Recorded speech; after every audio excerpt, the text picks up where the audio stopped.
Oh my god, look at this. New screen. Oh my god. Hello everybody. How are you all doing? Welcome in.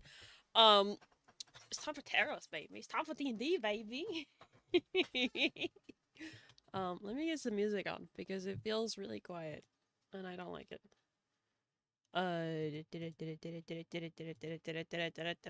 Wonderful. Okay. How are you all doing? Everybody in chat and also at the table. Are you everyone good? Everyone excited? Bowel pain, but I'm doing amazing. Okay. I am very slightly vibrating in my chair. Just a little bit. Just very slightly, but very rapidly. It's totally fine. Everything's fine. Totally healthy. Mm-hmm. I'm going to cause an earthquake. I don't know that it is slightly anymore. But yes, hello everybody. We're going to jump right into the campaign because I don't know how long this is going to take, and I know Haven has to go to bed. Eevee bunny. Easy. But yes, we've got new overlays. Our wonderful friend Eldon is unfortunately no longer playing with us. See, that time it didn't sound like he's dead. The changes the word playing can make. Yeah, it's fine. But yes, new overlays, new episode. So let's get right into it real quickly. As per usual, if you backseat, I'm gonna fucking kill you. Leave me alone. It's homebrew. I do what I want. Two, as per usual, I will not be interacting too much with chat unless we get like a big raid or something. I will pause briefly to say thank you. But feel free to clown around in chat, and some of us might answer you. You know? Ever titular mods and whatnot will be in the chat. Yeah, Rez.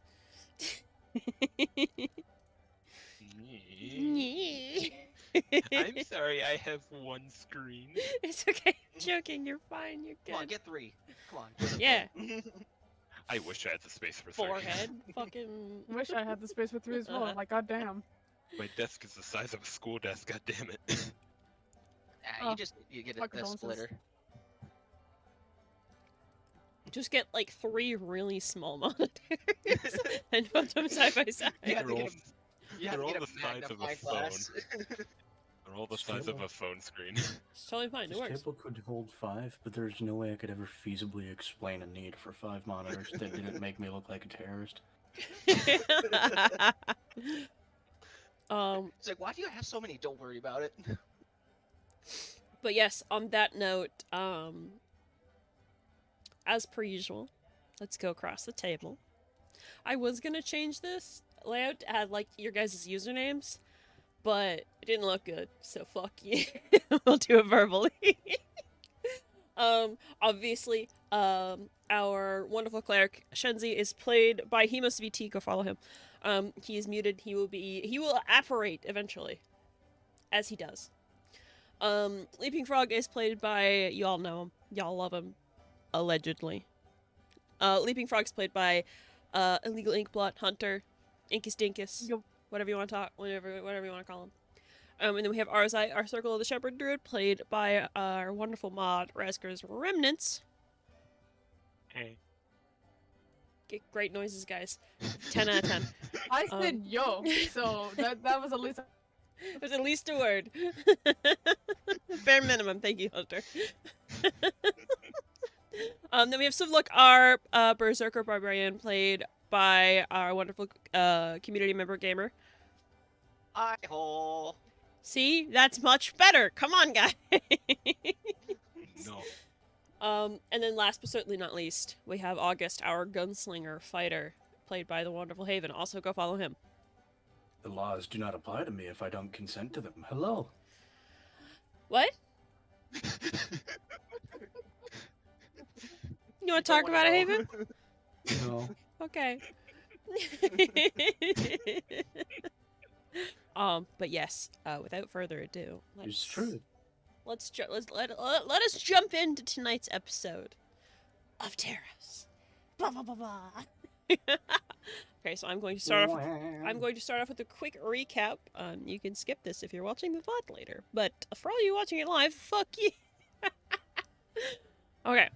So last time on TERROS, our group of heroes finally left the now empty town of Arkley.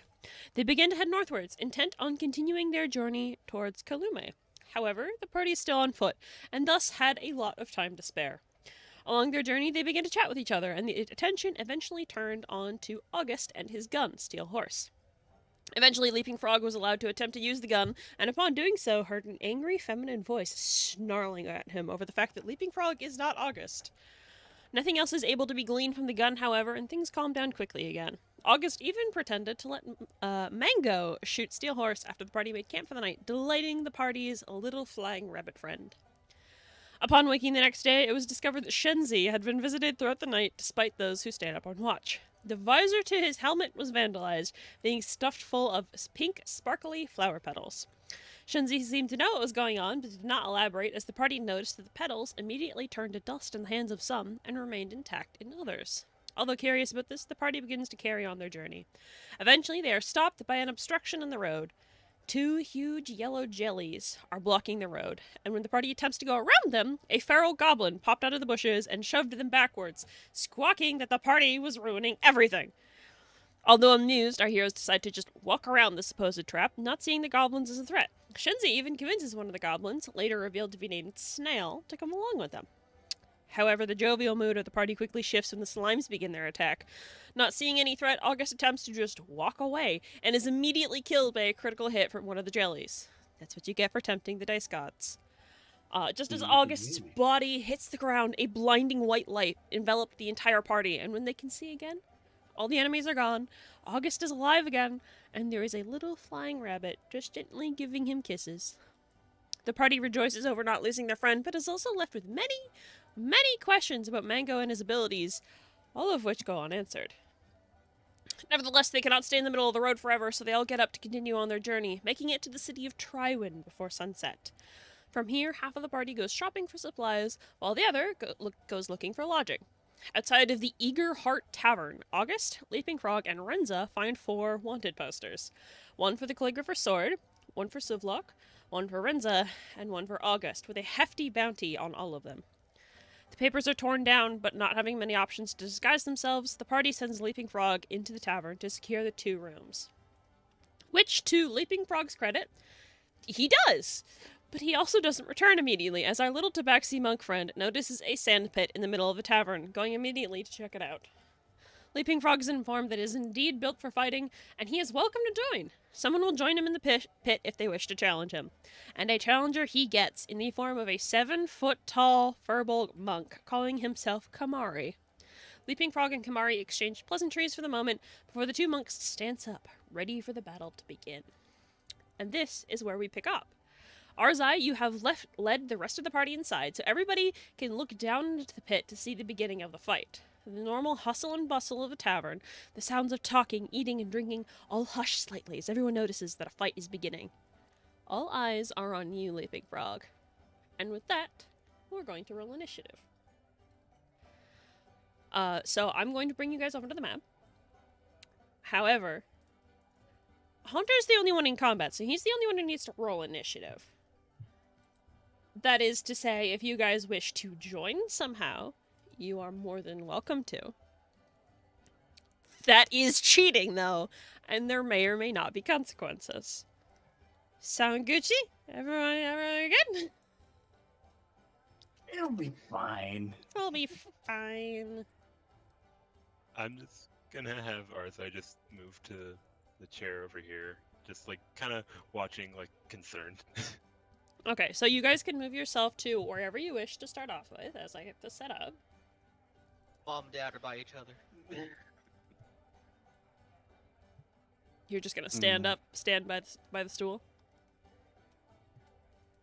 Yeah.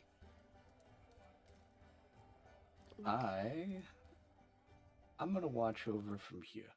Okay. So as you guys look around, you do see like a lot of just normal patrons. Just mostly humans. There's a few halflings here. You even see a goblin off in the corner beside Snail. Um, but you do notice the fact that there are several guards. They don't seem to be on duty, but they are in uniform. And they're all actually watching the fight. You see, they seem like a bit more invested than everybody else. And Leaping Frog, you would have noticed this. Kamari approached you from the table that the guards were at.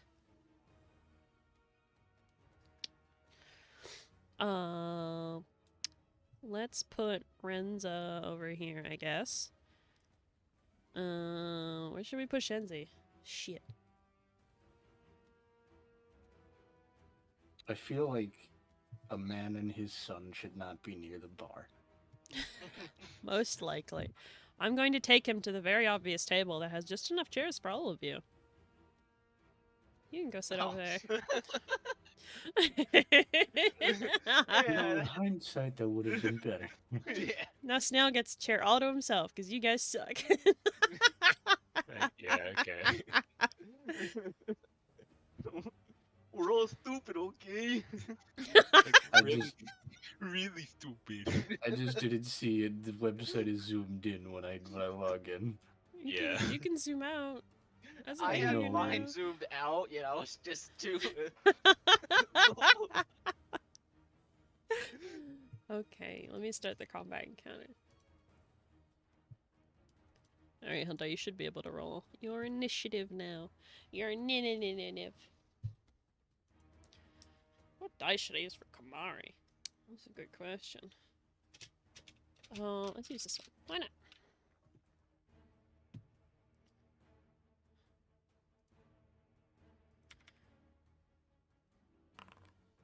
Okay. So this is going to be non-lethal. The rules as written would be, you can use whatever weapons you want. It's like no holds bar, no magic though. No magic allowed.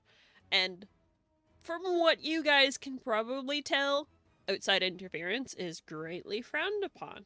But whoever wins, or I should say whoever loses, has to pay the winner, I believe it was 5 gold, question mark. Let me double check comment for you.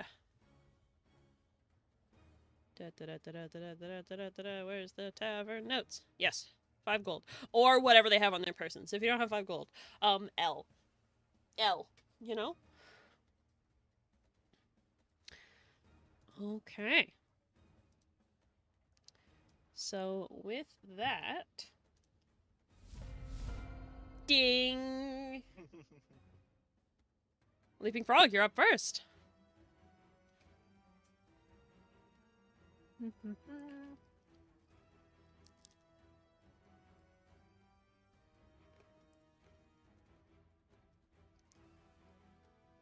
Let's.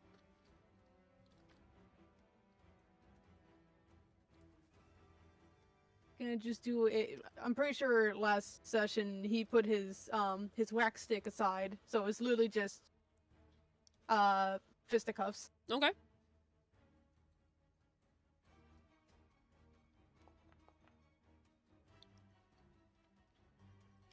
A 13 does not hit. So Leaping Frog, you are full of excitement. You're ready to fight. We've not seen another monk in quite some time since you arrived here.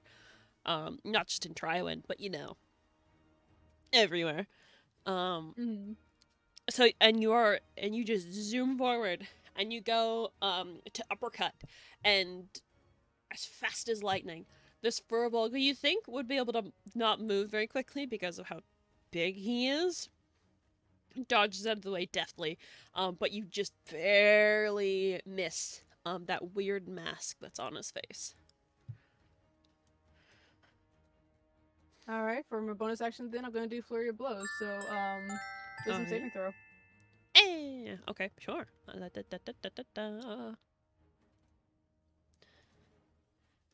Why did I put the dice away, stupid? Oh, why did you put the dice away? I don't know. I used it and then immediately was like, no. That is a total of 18. What's the DC? I don't know. What's the DC? It's me doing my key. Oh, it's the. Oh, I thought you were saying I had to roll a wisdom saving throw. My apologies. No, I had to. You got a 14. We'll say that succeeds. Okay. So that means I get to make 2. I think I might have been Unarmed thinking about strikes. stunning strike. Huh? I said I think I might have been thinking about stunning strike. Probably. Brain soup. Only soup. Only soup.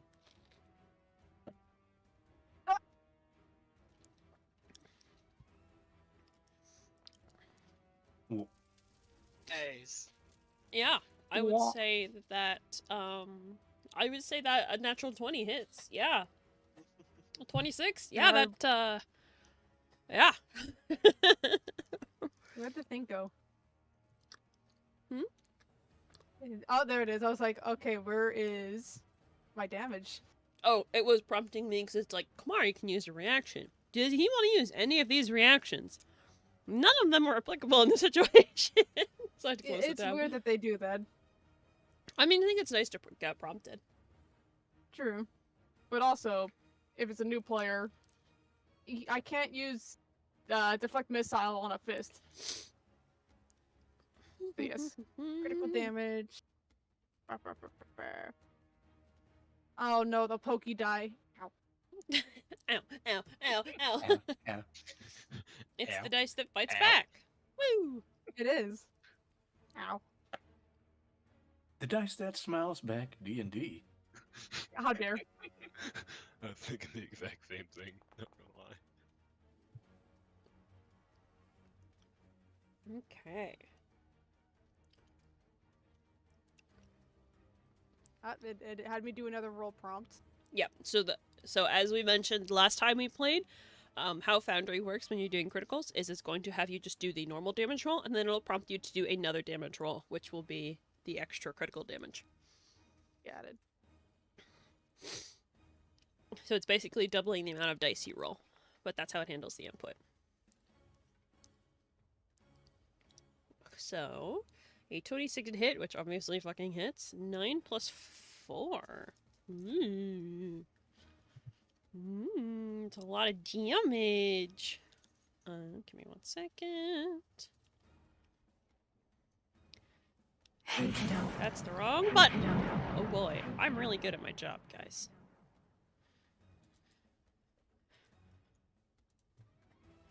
Okay.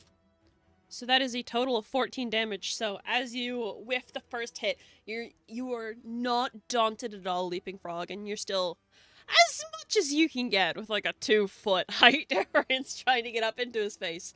And you immediately crack him in the jaw just like you meant to originally. His head like snaps back a little bit. You can tell like that fucking hurt. Definitely fucking hurt. And I still have one more attack. Yeah, go off. Well.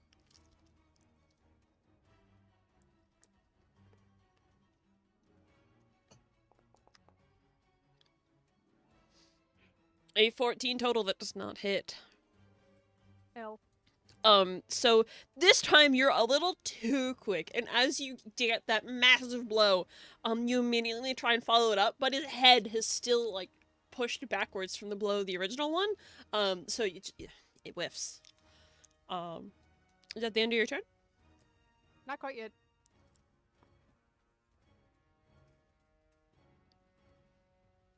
Oh, you're zooming over there, are you? That's how you go. You Meow. can't hit me. I attacked. And you can disengage just whenever the fuck you want, right? Yeah?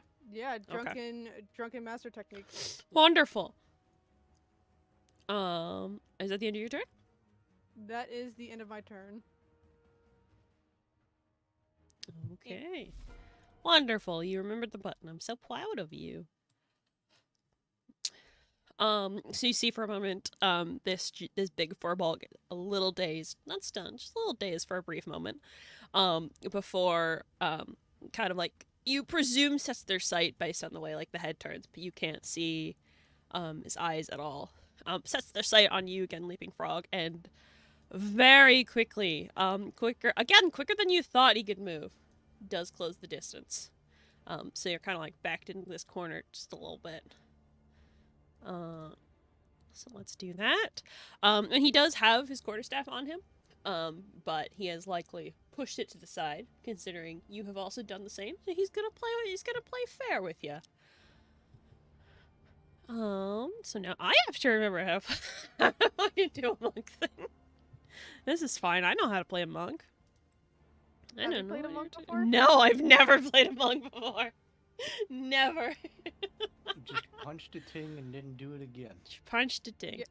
Depending on how high his level is, it's gonna be more than a D4. That's for sure. Yeah. I'm trying to find his unarmed strikes. What the fuck are they? I eated them. Why did you do that to me? So I can win. You punch him. Well, and if you that's think that fucking one cheating, time is Hunter. enough- Well, I did it, not Leaping Frog. You're still cheating. Is that what I think it was? Did I see that correctly? Yeah, it did. I hate that I just got the image of Kamari punching Leaping Frog and he just spits up a bunch of dice. Leaping Frog, where did you get those? Don't worry about it. They look like candy. They did. Oh god, he would be the sort that would look at dice like, oh, candy. 22. Okay.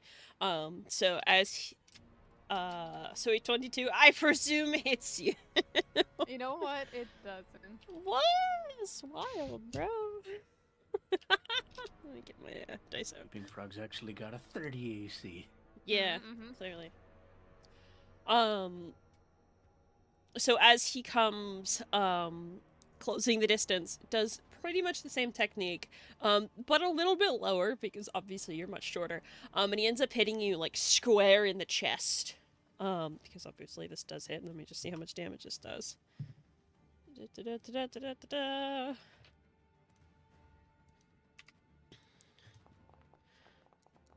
Man, those dice are fucking bouncing all over the place. Holy shit. Yeah. So that is 8 bludgeoning damage to you, Leaping Frog.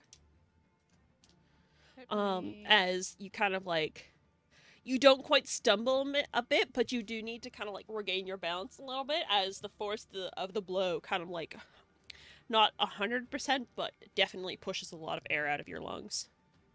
It's not pleasant.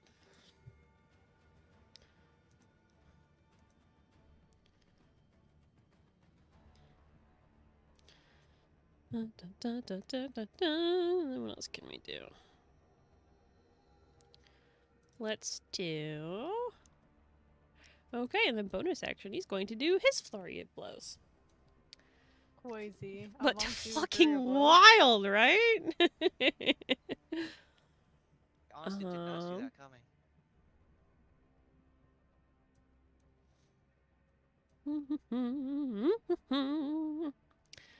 Actually, no, he's gonna still do it. It's fine.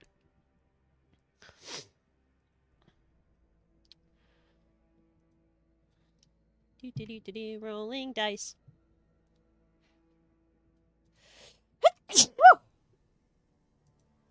That was the thing ever. Holy shit. That is exactly a 20 to hit. Yeah, that hits. That's wild.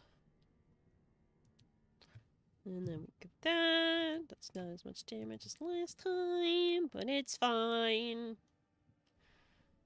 And so that's 7 damage for the first one. And then I believe he gets 2 as Flurry of the Blows. Flurry of the Blows? That's Yeah. words. Good job, Beanie. Yeah, it's 2 unarmed strikes. And then... whack! Oh, I don't know if that one will hit.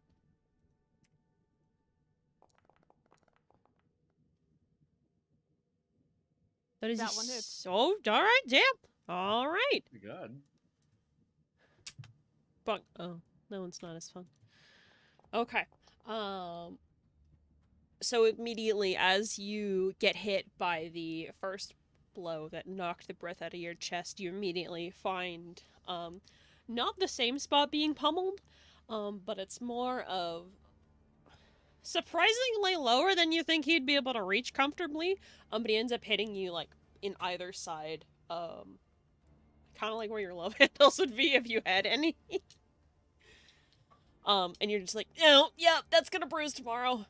Nice, because it's sleeping frog, and we know that's fine. But yeah, that is the end of his turn. Action with my bonus. Yeah. Leaping frog. In my turn. Hey, your turn. Well, I'm going to attack. You gotta attack her. Get him. Get him. Get him.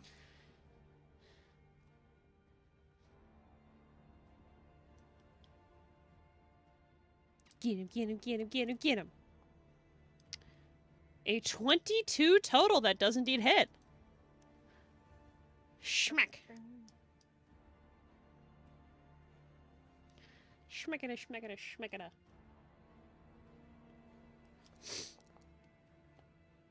22 for 8 damage. Very nice. Let And me wouldn't you just... believe it? I'm gonna try to do Fury of Blows again. Oh my god, wild! It's almost like there's two monks sparring. It's almost like there's two monks sparring. Who would have fucking guessed, right? Who would have fucking guessed? Let me do my thingy. Yep, you got it. Up. I swear, if you got another natural 20. That does not succeed, my friend. Hell.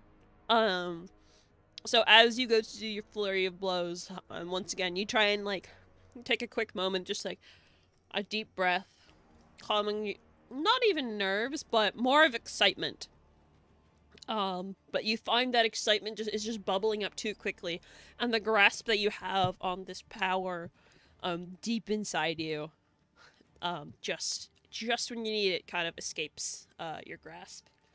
And you find yourself a bit too sluggish to be able to use your ability. Well, shit. Mm-hmm. You do notice, just as I presume you are about to run away. Yeah. You do Meow. see. Oh, look at the blood going across the fucking pit. Holy shit. You do notice a kind of like subtle tilt, to Kamari's head as he sees you slow down just a little bit. Slow down, then speed right back up by running away 50 feet. Yeah, it's totally fine. And that's all I can do. That's all you're gonna do. Now it's Kamari's turn. And what do you know? He's like, he kind of feels like he's chasing you at this point. But again, what do you know? It's a monk. He can move pretty quickly. Not as quickly as you, but he got long leggies on him. As you as you go to flee to the opposite corner, you see, amidst like the splurts of blood, these are not, this is not a fight to the death or anything, but you are bleeding a bit from your nose, and your mouth, just a little bit of blood coming down the corner of your mouth.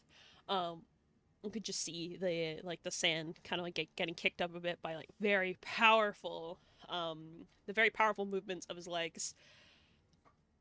As he's gonna fucking come get your fucking ass. Oh. Heck and get you. Yeah, I mean when I heck and get you. Well, he is going to heck and get me. He is going to heck and get you. I'm gonna. He doesn't need to. Oh, Puppy! Puppy alive! No. Oh, I mean bread. where's mine? No, Weird. It's Cheesecake Factory brown bread. You can have some. Fuck yeah, I've never It's been to what? Cheesecake Factory. I want It's- to go so bad. It's basically just rye bread. It's a little sweeter. Yeah, that hits. A 23 total. Yeah. Yeah, that would do it. Just barely though. Just Hey, barely. before you roll, what's minimal? Minimum damage is... That's a good fucking question. Um... That's a good fucking question. 1 second. Minimum damage is 5. I think. Alright, roll anyway. Okay.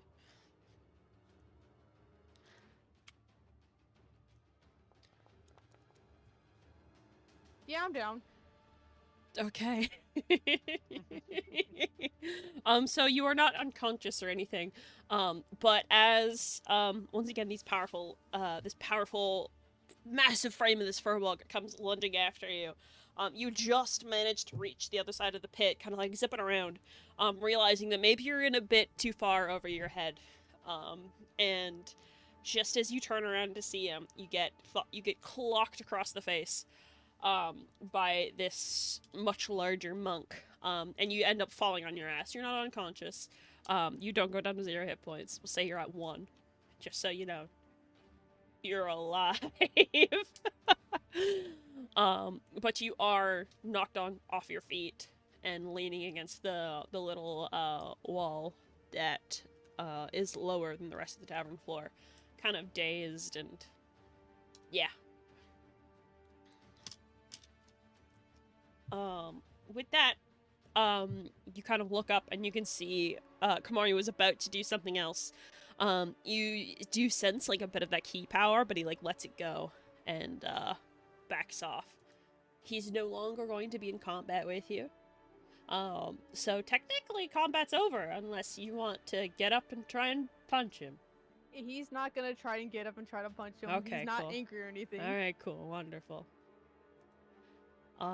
With that then, the kind of battle dies down. Everybody who is watching kind of like begins to cheer a little bit. They were kind of hoping for a bit more of a fight. And honestly, you guys were a bit too quick for a lot of them to follow. Like a few of them, especially some of the guards, look a little overwhelmed at how fast both of you guys were moving. But you know, there's a few polite claps and cheers, especially from the guards who do seem very excited that Kamari won.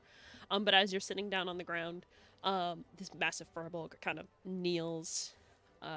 Doesn't kneel, he crouches down, so he's a bit more on your level, and just softly asks, "Are you okay, friend?"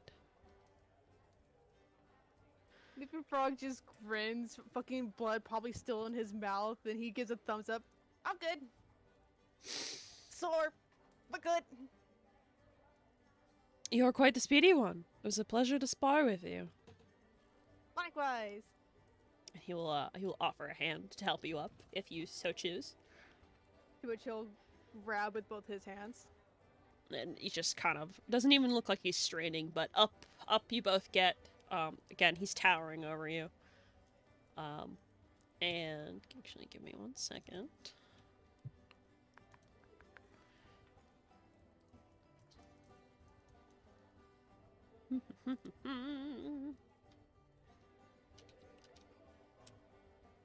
You find yourself taking, as you stand up, you feel like this warm energy kind of like flow into your, like from Kamari into your hands and just kind of like warm up your body a little bit. You take 10 points of healing. What a nice guy. What a nice guy. He beat the shit out of me and then he healed me. Yeah. He could have A, killed you, and B, not healed you. True. What a guy. What a guy. What a guy. But yeah, you both stand to your feet. And as you guys kind of like look around, watching everybody, besides both the guards and your party living frog, which you now see are seated at a table on the other side of the bar, everybody starts turning away. And then Kamari looks down at you, and will quietly ask, "Where did you train, my friend?" Ah shit, hold on. I need to fucking grab the thing because I forget how to pronounce it. Yeah, take your time.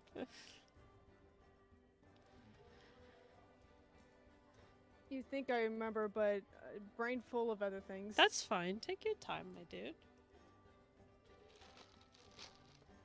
Leaping frog. There he is.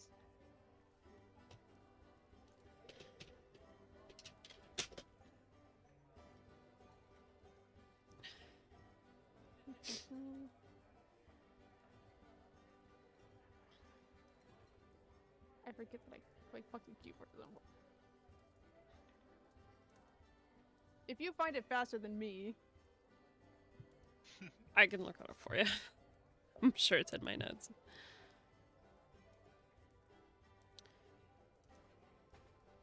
yeah, because I can't control F. Give me 1 second, mi amor.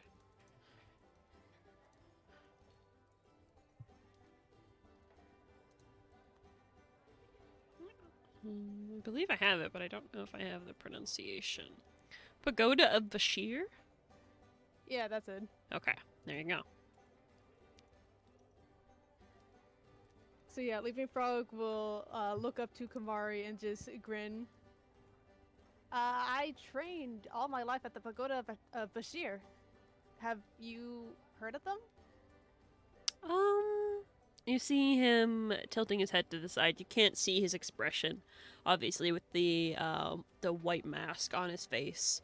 But you can tell he's most likely, definitely trying to think. Before he kind of looks down at you again, shakes his head. No, that's very strange. I've never heard of a place. Is it newly established? No.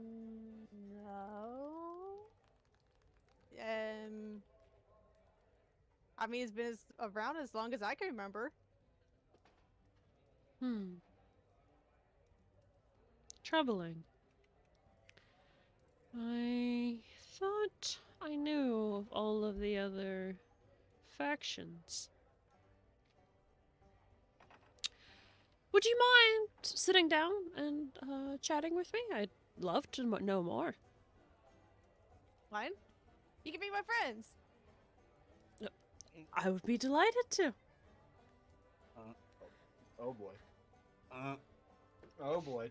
Oh wait, I still look like John Mulaney, don't I? Yeah, you still Yeah, look like John John Mulaney. Mulaney. Okay. Sublock don't. Oh. Gonna grab his swap stick.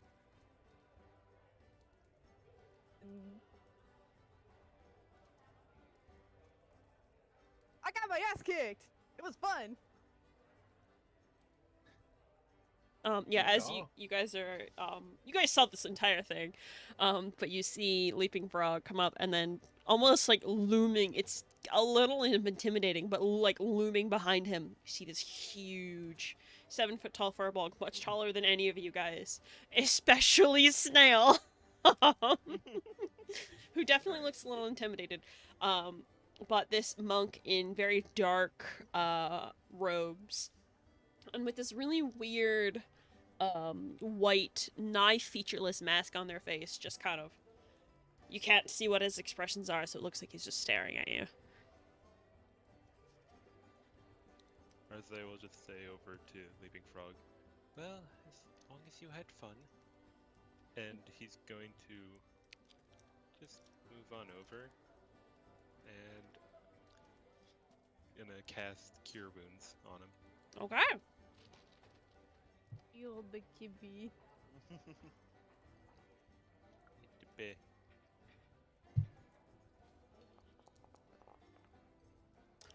Oh, wonderful. I forgot the target. That's Whoops. okay. I think I can still apply to myself. You should be able to. By healing. If not, just do the math Boom. yourself as well. That would also work. No. No, definitely not. Can Shenzi just pull Snail into his lap to like make space for Leaping Frog to like take a rest? Yeah, of course. Just kind of like this slightly disgruntled goblin. The the chair was already big enough for him, so like he fits comfortably into your lap because he's a small little guy. But he seems a little pouty about not having his own chair. There are not enough chairs. What can I say? He's not gonna make a fuss though. This is like a really weird and strange place for him right now. He craves his chair. This entire situation is really fucking weird for Snail. So Well, it's not like he has options. no, he doesn't. No, they just kind of got snapped. Speaking over, What was that, Hunter? Okay. it's Mango. Mango was sitting on August's head. Because a little attached to him, wouldn't you know? He died a few hours earlier. But now seeing you done with your fight, because like kind of like a little hop off of August's head, few little flaps of his wings, and he's on your head once again, leaping frog as he usually is. Mango! Leaping frog. He squeezed the bunny. He gives you like little kisses. He's very excited to be with you again. I am praying he doesn't have like X-ray vision or something, or like supernatural sense. I don't know, but for the sake of not looking suspicious, John Mulney is going to get out of his chair and just, hello there. Was that the voice you're sticking with?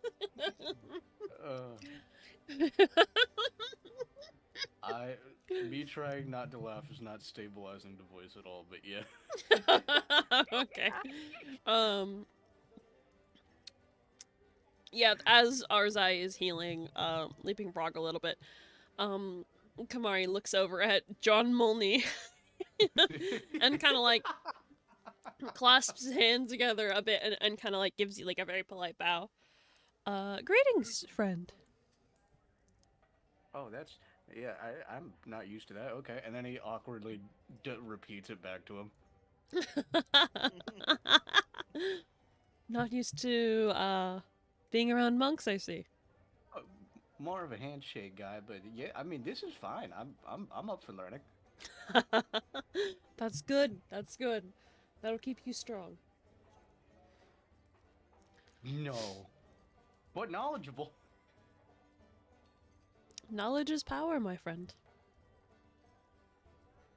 I am very small, but yeah, I mean, I could agree to the knowledge bit.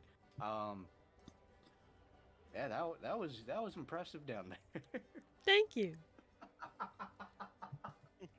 You having fun? Yeah. After, Oh, go ahead. no, Nope. well, after finishing healing Leaping Frog, Arthur's gonna step over the side up to Kamari as well. Like, I agree with my friend there. That was truly something. Admittedly, it was difficult to keep track, but it was, well, it was something. I appreciate that. I have been training most of my life. It's nothing special, though. I'm sure your friend will also... Well... You see, he pauses for a moment, kind of looks around, and then looks down at Leaping Frog. I would like to learn more about the pagoda you're from, if that's quite alright with you. Yeah, sure. I can talk about them. They're not a secret or anything. Shall we sit down and have a conversation? Sure. Let me get you a chair. Yeah, we'll say he kind of like pulls a chair over. We'll have him like sit in this empty spot-ish here. It's a little small for him, but you can tell he's kind of used to it. Most furniture not built for someone who's 7 foot tall. L. L to you, Big chair. What do fucker. you mean L to me? Most furniture fits me. Kamari can also sit on Shenzi's lap if he wants. Yeah, uh-huh. Are you an emoji, Kamari? I'm not August. I can't do it either. I mean, you can. It's the face that you're hiding as. John Mulney being gay. just all over Terros. The rumor come out. Does John Maldy is gay? Oh, hey, man, you could ruin this guy's reputation right now. This guy that you're like posing as. Is John? I could ruin world famous comedian John Molney's reputation. Yeah. You're Is changing. it John Mulaney in universe, or is it like just a guy who kind of looks like him? I don't I know. don't know. I feel like that's up to me. Okay, you know what? I will roll for it. If it is above a 10, then John Mulaney exists. How about that? You know what? We're gonna do this in front of the board. Give me a fresh little D20. John Mulaney exists! 17, maybe.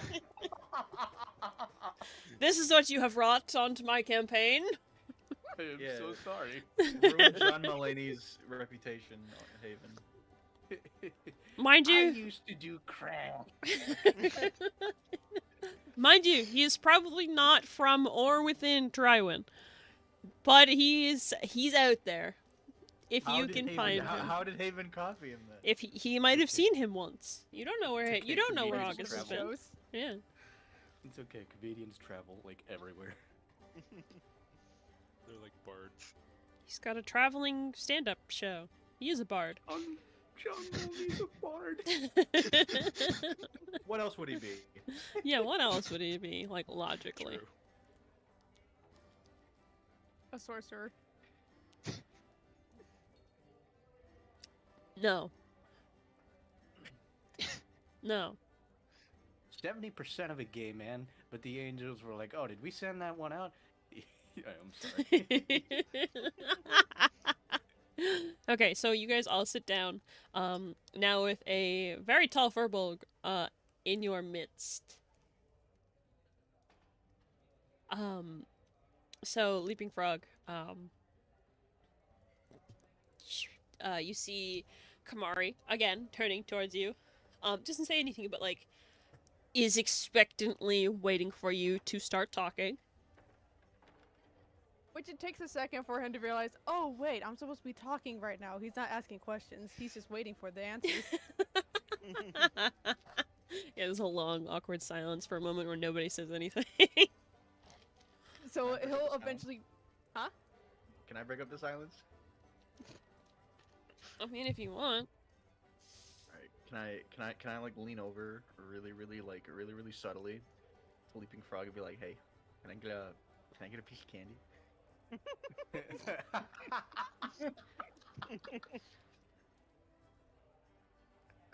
Perks up. Yeah, sure. Go my bag. Candy! Give them Candy! the frog. You could have a candy too. Alright, so Shan's just gonna unwrap it and then plink it down his eye hole in the helmet. Yeah, so you guys, you see this candy go in, and you it's like a Plinko machine. You hear inside for a minute, it's like ding ding ding ding ding ding ding ding ding ding, and then you hear Shenzi curse for a minute, and he has to like move his head around really weird to get it to roll up the front of the visor to where he can get it with his mouth, and then you can eat it.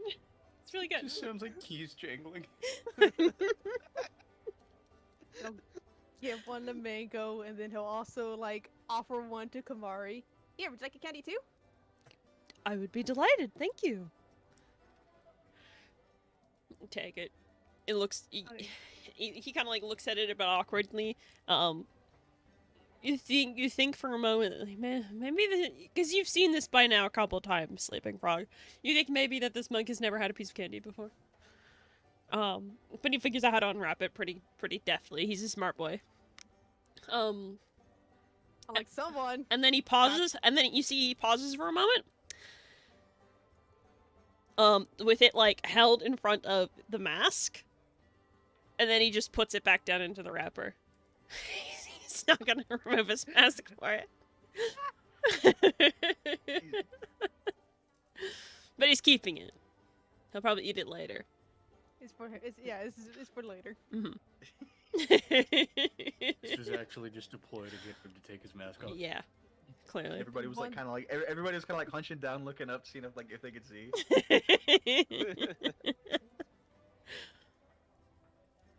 So yeah, after that, Leaping Frog will realize, oh yeah, I'm supposed to be talking about where I came from. Mhm. So I'm not gonna do the entirety of it in his voice. Because there's like just too much for me to just ramble on about. But he'll talk about a place that doesn't exist, that's up north, and the fact that he disappeared somewhere falling from the sky after a summer solstice. You know, this seems kind of important to maybe talk about in character. I mean, I could try, but I don't know if he's smart enough. Well, I could try. I think you probably should.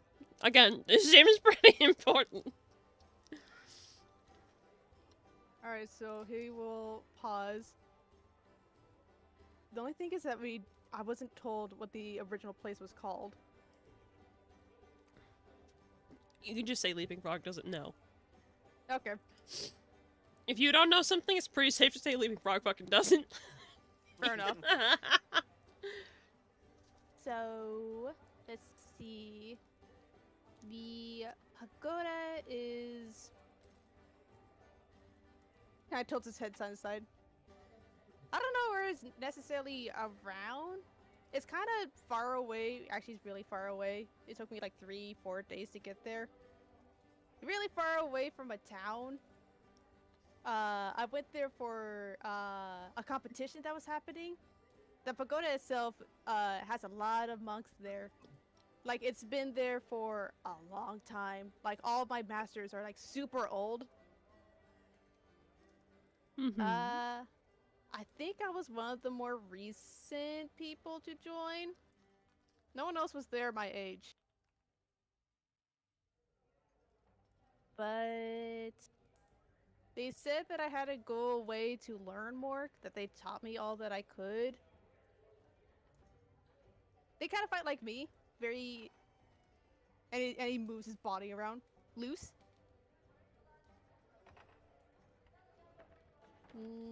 Went to the town. I thought that I could learn there. How to find where books lived, because that's where people learn. Then a giant being appeared and I fell through the floor. Apologies, a giant what? Some kind of giant being made of fire. It was really big, bigger than this entire tavern.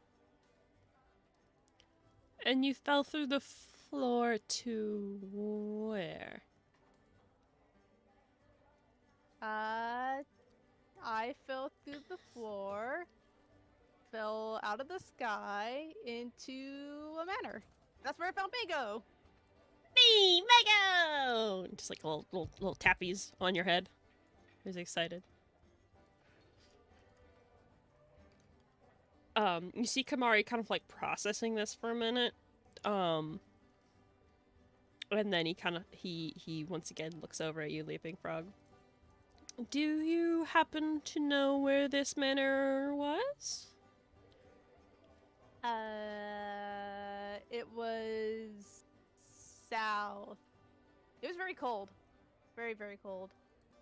I had to take a boat or two to actually get to this area. I could point at it on a map. I see Kamari kind of like pauses for a moment, and then ruffles around in his bag and then pulls out a map of TERROS onto the table, kind of like spreads it out a little bit. The edges fold up a little awkwardly, but you can see it well enough. Which I will then skim over and poke. I think, what was it? Was it Star Scale? Yeah, the star scale peaks. Star Scale Peaks. Pokes that place. Oh. You were in Rockdawn. No, I was in a manor. The manor's... the manor's in Rockdawn. Oh. Then yes.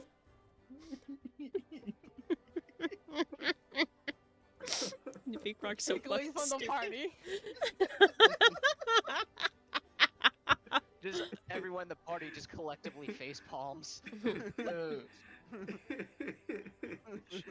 Shenzi doing a little giggle. Arza is just as dumbfounded as Kamari is, just kind of like, huh? Yeah, Arzai, you have no idea what Rockdon is. No. He's just hanging on to the words of giant fire being and falling through the floor. Wait, being? I thought Hunter said bee. Like Beam. a No, bumblebee. being. Beam. Beam, like a laser. No, being. Like entity. So I was Oh. right. I heard Yeah, no. beam. No, being. Like entity. I heard bee. No, It not is being. a beam. Giant No. fire being. A giant fire entity. Uh-huh. Bigger than this entire fucking tavern, according to Leaping Frog. Arza is just hanging on to that and it's like, huh? But Kamari kind of like looks after you point it out, kind of like traces along like the pattern of along the oceans of where the boat likely took you, to get to Fadel because that's pretty much the closest port. Closest port that's on the continent at the very least. And then kind of hums for a moment. Leaping Frog, my friend, are you sure you're of this world? As he tilts his head, I exist, Yes. I think. Pinches his arm. Yes, after our spar, I can quite confidently say you exist, but to my knowledge, and not to be boastful, but I do know a very vast... most things, I would say, about major orders of monks within the world. I have never heard of your masters, nor of any incident to the scale of which you described. If what you say is true, I do not think it happened on this plane at the very least.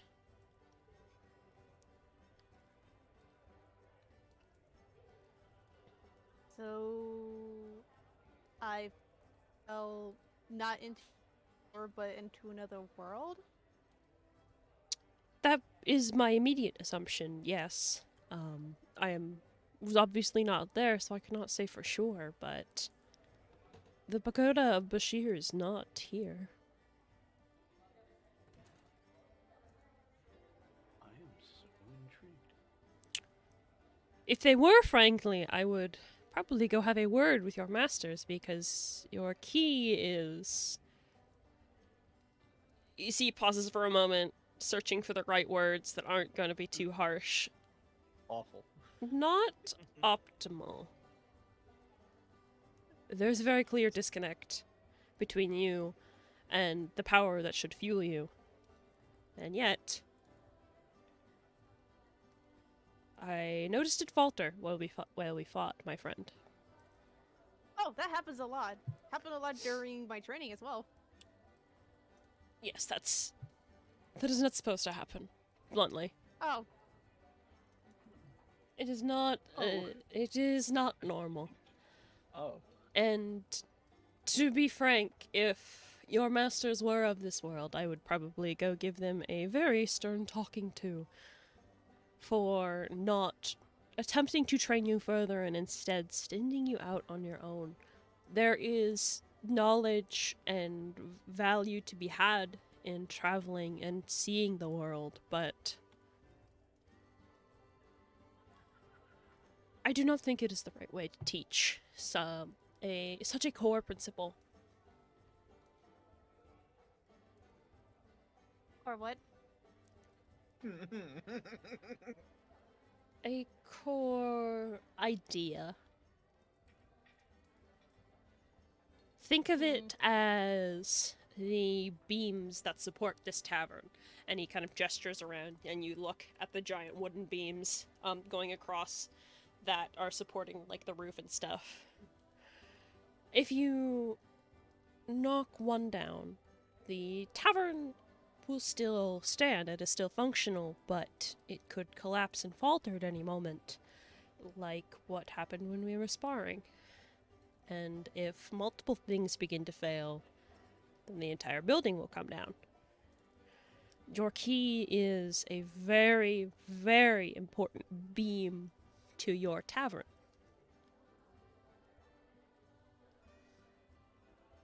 So I need to focus on my key to save my tavern. Yes. I'm How? well, my brother, I'm going to be here in Trywin for at least another week. I would be happy to attempt to train you a little bit and at least start you on your journey to get closer. In my line of work, I do end up traveling quite a bit, so this is...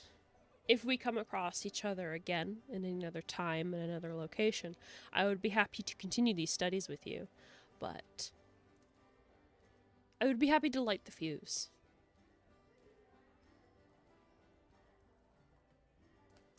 I mean, if it saves my tavern, then sure.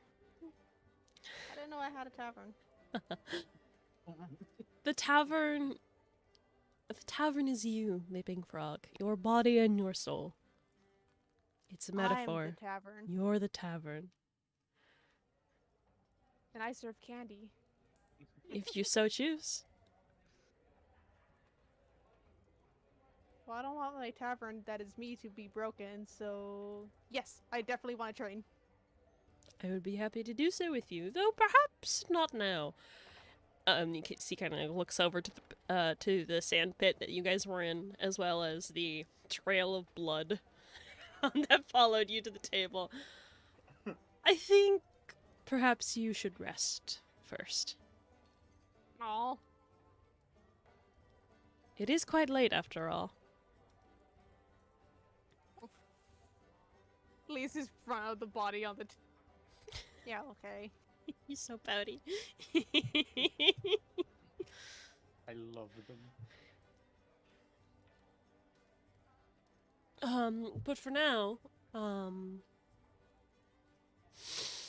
if you have any questions for me, I'd be happy to answer them. Or I can leave you be. What time do you want to train tomorrow? She pauses for a moment and thinks.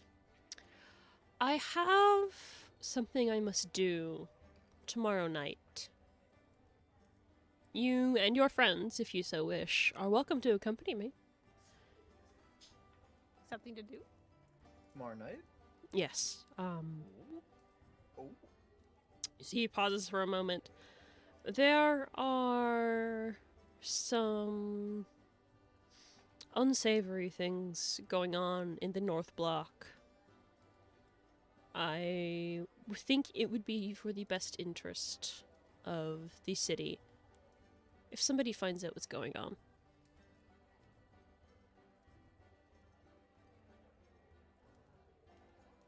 Well, I'm certainly not opposed.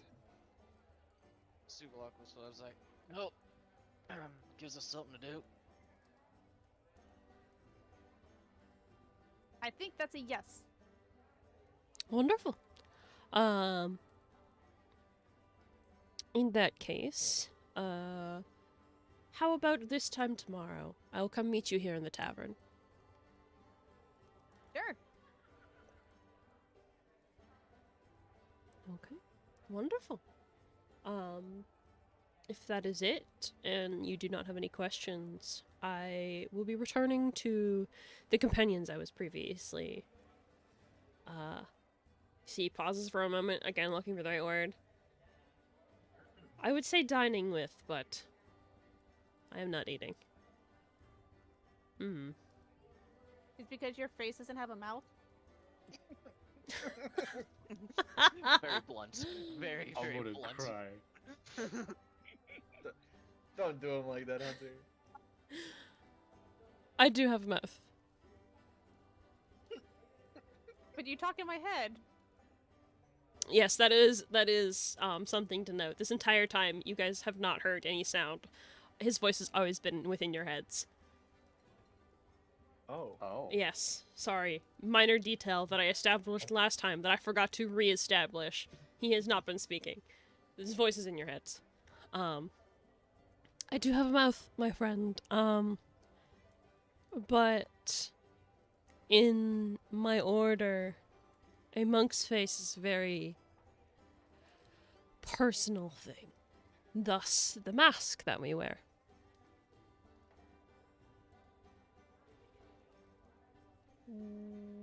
Okay. So I do have a mouth. It is just hidden.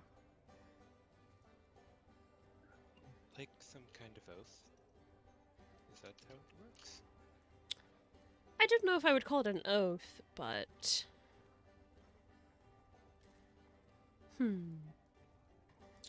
Closer akin to a religious belief, though we are not a religious order.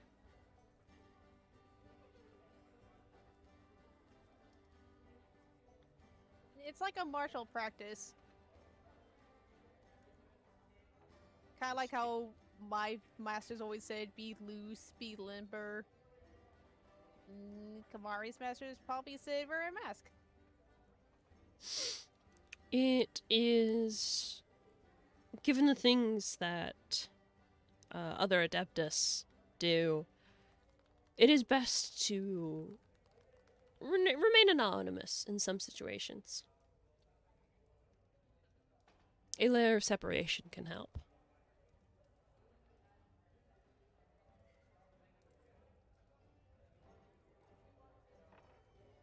Well, I thoroughly have no idea what's going on. Thank you, John Mulaney. Do you have any questions, friend? So Leaping Frog isn't from this world. That is my best assumption, yes, though I am by no means an expert in the other planes of existence.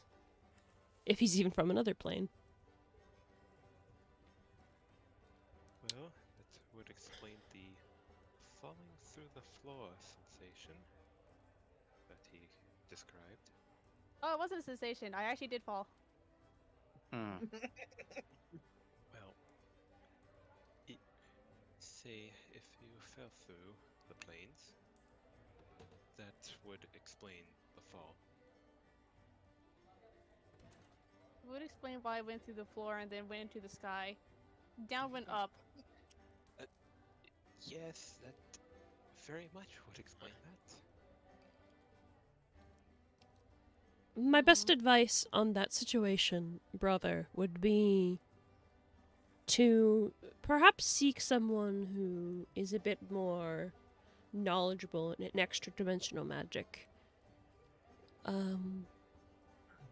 The best place for that would most likely be in the capital, actually. At the university there. You might be able to find someone.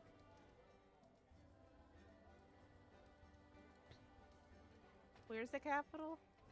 You see, he pulls out the map once again and points towards the city of Everfield. There is a very large amount of very talented wizards there who may be able to assist you. Otherwise, I mean, that is most likely your closest option that I know of, but you could also possibly head towards Erleone, over in the Enthin Dominion. They are... How do I put this nicely? A bit protective of their secrets, though. The Dominion, I mean. I hazard a guess that if you went to the university and gave your story, they would most likely take you seriously just for the ability to study what is, again, likely an extra dimensional being.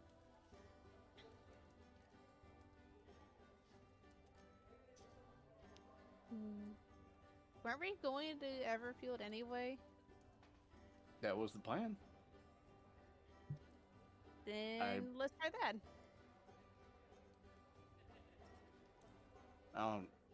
I don't suppose you know the fastest way to get out there. Giant, moderately attractive telepathic man. My apologies. I did not give you my name. You may call me Adeptus Kamari, of the Order of Kiori. John Molney. I'd shake your hands, but they're wet. Why are they wet? I just watched them. Well,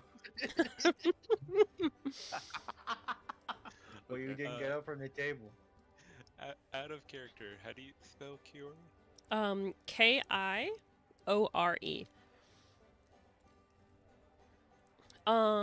Actually, Shenzi, Suvlok, and August, you three would know that Kiori is the name of one of the two moons. Oh. Oh. Yes, the two moons in the sky is Aori and Kiori. I knew Tuvok- that. He said Tuvok's like over. a liar. Suvok looks over and is like, so you're named after one of our moons? I am not, but the order is, yes. We are not worshippers, yeah. but we follow the teachings of silence. Moving up from slightly attractive, but do you know any quick ways to get out to Everfield, or? The quickest option would be to find someone with a teleportation circle, but I know not where you could find one. You could perhaps find one in Doveport, but that would require crossing the border of both the Dynasty and Hearth.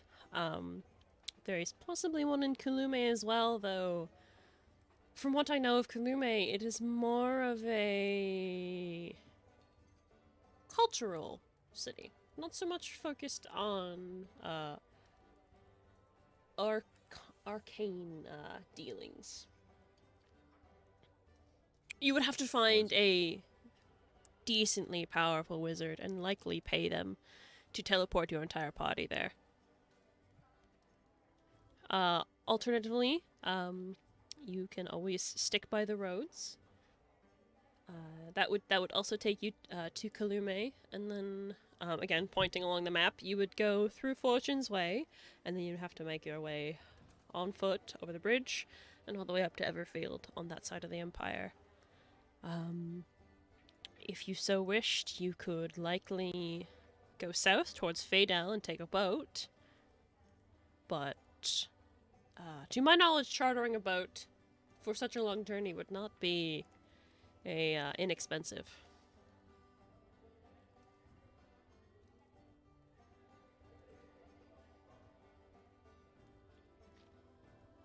Well, what do we all think?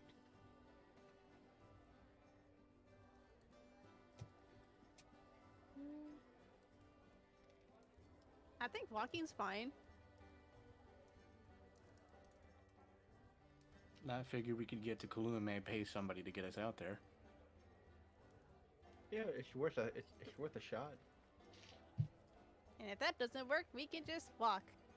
Gives me more time to train. Suvok just hears this and just silently clenches his fists and just stays silent afterwards. My tiefling friend, I did not get your name. Oh, my apologies. He's gonna like stand up and just kind of like try and mimic the bow he saw him Kamari do earlier. Yeah, I'm sure he's able to do that, no problem. My name is Azai Shield. It's a pleasure to meet you. pleasure. Do you have connection with your brethren in the bazaar? It's gonna just give us blank stare. Bizarre? I take it that is a no then.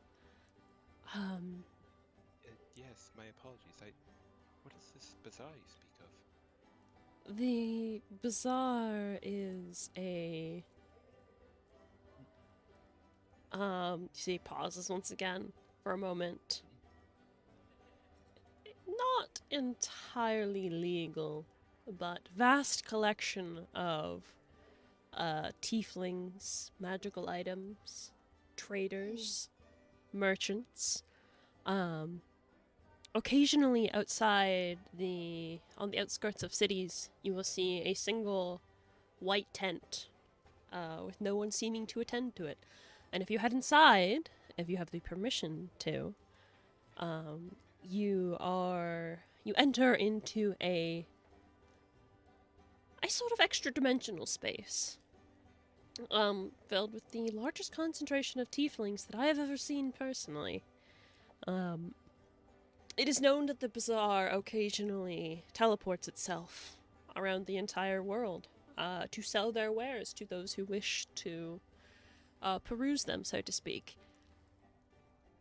But you do not have any connection with them, so I do not think you could call them to take you to where you need to go. Perhaps if you find them one day, they will be able to assist you. Perhaps.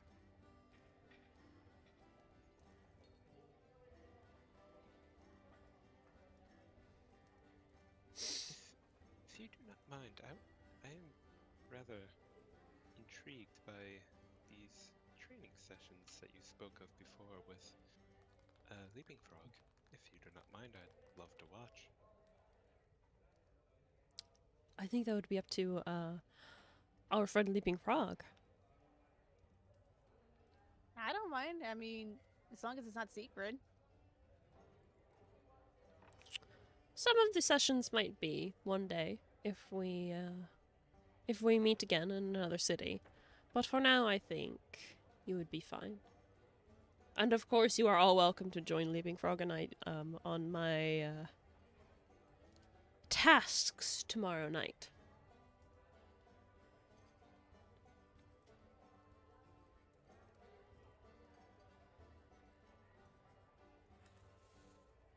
Like I said earlier, I'm okay to join you. Well, I'm not doing anything. Might as well. Wonderful. I would be happy to have you all join me tomorrow. With that, I believe, unless you have any other need of me, I will be taking my leave. So he kind of starts to stand up a little bit. He looks over to Leaping Frog, once again does the same bow. Leaping Frog, my brother, it was a pleasure to meet you. Leaping Frog will, of course, bow right back. It was awesome meeting you as well. Thank you very much. I will see all of you tomorrow. Have a good night. Good night.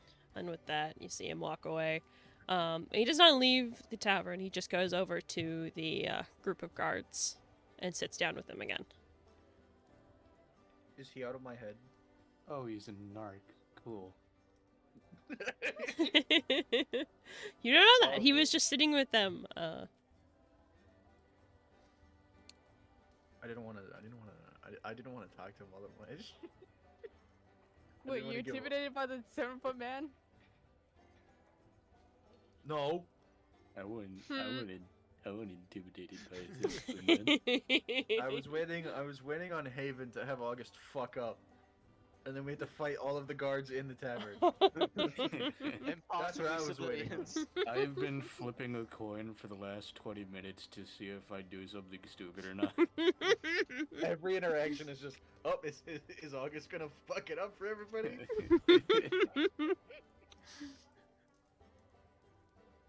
Alright, but Suvok just looks at everyone saying, alright, I think we should probably head upstairs to our room now. Yeah, checking, dude. I don't have the keys. Looks over to Arzai. also Yes, looks over to yes. Arzai. Yes, let us retire to our rooms. And he'll just like get up and passes one of the keys, because 2 rooms, right? Yes, you guys purchased Yep. 2 rooms. Yeah. He'll pass one of the sets of keys to August. And yeah. Okay. So with that, you guys are going to, I presume, go to sleep for the night. That'll get you off of this map. Cause you don't need it. EB time. It's EB time. Long rest. So yes, everybody can take a long rest. If anybody would like to do anything before that, you are more than welcome to. On the way out, can I survey the room and look at that goblin that you mentioned earlier, the single standalone goblin that's not snail? Yeah, sure. What do you wanna? You see, I just want to like look at it. Tell me about the goblin in the room. you see this kind of very bookish looking goblin, a little bit taller than Snail, with like very deep, dark green skin. They have like a little tiny pair of glasses on their nose, big old floppy ears, and black hair that's kind of like, um, it's not super neat, but it definitely looks well taken care of. They are sitting in the corner, in the quietest corner you could probably manage in the tavern, and just kind of like sipping on a mug of something and reading a book. I see. Mhm. Okay. Mental note taken. That was all. Okay. So yes, you guys go upstairs. It takes you a minute, because there is a long hallway of rooms here, but you managed to kind of match the key to the right door, and you guys have 2 rooms right beside each other. So you managed to slip in. Who wants to go in which room? Who's bunking together? I think oh, what do you call it? The outlaws should sleep together and have like a little conversation about the wanted posters. Oh, does that mean Shenzi, Leaping Frog, and Arzai are having a little are bunking together? At the very least, I was gonna say I wanted to stick with Sleeping Frog. You have no idea just how interested and concerned I am about them. So yeah, we'll say top half of the screen goes to one room, bottom half goes to another. Renza is still technically with you guys, so Renza is going with you, Sublook, and August. Okay. So you guys can go to your individual rooms. And I shall attempt to meditate once in the room. Okay. Give me a wisdom saving throw. I must wisdom.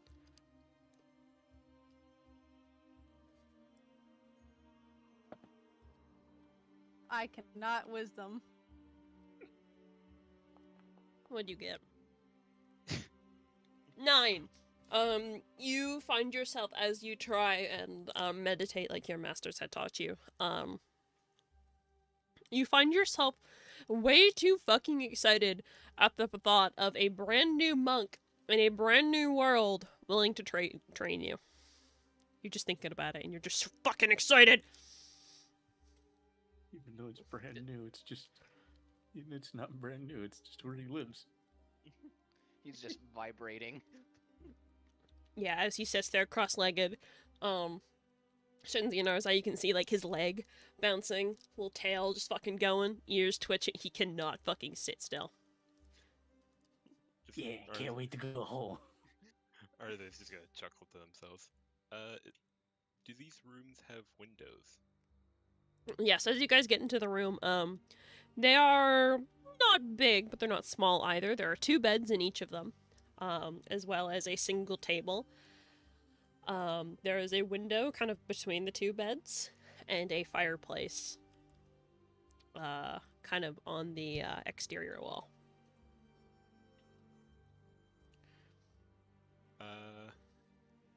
Are they just gonna like look out the window, just Not looking for anything in particular, just, gazing out. You look out the window, and it is not a nice view. The buildings here in Trywin are very cramped. So most of what you see is just the wall of the building adjacent. You can kind of manipulate yourself a little bit so you can see the cobblestone path below. There's nobody there in the alleyway, and if you really stretch, you can just barely get a peek of the main road. But at this point, it is well past nightfall, and you don't see any activity out there. Though you do see a few lanterns flicking about, providing light for anybody who happens to be out this late. This wall is made of wall. This wall is made out of wall. Astute observation. I feel like Beanie was a kindergarten teacher in a past life. I mean, she's been friends with me for how long? Oldest child will do that too. Okay, so the outlaws, as stated before, are all in one room. Yes. Okay. If y'all got something you want to say, go ahead. Cause this is Haven talking. Cause I don't really know what to do yet. I'm thinking. Suvok just looks at the wanted posters. Is like, all right, how the hell did they find out we have the calligrapher sword when we left like pretty much almost the second we got it? Well, personally, it's probably because we ran into a temple that was flooding with zombies pretty openly, and more likely than not, they knew the temple was there. Probably knew there was a sword there. Now there isn't a sword there. August, give me an intellect check. I forgot they were cubes. No. Okay.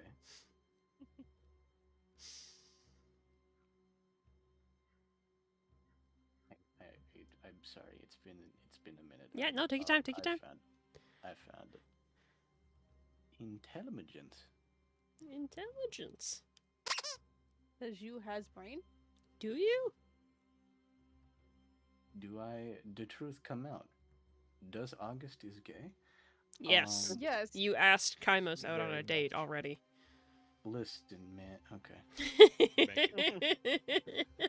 I can't seem to find the intellect check. I am really just sorry. intellect. It's Just intellect. attributes and just go under eyes. Yeah, so if you Oh wait, no.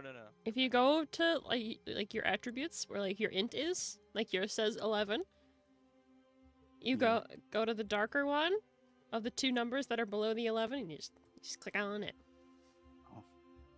Okay. I'm sorry. It's okay. You're good. 17. Okay, so as the words come out of your mouth, you realize that you are getting the last two dungeons you've been in confused. The zombies were in Arkley. The calligrapher sword you guys got during the evening of the spring festival in Fadel. And to your knowledge, nobody in Fadel saw the sword. I'm butchering However, the last couple of days. you do know that the calligrapher sword was made out of 3 totems. The blue one came to Fadel with Baru. The green one was in the wreckage of the smoking, in the smoking wreckage of the warehouses in Fadel, and the red one was in that mini dungeon beneath the tavern. And you guys combined them together, and thus the calligrapher sword was made, which Sivlock you still have. I don't think you've used it. I'm butchering the last couple of days. The point I'm trying to make is they probably know their cubes are missing. Totem thingies. The cubes. The cubes. The Minecraft cube. They're actually dice. Mm-hmm. Mm-hmm. Mhm. All D6s.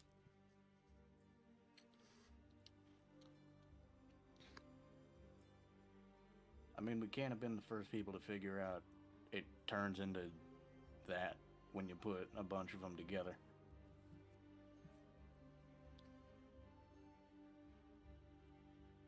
Here we beat a eldritch beast, I guess. Yeah, I mean, it's not like we certainly got a habit of making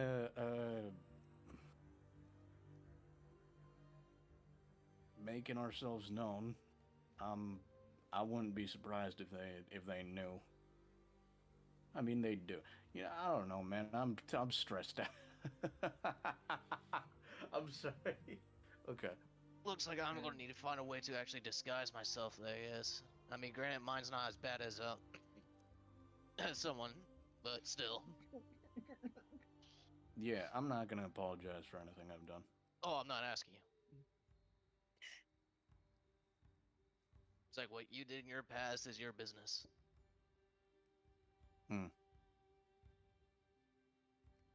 Do agree with you though. You're gonna have to figure something out. Cause personally, and he turns into Sovlak. I think I'm fine. Oh, that would be That's fucking Bruno. crazy. That would be fucking crazy. If August was just fucking Suvlak for the rest of the time we were in Triwin.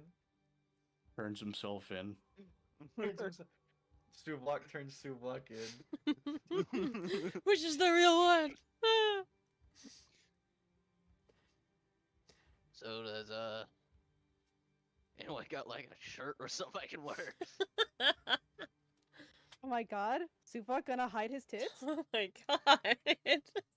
I mean, my scars are kind of noticeable. I Yeah, it's don't. definitely the scars. I don't think anybody has extra clothes on them. That would be something Alright. you'd probably have to go purchase. Well, fuck it.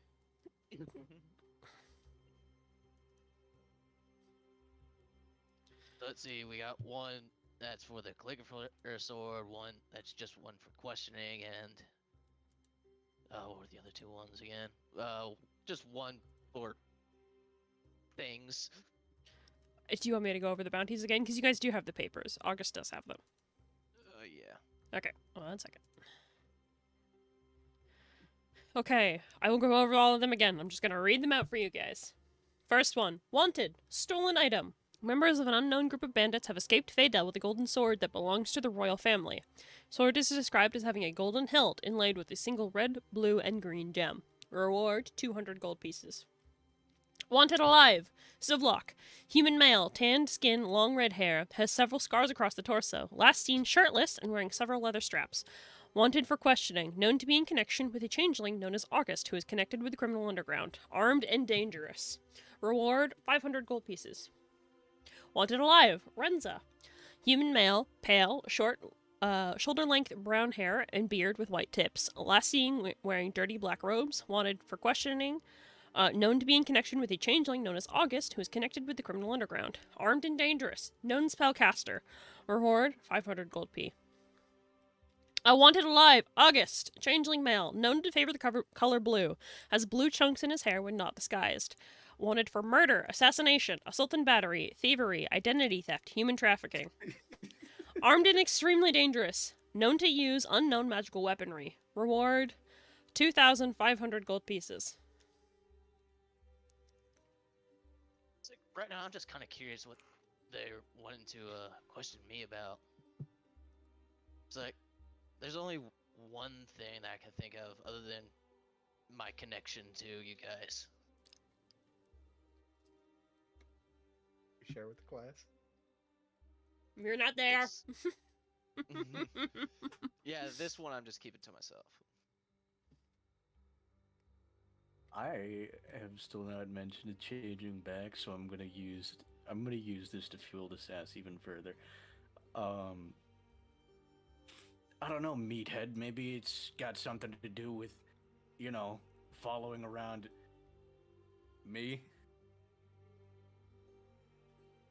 You're wanted for questioning. They probably want to ask you about where I am. Which, worst case scenario, they let you go after you say you don't know me, and I was just someone who came along to help you out. Sort of nuts. That did not go through. But even if I do get captured about that, like there's no way I'm gonna throw you guys under the bus. Oh yeah, no, I know your face now. But All right, you didn't yeah, have to threaten me. I didn't say I was threatening you. I know what you look like.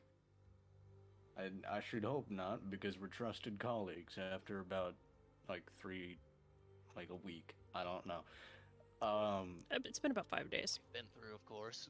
Okay, so like a week. Tomorrow will be the 6th day. Okay. But I figure we'll be fine.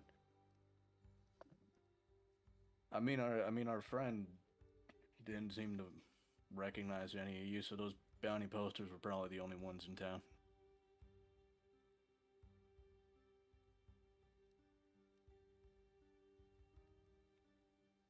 Well, anything else you guys want to discuss about this before we hit the sack?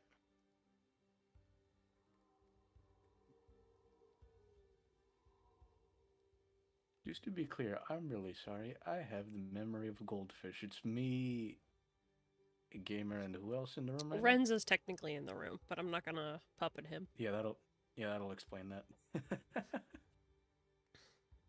um, Well, I guess before I pass out, like I will be doing in maybe 3 hours. I can't do math. I want to see if my guns has something to input today. Okay. What are you trying to do? I will unholster Steel Horse from somewhere within my shirt. I don't know where I would be hiding it. And just sort of lay it on my hands and just. You seem to be talkative lately after who knows how many years of using you, mystery friend. You got any suggestions?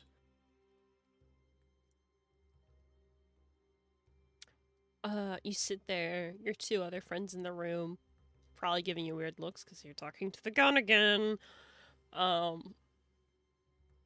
You wait for a moment, and you don't get a response from it. Yeah, I figured that's fair enough.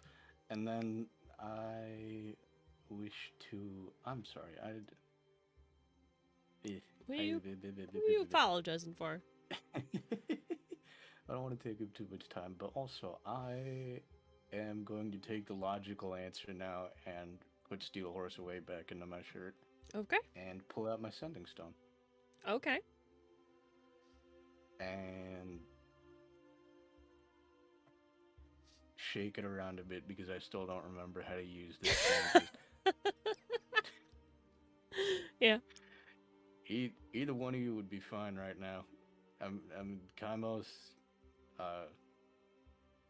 Dingus. Nah, I don't. Whoever's out there. It takes a moment. Keep in mind, your friends are right there, and they will be able to hear all of this. But it takes a moment, and then eventually you hear Kaimos' voice come through the sending stone. August, do you need something? He immediately he immediately jumps. Yeah, hey, I'm just a little bit curious. I don't suppose you have any pull in I can't remember the town we're in. I'm sorry. Try one. Okay. I don't suppose you have any pull in Drywind, do you? August, we're everywhere, you know that. Cool. What are the yeah, yeah, I guess I did. What are the odds you'd be able to pull a few strings and help me and some of my friends out here? We got Yeah, we're a little bit known amongst the people. What did you do? Your fault. Haven here. First of all, first of all, none of this would have happened if Renza didn't threaten the twink.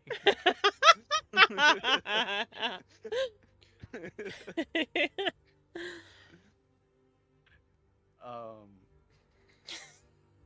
Okay. Butterfly So effect, baby.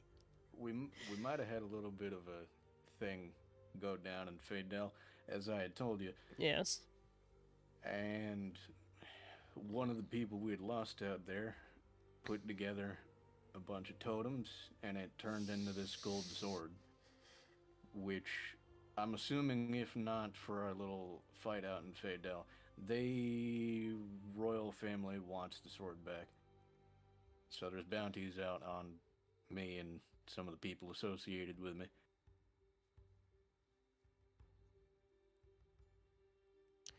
There's a pause for a minute, and you think for a minute, maybe he's not going to respond, um, before he does give you a response.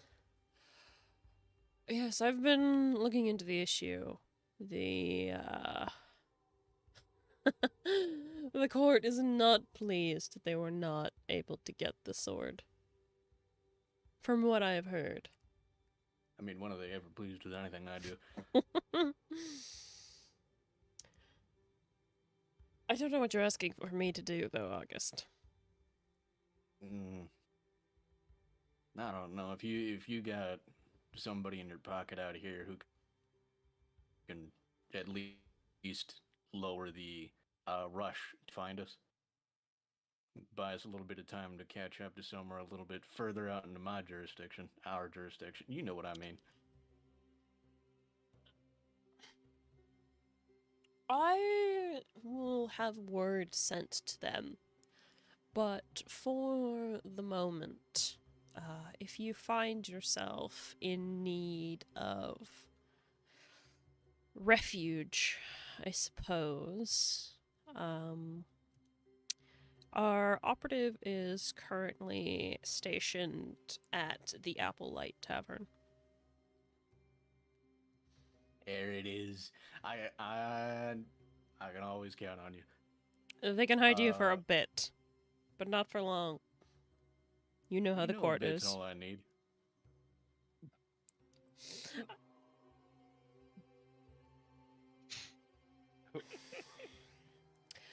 I recommend you don't linger in Tywin.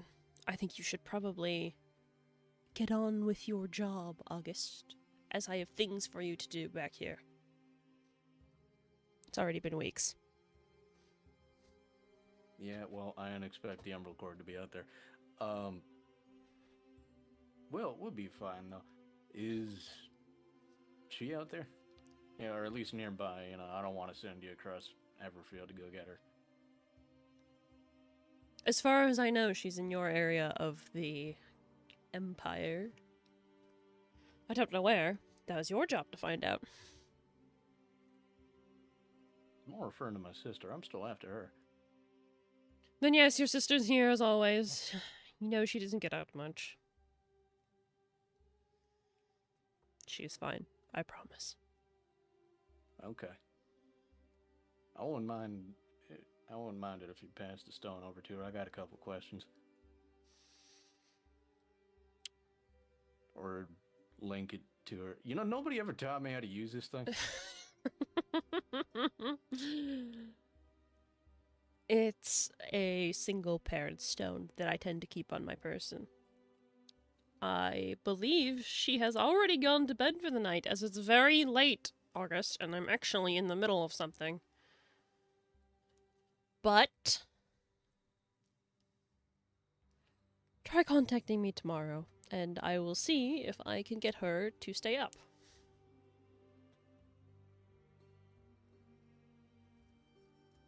I consider this a win anyways. I get to call you again and talk to my sister tomorrow. Is that all? Right, yeah, yeah, okay, fair enough. I had that coming. Yeah. Well, if everything goes well, I'll talk to you tomorrow.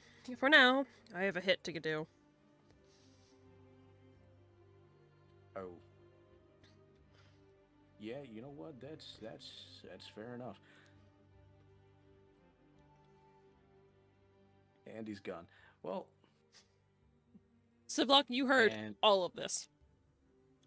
Zubok just looks up at August. So, a friend of yours? a little bit of extra help. We got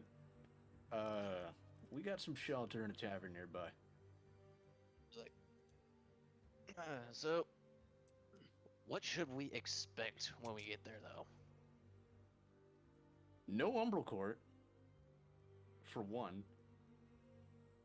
And we got somewhere to hide where people won't want to turn you in and won't want to more than likely turn my head in. So we got that to look forward to. Fair enough.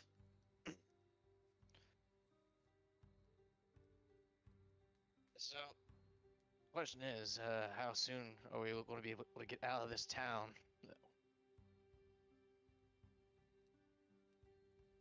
Yeah, that's the question. I don't know what you. I get rhetoricals. I. How the hell you think I was gonna answer that? This was a question to myself. Probably stop talking to yourself.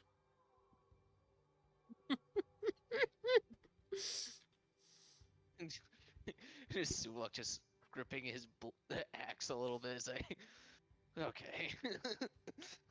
August is absolutely making the cat face.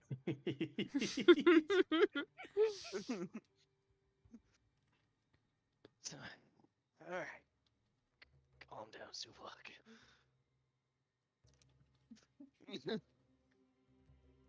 It's like, but I would recommend us at least trying to procure like a wagon or something, make our journey a little easier. But if not, fuck it.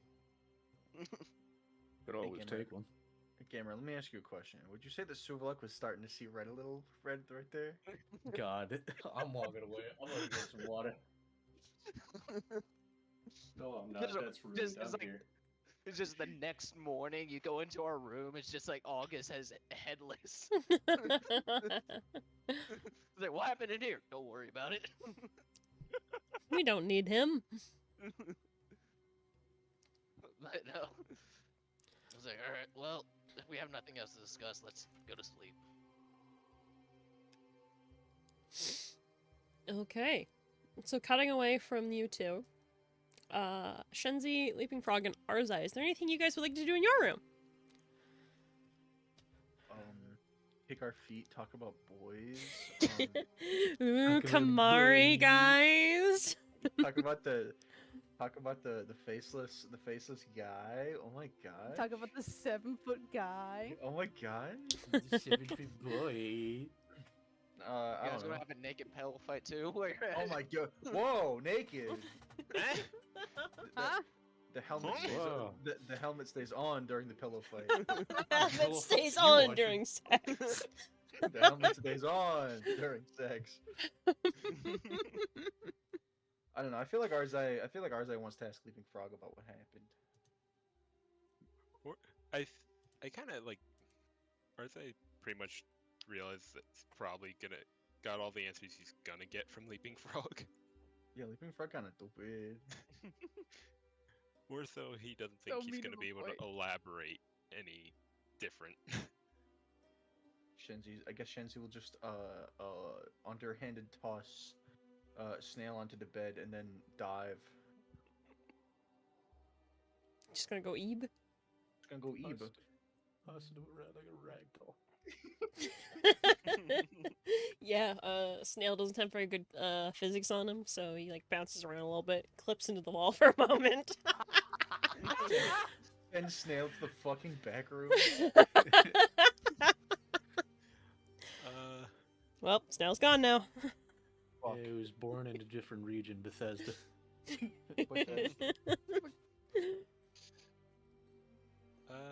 Actually, Arthur's going to turn to Shenzi.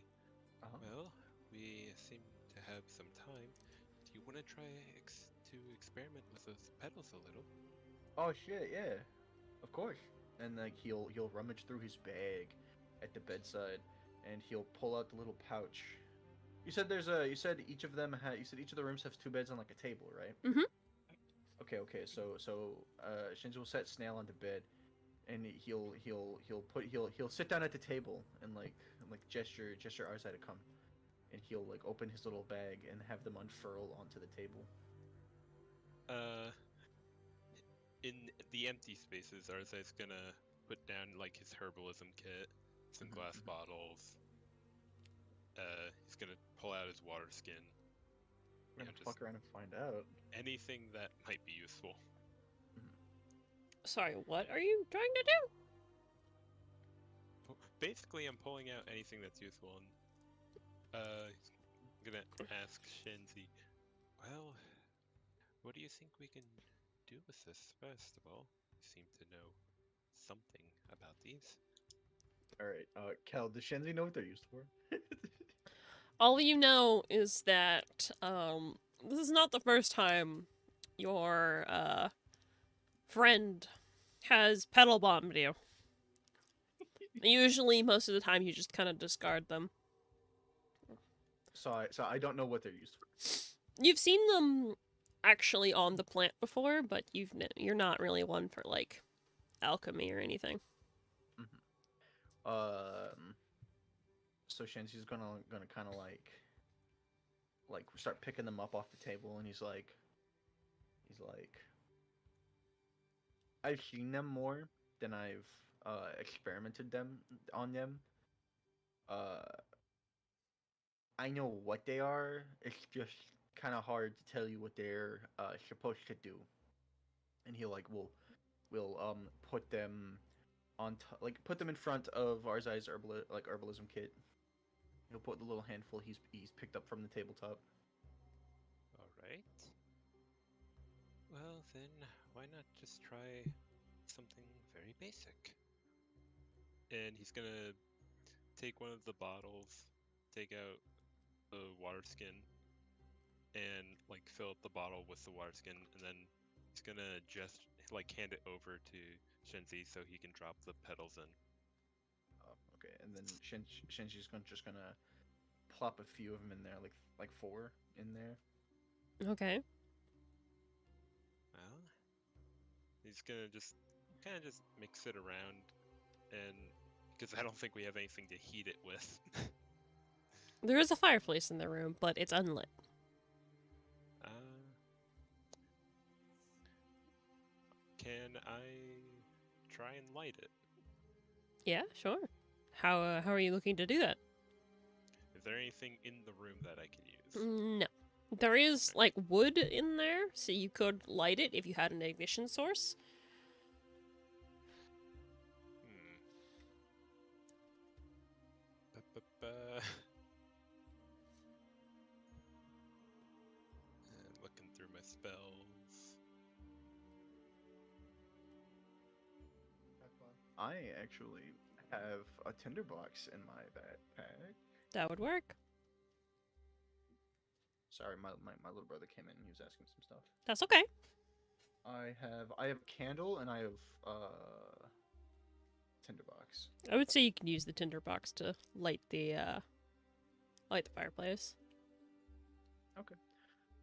So So I you do that easily enough. In the slowly crackling fireplace within your room. It's pretty nice actually.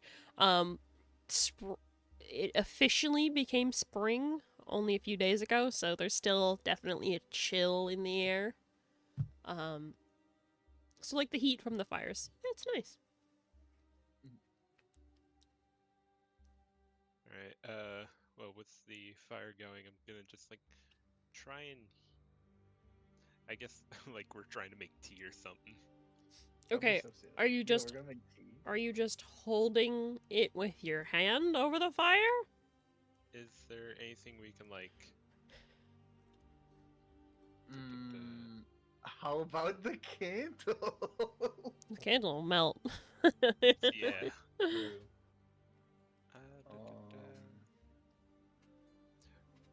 Okay.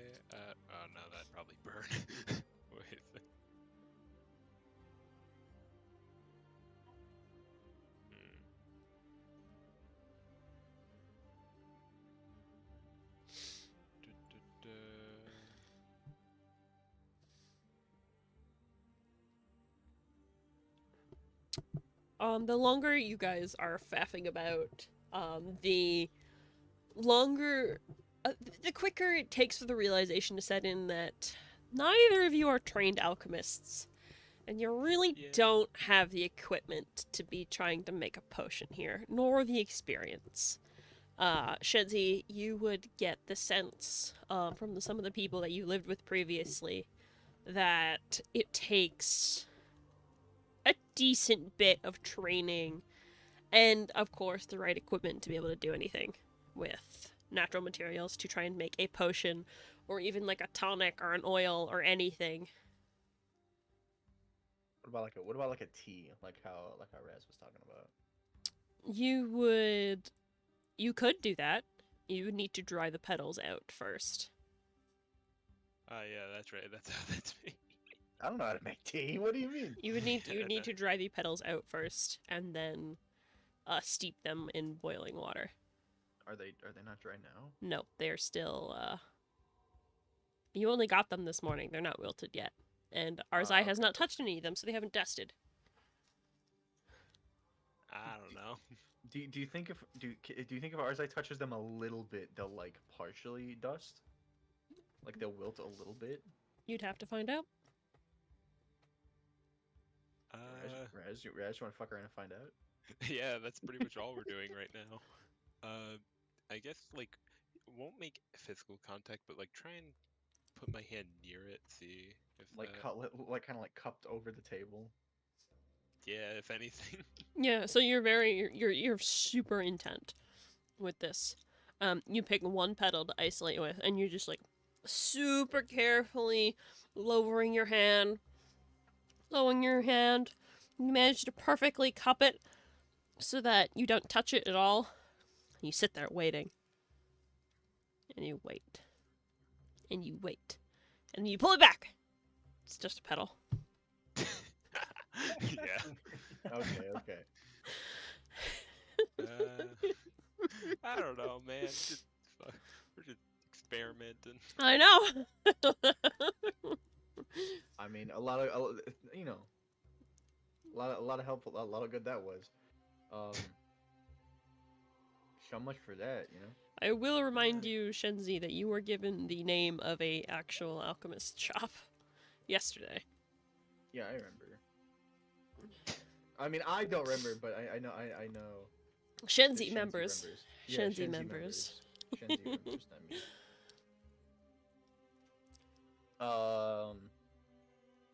Do I have to roll for that history check, or do I just get to the game of it again? No, you just remember that the alchemy store's there. Okay, so like okay.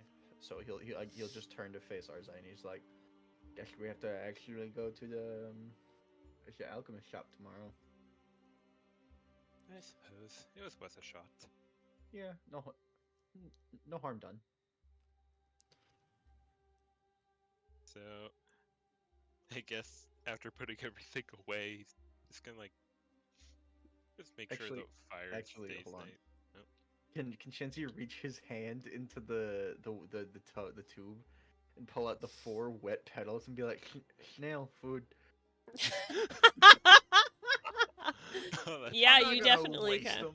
Yeah, you Alright, so definitely I wanna can. do that. I want to offer the wet flower petals to Snail. See, Snail makes like this face, like, "Nyeh," but then he like hesitates. You guys didn't eat dinner, so he kind of like pauses and snatches them from you, and he's gonna eat them. Okay. He's A munching few, on wet flower. he doesn't so much munch them as he just swallows them whole. Mhm. And then a few minutes later, you look over and you see Snail. He burps, and there's just like a cloud of sparkles that comes out. Oh hell yeah! we fed him glitter. Was you good, buddy? And I'll like pat him on the head. And you see he pauses for a moment, and he just like slowly shakes his head. No, it wasn't. He's like, oh, I'm sorry, and then he's like, hold on, Shenzi will turn to Arza, and he's like, breakfast is included tomorrow, right? I believe. One meal is Me, included a day. Okay, yeah. Me as player did not remember. Yes. 1 meal per day, if we can make it breakfast. Okay, so then Shenji's gonna like nod in acknowledgement. He's gonna turn back to Stanley. He's be like, you want some breakfast tomorrow? You can eat real good tomorrow. You look down on him, and he looks actually a little distressed from the fucking glitter that he just, like, burped up. He kind of looks like he's about to cry, and he's just, like, looking at you with, like, these big ol' eyes, really shiny and wet. And he just shakes his head. He's just, like, nods. He's like, yeah. Is Just terrorizing the poor goblin. I'm not terrorizing him. Yes, you are. No, yeah, I am. So let's just split up the rations we got. I can't just give him. All right, so I guess with that we'll go bed. I guess Okay. Shenzi's done for the night. Leaping Frog, is there anything you would like to do? Not. I did everything at the beginning. Okay. So, with that, you all finally, slowly, one by one, drift off to sleep. Not camping outside, which is really nice. You guys are in warm, comfortable, tavern rooms. The noises from outside have died down by now. Everybody has kind of fallen asleep. The entire city, resting in preparation for their workday tomorrow. Suvlok and August. Would you both to roll me a perception check? Oh boy. Suddenly, I guards. should have turned back into John before I went to bed. Perception? Yeah. Okay. Normal. Everybody has taken a long rest, by the way, so feel free to Oh, do what that. have I done? So here would be where I switch out spells if I want. Yes, if you want to switch out spells for our prepared casters, you're more than welcome to do that. I got a dirty 20. Okay. Look at you, 5 hit points, Hunter.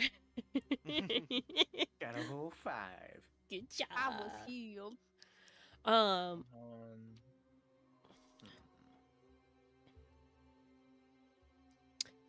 so you both see this actually because you both rolled decently well.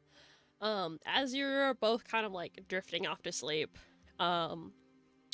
you guys did not light the fireplace. So when you hear the crackling of flames, both of you are very alert people. So you instantly like snap awake, sitting upright. I don't know what the bed situation is like because there's only 2 beds and there's 3 gentlemen in this room. But you both kind of like look around side to side. Where like, why is there a fire? And you notice a purple glow about the room, and then your eyes settle on Renza. Renza, who was in the corner of the room, being decently quiet, pouty, moody, especially over everything that's happening with the collie.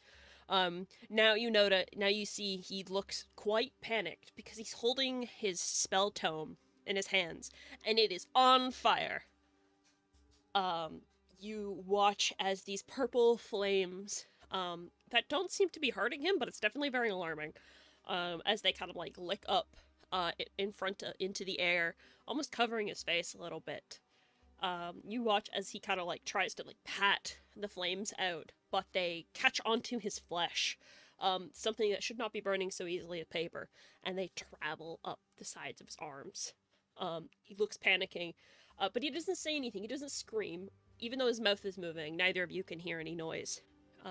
You just watch as this purple flame travels up his arms, across his torso, and then it quickly envelops his entire body.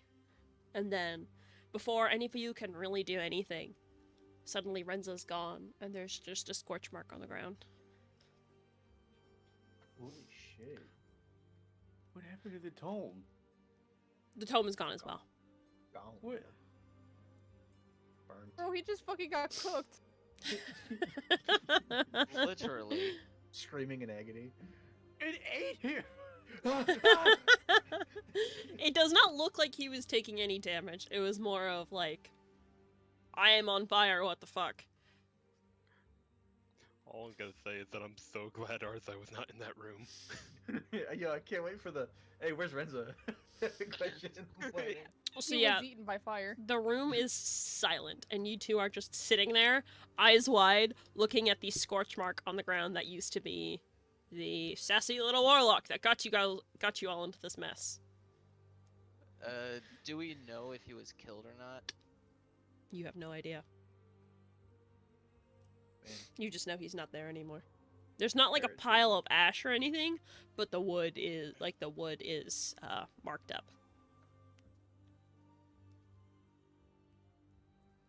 August is gonna get up in an absolute panic, grab Steel Horse, and go over to inspect anything that's left.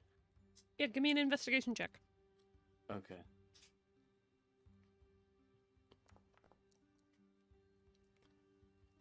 $50 total. You're looking around, and the wood itself, where you would assume it at least be a little bit warm, is cold to the touch. The scorch marks doesn't seem to be going anywhere. Even if you touch it, move your hand through it, try and like rub it off or anything, it's there. This wood would have to be probably repaired by magical means. But there is no evidence of Renza. There's no hairs, scraps of clothing. It is just a scorch mark. And he's gone. Damn. He is absolutely still patting down anything he can find in the corner and just mumbling to himself, no, no, no, no, no, no. And eventually he just stops, takes a deep breath, and goes back over to his bed to just slump down, Steel Horse holstered on his chest. Like, And at that point, is like Vlog just looks over at August and is like, "Please tell me you found something." does it look like there's anything there?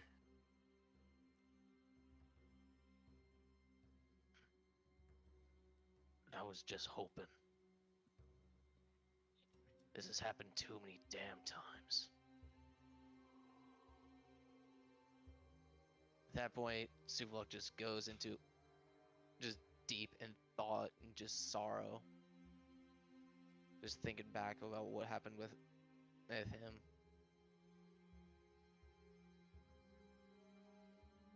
Just At that point, you both hear within both of you hear within your heads. A not super familiar voice, but you've heard it before. You both recognize it as a Kali. Don't worry, little mortals. He'll be fine. He has a price to pay. Are you single? You do not hear this, Shenzi. You are fast asleep. What do you Are mean? Are you single? Okay. do you say that? I feel like that's Hey, way but too much of a 180 from what I just did. Haven. This is our only chance, though. Fine. Yeah. You're asking Akali if he's single. I'm thinking of it. Hang on, I got a coin. Haven is the Two-Face of this campaign. I'm consulting the coin. Mm-hmm. Yes. Consulting Steel Horse. Okay. There's a moment of pause, and then you just hear like this laughter, and it's got this very like sinister tone to it, but seems genuinely pretty. No, there's no bad intentions behind it. But it's just more of. You're a ballsy one. Yes, I am.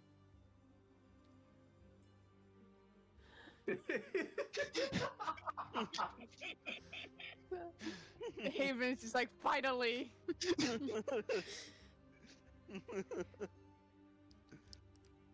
So, we're getting a new warlock, right? It's gonna be a multi-class. Shit, it's gonna be. It's meant to be Shenzi, bro. Oh dear God. Insulting the coin again because of. You gotta make choices. Come on. I know. You can't keep asking the coin. You got yourself into this. You asked.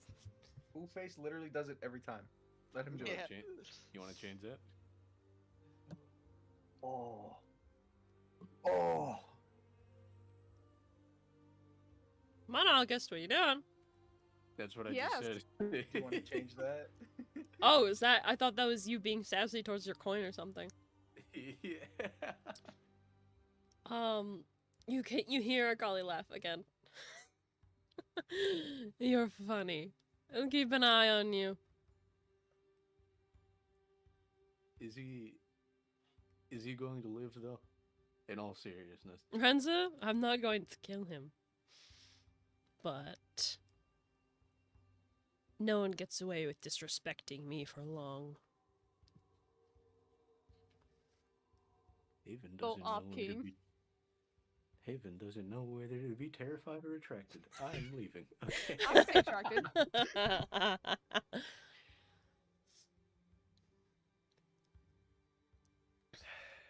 We'd like him back at some point.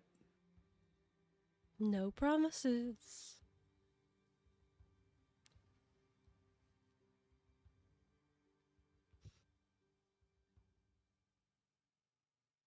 Excuse my silence. It's not like it's not. I'm not.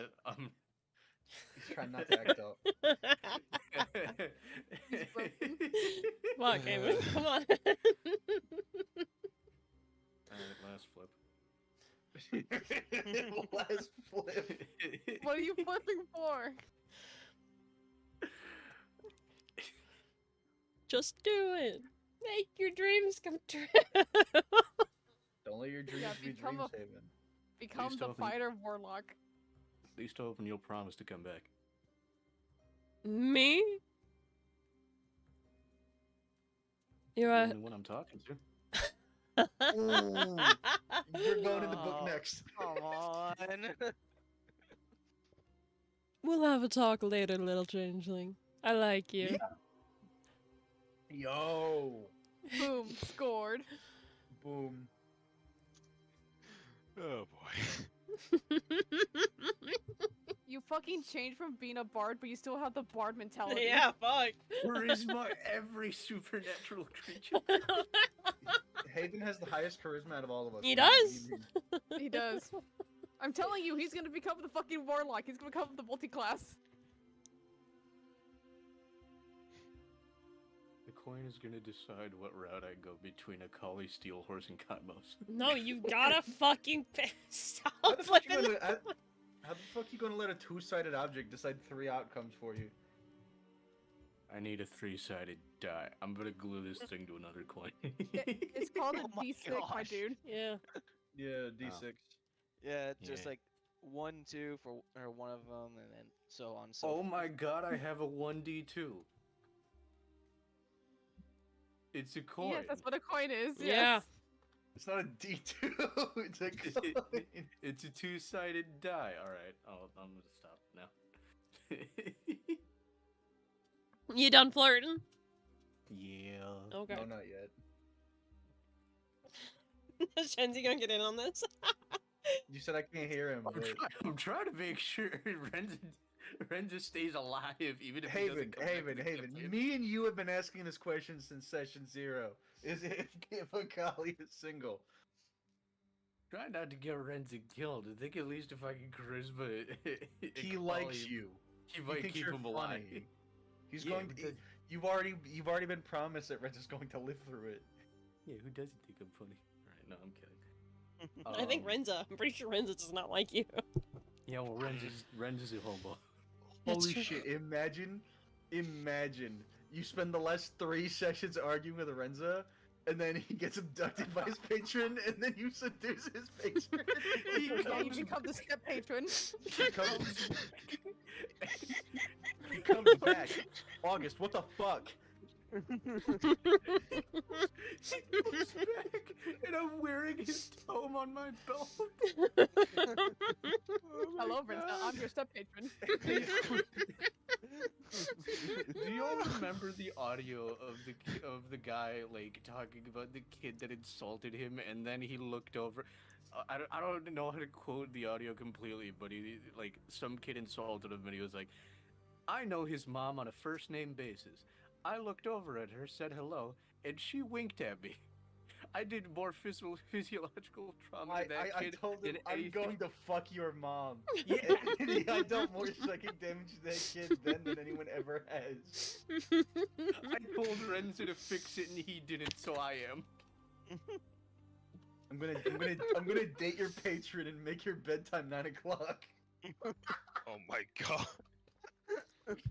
I'm done. I'm good. I'm not laughing anymore.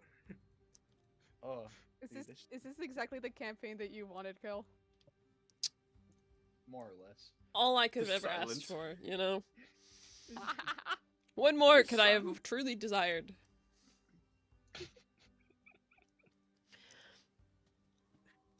No, not Chad. Help me, step patron.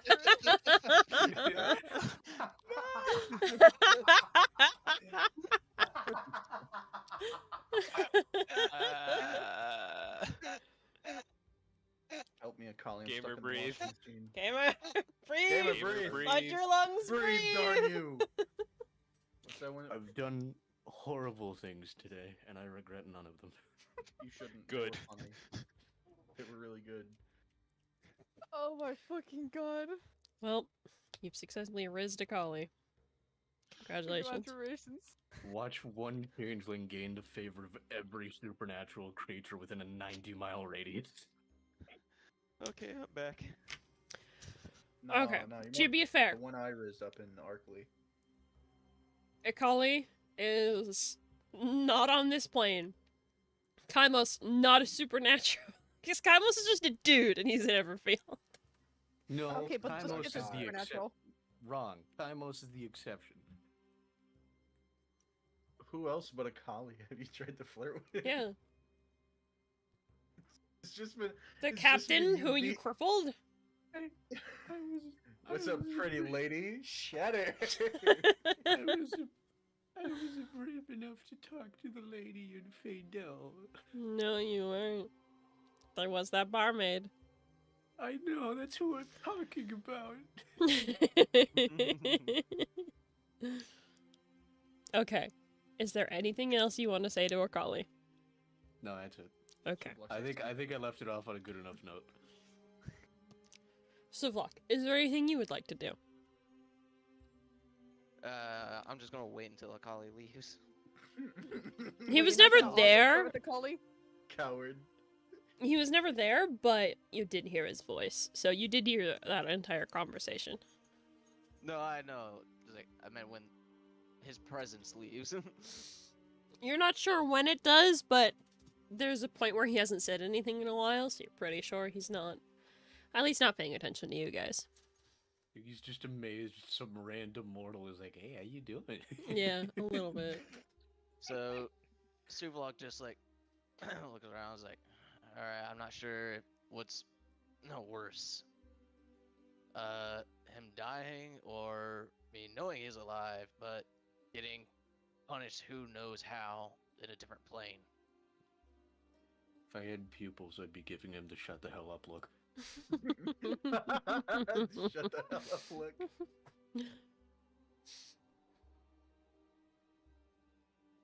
Just looks at August. What? I did say if I had pupils, but I don't, do I? I mean, I mean, you can still You- do the look.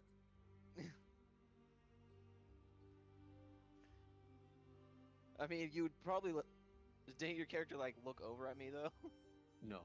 It's Oh, just okay. Haven talking at this point. I'm done. So- I've done side enough eye. damage. It's just Alright. Haven. I've done enough damage for the night. It's like, all right, well, now that this shit's sorted out, I'm going back to bed. Okay. So the two of you eventually go back to sleep. Renza is gone. Akali has been rizzed. But soon enough, the morning comes to all of you, and you can hear the sounds of the city outside as you all slowly come to consciousness. The sunlight streaming in through your windows. From what little is able to get in due to how close the buildings are together, you can hear people going about their daily business. A few people walking outside the halls, outside your rooms. Probably people leaving their tavern room for the day. It's a bit of noise coming from the tavern beneath you, but you all wake up feeling very well rested, and the city of Triwin is yours to do what you wish. So at this point, Suvalok looks over at the scorch mark and looks over at Alex. So, how much of a tip should we give of the tavern for repairs? I don't know if I'm so much worried about that as much as we saw our friend Die. kind of die, half die, like burned alive and taken somewhere else. Oh no, don't get me wrong. I'm still very concerned about that. But still.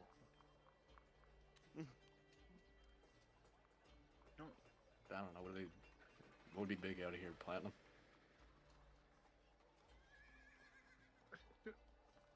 They give drop a platinum on him, why not? Do you have a platinum? Do we? I don't fucking think so. I'm Do pretty you? sure you're broke. Okay. Okay. Yeah. Let me If see how much someone I had let me a see how much I platinum- have.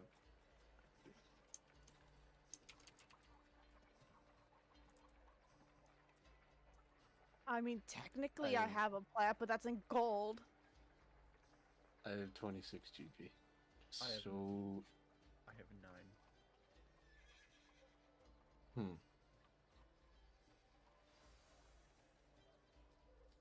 I don't know, 5 gold. For context, I believe a day's wage is about, if I recall correctly, anywhere from 1 to 2 gold. Yeah, so 5 gold should definitely pay for the damages. If not very much so overkill. let's say like 2.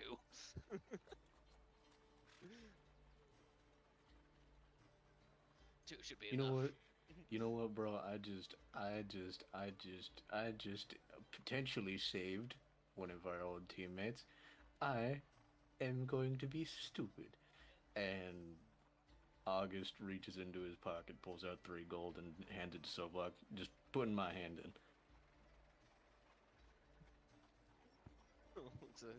Alright.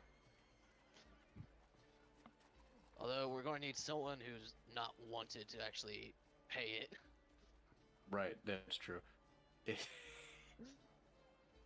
That being said, the other room, you guys are all awake, and you have no idea what happened in the other room last night. You're all just like, man, what a great day.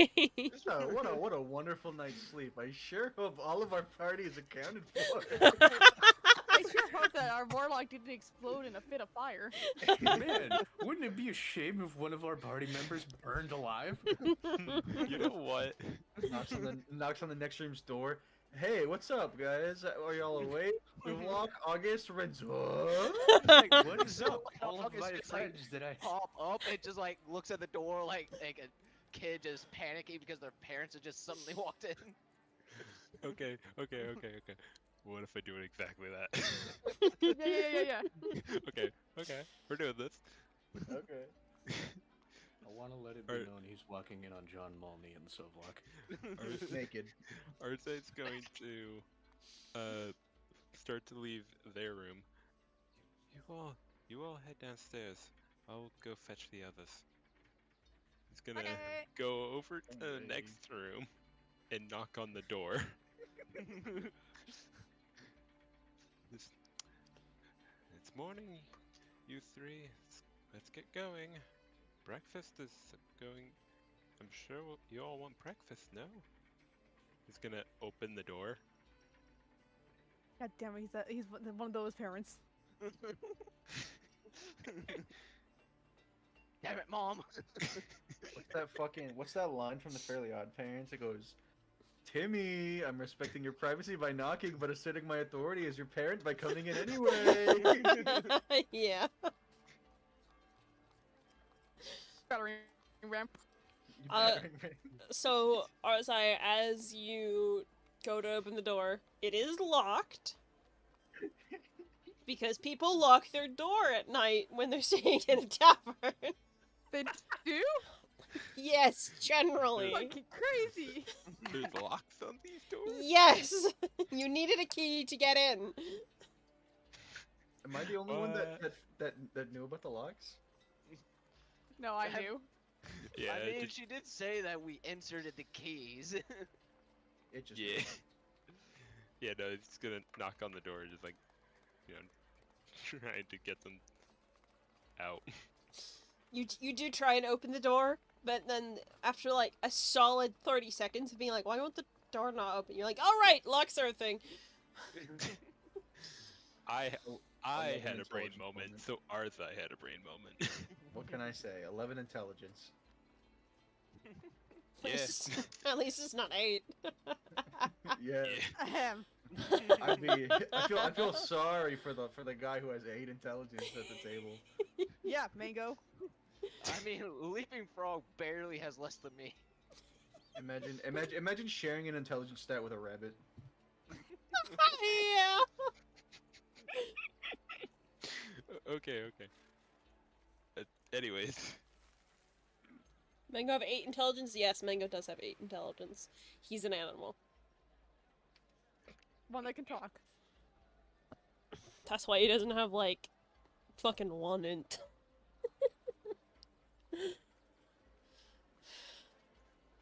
But yes, August of Luck, you hear Arzai at your door, and apparently trying to open it, but Arzai is unable to. Suvlok just looks over. Well, gotta get this over with anyway. Walks over to the door, unlocks and opens it. So there was a situation last night. You killed Renza! Arthai's face We were goes. hungry. Arthai's face goes immediately, like, dead serious. Just situation. What kind of a situation? He's gonna just try and look past Sivlock to see what's going on. So Suvlok just guides Arzai into the burn mark on the floors. It's like, so you know how he had a patron, right? Sure. Well, he kind of pissed his patron off quite a while ago, and it finally got to the point where yeah, his patron just decided to make him catch on fire and pretty much take him away for punishment. Hearing the words "catch on fire" and then seeing the scorch marks, Arzai's gonna just like hold his covered and yet very scarred arm. Catch on fire.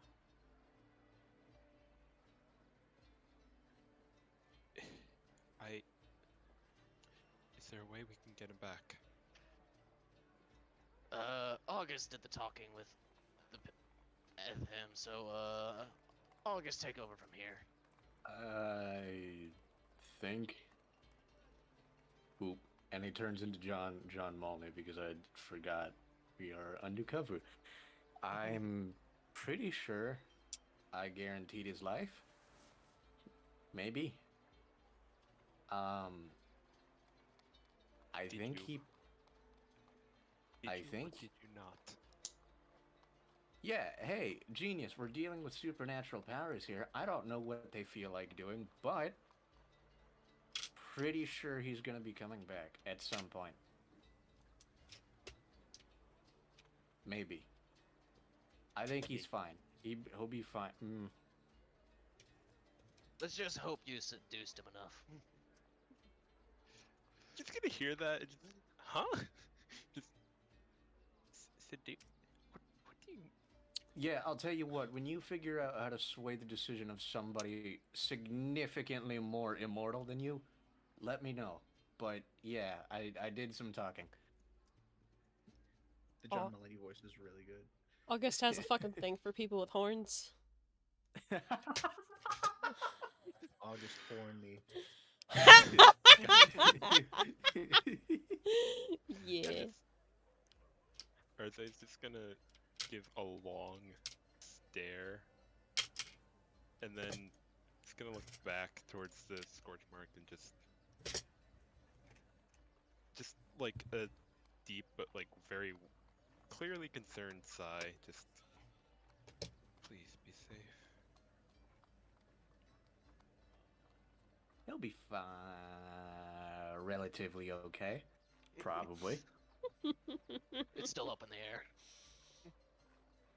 I'm not exactly a fan of that. He got Yeah, we didn't stabbed with a either. poison knife before we got here, and he was pretty okay after that. The poison knife? Yeah, right. You weren't there. We ran into the Umbral Court. He got grazed. He's okay. So it is a little bit of a step up, I'll admit. I think he'll be okay though.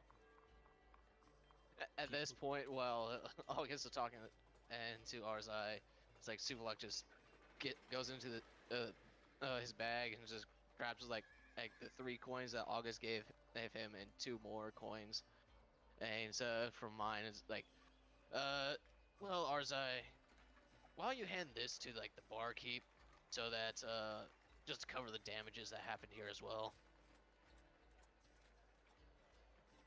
He's still like he'll like subconsciously just take the money, but like I don't think you understand. People don't just get burned alive and be okay. Fully showing their arm now in front of the 2 of them. That doesn't just happen. We are well aware of that. How do you think we felt when we witnessed it ourselves? And I'll have you know, it didn't just happen. It happened last night. Death glare. That's almost August, worse. you are not helping It's this. so disingenuous when you say it in the John Mulaney voice. Like you're mocking Arzai after he reveals his burn scars to you. You're like, yeah, well, yeah, it happened yesterday. And so Suvalok just looks at everyone and is like, let's just go down. We need to explain this to everyone else anyway. I hope you can explain this better than you did to me. Just go on ahead. Just head downstairs. Like, not looking back anymore, just very clearly upset. Suvalok just like is kind of confused. Why the hell is he angry at me? I think he might be more angry at me. That was a little bit out of line, but I wasn't wrong. It did happen last night. All right, why don't you just shut up right now, August? I'm not mad, I'm just disappointed. Actually, John. he really is Team Mom. He really Oh my is. God. August, low key the funniest person in the entire party. Holy shit. Then there's like Suvalok is just the Not dad trying August. to like cover up a little bit. Oh. Not August. John. And I'll just wave over his face. Oh no, Shenzi's not in the room with you. Shenzi's downstairs. That was Hemos. No, so look, just shut up, August. Oh. Yeah. Okay, You know what so I mean. for the sake of brevity, you all gather downstairs in the tavern. It is not as busy as it was last time. There is still the same person behind the bar. There's only like a handful of people. One person is passed out. You think he's probably been there all night. But otherwise, there's a couple other people who were staying in the tavern who are eating. It's generally pretty quiet. Alright, is there like a waiter that's going around, or No, there's just the person, the human person who is at the bar. Too good to go get your own stuff. I... You have to be Yeah, served. jeez. Oh hush. All right. I'm gonna. Arthe's going to go up to the thing, Go up. talking to. It's gonna approach the guy behind the counter. Mm-hmm. Me and my companions would like some breakfast, and he's gonna put the gold that he was handed. He's gonna put it on the table. This is for the damage to one of the rooms. It would seem that some of my companions were a little careless with the fireplace and damaged some of the wood. My sincerest apologies. You see the tavern keeper had like a pretty lazy smile on his face for a minute. Then when you mention fire damage, looks very much so surprised and looks down at the amount of gold he's being given and is like, "Oh, it's it's quite all right. Don't you worry about it." And makes like a little gesture as if he's about to boop your nose, but like falls short, so he doesn't like actually invade your personal space.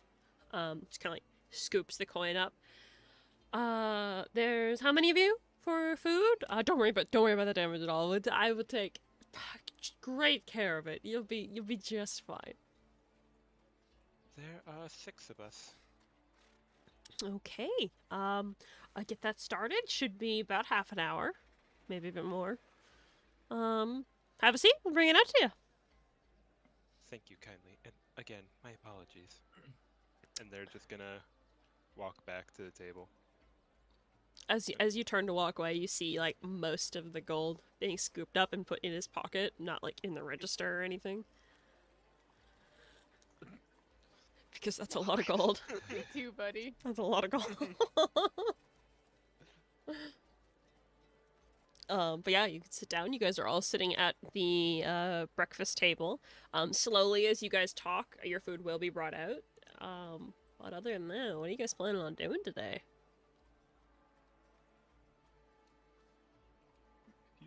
When Arthur sits down, he's just gonna quietly mumble this. Next time, someone else do the lying. I hate it. Can I roll? Why were Can I roll to see if I heard Why that? were you lying? Oh no, you don't have to roll. I'll just say everyone heard it. Okay. Okay. Well, Lying? why don't you ask those two? Gesturing And- to August and Sivlock. Everybody, Snail included, looks at the two of them. Okay. Where's Renda? Oh. Yeah, where's Renshaw? Okay, Silva. Yeah, is he still sleeping? Oh shit. Sleepy. Should I go up and get him? Sleepy No. hobo. Yeah, you got it, Team Dad. Mm-hmm.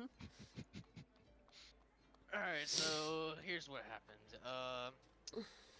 So, you know how Renza pissed off Akali, right? Who? What do you mean, who? It's Ren's patron. That's Shinzi. I thought we all knew. None of us knew his name. I'm pretty Oh. sure you did. Oh, we did. I'm pretty Yeah, 'cause sure I you did- guys I have don't talked to remember. him. We did. We did. He introduced himself. Yeah, like he Oh, shit. possessed Renzo like session Yeah. 1. He took I pulled over forward. Ren's Never body, mind, and then I'm I was sorry. like, "Is he single?" Yeah, I think doesn't know his Leaping Frog and Mango. He Wait, wasn't. Yeah, I Leaping just- Frog and Mango probably have no idea who Akali is. Arzai doesn't know either So Shenzi's the only one out of the three of us that does know. who Akali is. All right, fine. Okay. Well, I so- just he must forgot. He almost If forgot. I- That's so- okay. So, you know how Renza has a patron, right? Huh? Well, it's pretty much it's pretty much how do I explain this? Back to August. It's someone with a higher power that Renzo was a follower of, I guess. And Like a pagoda? I Is he a guess monk? no, No, no. No, he didn't punch But- anything. Thought he was a hobo. but his Oh, he is. his patron and was named Akali, and at one point, Renza made Akali really, really mad. So that's what caused him to have trouble with his spells, I think. His And- spells, I remember. And then last night, it got to the point when Akali just pretty much kidnapped him. Oh, Oh. So we believe he should be returning at one point after August here negotiated with Akali. that's a big word. What does that mean? It means Negotiated. it means I convinced him. That's to... a big word. What does that mean? Sweet talked. With candy? Yes. You have candy? You're not giving us candy? No, it's not a candy thing, but we can buy some of that for you later. Yeah. What he's trying to say is his patron is borrowing him for a while until he comes back. I had a talk with him, and he should be okay. I see. You Will he come back soon? with him. Yeah, We when don't you're coming have back? a definite time frame of You- when he will come back. Seems It'll like be- that would have been important during the negotiations. It'll be a Yeah, while. he wouldn't tell us. Uh-huh. Can you talk to him again? Yeah. It's I- we can't exactly call Akali. Why not? Why? Yeah. Because Gotta- because You the gotta only call him guy a name. who knew how to, talk to him is gone. But you can But you talk. talk to him. You're talking Really? right now. Where'd he go? I don't know. Oh, the Inferno plane. Mm-hmm. And then What's that? Shinji just kind of like does like a little like a head pivot and like looks up. Huh? Huh? Are they Excuse gonna- me? Arthur's gonna do the same. Just you you can't even see the look on Shenzi's face, but you just know it's fucking bewilderment. Excuse me? The look on mine is bewilderment. Mango's just sitting there like a little fucking kitty face. Where's that Mango? Where? Wait. Infernal's a big What? word. No, it's not. It's Not long- in or not- no, it's only 3. Convince has 2 syllables. No. What do you mean no? Convince. Too big. It's too big. I'm going to cast Shatter right now. Please don't. Alright. Shatter. Mango? Yeah. Why do you know what the infernal plane is? What do you What is mean? it? Okay. Okay, hold on. May I, sorry, Yes. sorry, what's your name? John Mulney. Okay, John, may I? You got it. Okay, and then Shane's just kind of like pluck, Mango off the top of Leaping Frog's head and sit his little body on the table, Hmm. and Mango, where is the Infernal Plane? Down. Down where? In the ground? It's like down even more than the ground. Maybe that's where I actually fill in. Am I in the I- infernal plane? No, this no. isn't the Infernal plane. Okay, good. Yeah, don't be stupid. Want to Wait. pass through it. No, I- yeah, I- don't be if stupid, this- Rabbit. If this was the Infernal Plane, Renzo would be here. Oh, true. Yeah, it's Yeah, like okay. it's like there's like fire and rock and Uh-huh. and rock, but like fire. liquid. Yeah. And there's lots of castles and smoke and guys that look like our size except really big and like really big horns, and sometimes they're mean, but they're not mean to Mango. Alright, so she's kind of gonna So, give like a little. Go ahead. Suvlog at this point just looks over at Mango. Is like, Mango, are you from the Infernal Plane? Nope. Mango's But from you- here. Yep. Like, but it sounded like you've been there. and Yep. Can you take us there? Huh? We do not want to go there. How do you get there? um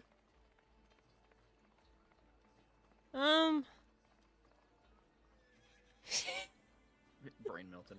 see, like his brain's melting for a second, and then he just disappears.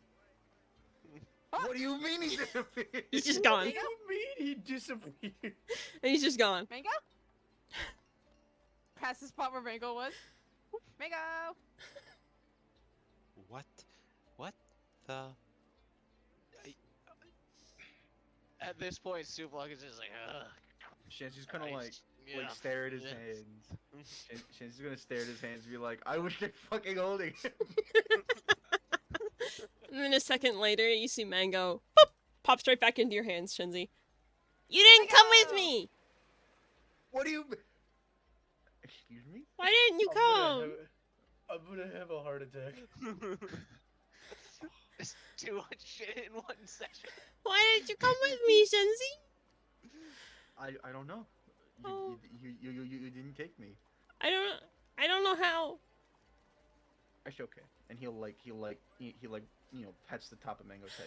We'll find out. Anyway. As you pet his hand, like your hand comes away, and you see like there's a bit of ash on your your hand, on your glove now. Oh, but not in his fur. There was a little bit, just like a little Okay. bit. You Okay. Yeah, no, Ruffle don't Like be he so he shit. smells a bit like smoke now. ruffle him, get all the ash out of him. Uh-huh. Yeah, I'll ruffle him. A little bit. You just kind of like vibrate him for a second, and then nothing happens, and then suddenly, poof! There's just a bunch of ash. It just comes off him all Yeah, at no, once. don't be stupid, says Shinzi. The rabbit just doesn't understand the concept of death, but knows what hell is. What do you mean? Knows what hell is? It's different. Ar- this entire time, Arza has been just staring right at Mango, just in absolute bewilderment. You see Mango again, just with the stupid fucking kitty face, just kind of tilts his head. Silence, 'cause, like, Arza is concerned, confused, a little bit worried. John Mulney is ordering alcohol to the nearest staff member, like reaching over his chair. Yeah, okay. It's like, it's too damn early for this shit. Alright, so Shenzi will now return Mango to the Leaping Frog's head. Like Suvlog at this point, alright, where's our damn food? I need something after this. It's like slowly been coming out as you guys have been talking. So y'all have you're all eating by now. Oh, okay. So, does Snail just get Renza's share? Yeah. Yeah. Wait. You see him just he's I just wanna- like barely peeking over the table, but he can eat, but he's like really short. Does Snail know how to use a fork? No, he He's doesn't. just using his hands. Yeah. Just I'm using his imagining. hands? I'm imagining Snail eating like an actual goblin, like hunched under the table and like pouncing on it like it's alive, like he's yanking it back down.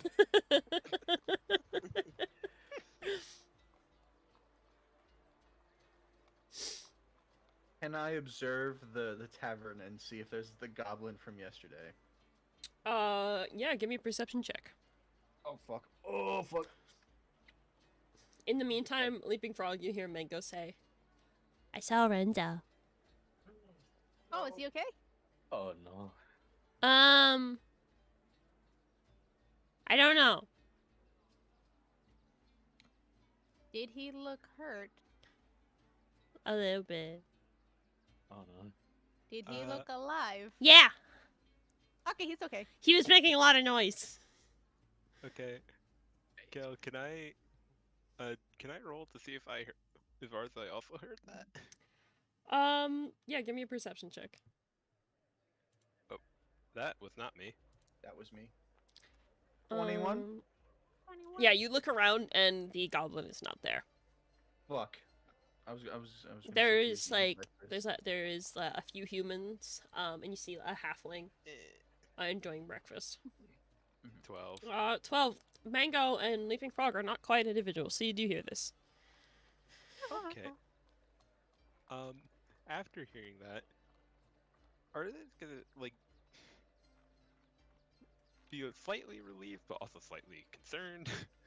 And then they're gonna ask, Mango, Me. are you able to travel to any other planes? What? Who else can you go see? All of my friends ever. Where are they? Wentz is in the infernal plane. I heard. Um, I have a friend in in the ele- em- elemental. Elemental? Yeah. It's real windy there. It's fucking windy. If it windy. windy. And and and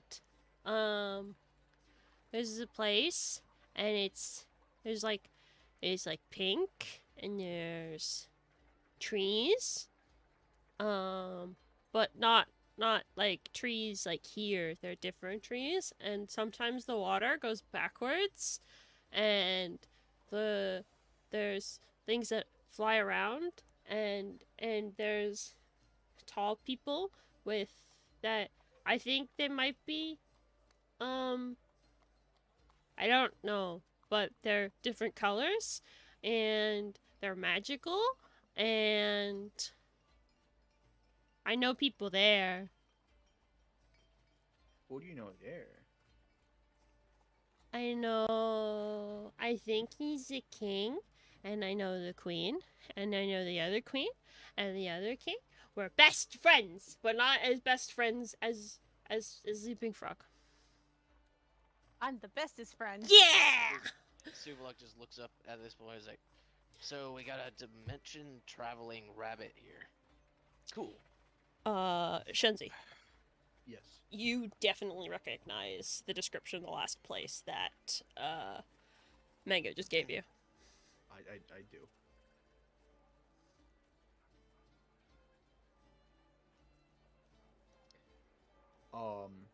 I'm not sure what to ask after that. I'm not sure where to. I'm not sure how to progress from this. There's a lot of information. Do you... I don't know how to progress out of any of this. You know what? Let me go get some candy. Yay! Suvalok just looks over at everyone and is like, well, if we're all done eating, I believe they have a leaping frog. Wanted to get some training done with Kamari, right? I thought that was tonight. It No, was, no, yes. no. That's the situation that we're going to be solving with him tonight. Oh, No, okay. no, alright. no. Shenzi... he must correct. Rah! the only Yeah. meeting time you guys have with Kamari is at 8 p.m. tonight here at the tavern. Whipping and nay, and I'm right. Then what the hell are we going to do for the rest of the day? Well, Candy! More candy! Wait, Arjai, we have that. We have the alchemist. shop. Yeah, yes. yeah. So I have a lot to think about, but yes, that's definitely somewhere we should be paying a visit to. Are you okay, Arzai? I don't know. Oh. they're like kind of just laughing beside themselves, like almost in like just utter disbelief. Okay. You want some candy? Sure. Here you go. The defeat. Sure. The sheer defeat. Just take the candy and you know what? I don't think I've had the candy yet. Not as far as I think you so, might have had it once. regardless, I have the candy. It's very good. Like, it's really fucking good. It's berry flavored. It's very flavored. Not like It's any berry you've ever had. berry. It's not like any berry you've ever had before, but it's really fucking good. It's naturally occurring blue raspberry. Mm-hmm. Yo! Upon realizing it's not another berry, it's not a berry I've had before, are they just gonna like be like having it, and then there'll like be a brief moment where their eyes are like, huh? And then just another defeated look, like, oh whatever. Absolutely incomprehensible. Where are we going? I want to get my candy. Okay. I do have a friend nearby we can go check out. Just in case we need to stay anywhere else other than the tavern. Oh yeah, you were talking about that last night. Seems you guys were talking about a lot of things last night. Yeah. As you're about to say that, what's everybody's passive perception? Aww. I believe mine is a 19. Yeah, passive perception is 19. Mine's a 13. Mm-hmm. 13? Okay. 14. Yes, 13. How do I see that? Attributes. Scroll down a little. It should be under your senses. Yeah. 14. So everybody except for August and Suvlok, as August is about to start talking, you notice a group of guards come into the tavern. Oh boy. They don't seem to be paying you any mind, and they walk over towards the tavern keeper behind the bar and start having a quiet conversation.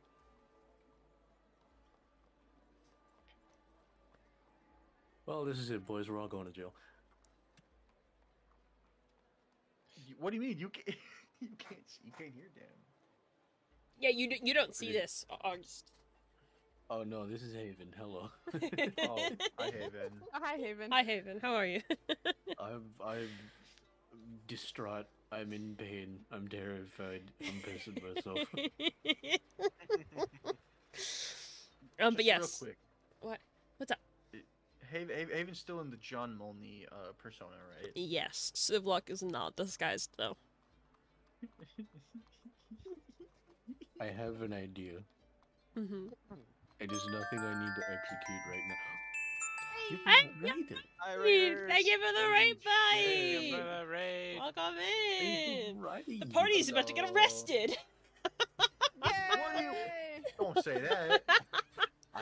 No, the I'm a guards are wanted not criminal. paying you any mind right now. They are just talking to the tavern keeper. That is all you can see for the moment, unless you would like to do something. I'm a wanted criminal, and also John Mulaney. We should probably Um, skedaddle.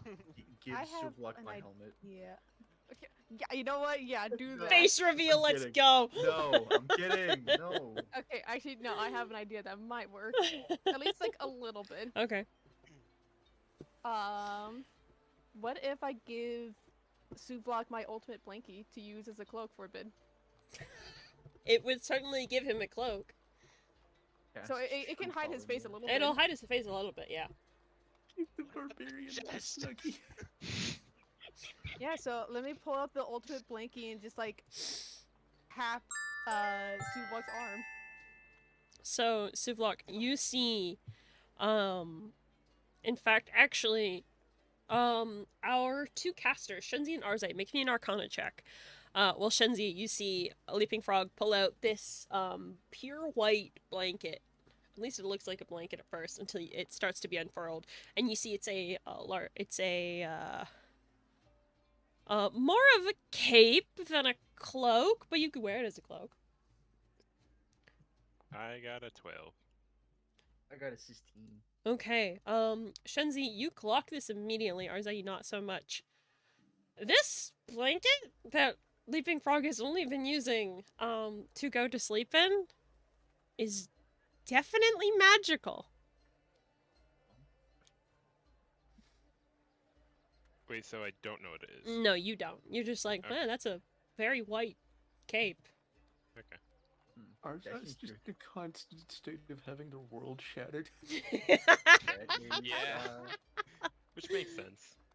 that is interesting. Hey, Leaping Frog? Yeah? What's that? It's my blankie. I found what's it when I found Mango. What's it do? It keeps me warm. I guess so.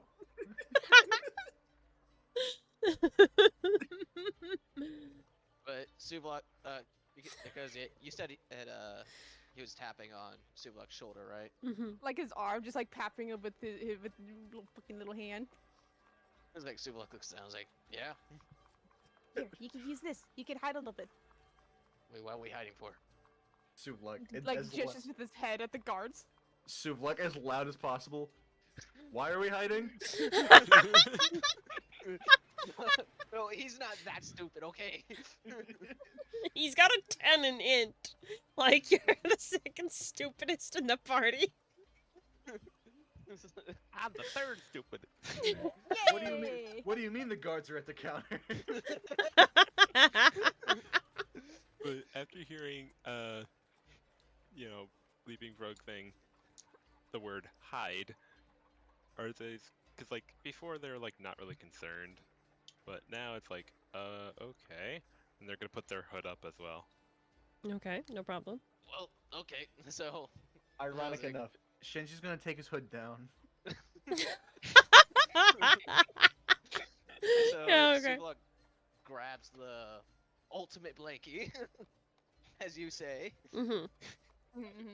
and just by putting it over my head or something like that. Tie your hair back like a bandana with it. I mean, it is long and flowing. Yes, it is a Here it goes. cape, but Should I like send it to Suvlok? Like actually like send it? yeah, because he has it. Okay, let me do that.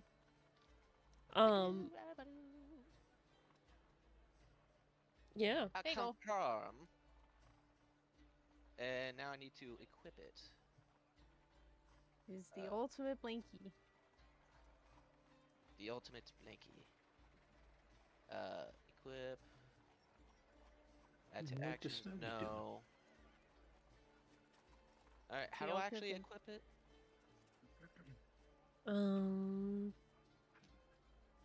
It should be. Because it's the edit, send.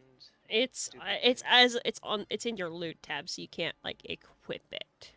Yeah. But you still have it. It still does its effects.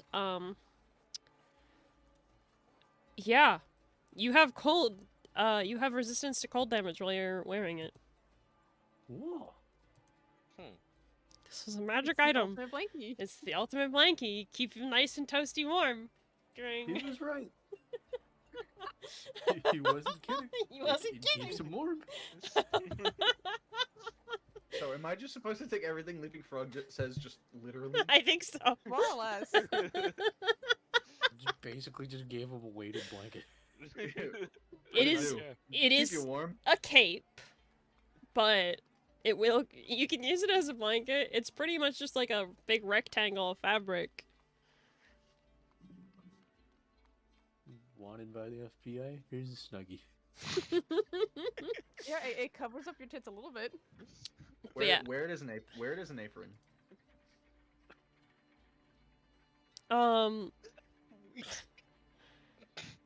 Breathe.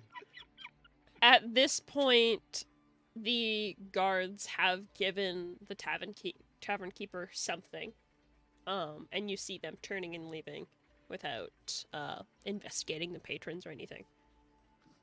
but their conversation has concluded. Is there any way I can run a perception to see what he got given? I will say you can do it with disadvantage, because this is Okay. kind of retroactive. Before I he got does you. that, Mm-hmm. can I? Oh, okay. Oh, I'm sorry. I was gonna cast And he's- bless. I was gonna cast bless on you, but okay, Nope, too we late. can go with that. We can go with Blessless. that. I'm sorry. I didn't know it was gonna be a roll. You don't see anything. Okay. Unfortunately, by the time you're like, oh, I should probably pay attention to this, and aren't so distracted with the blankie, you don't see anything. You just see the tavern keeper putting something behind the bar, but you can't see what it is.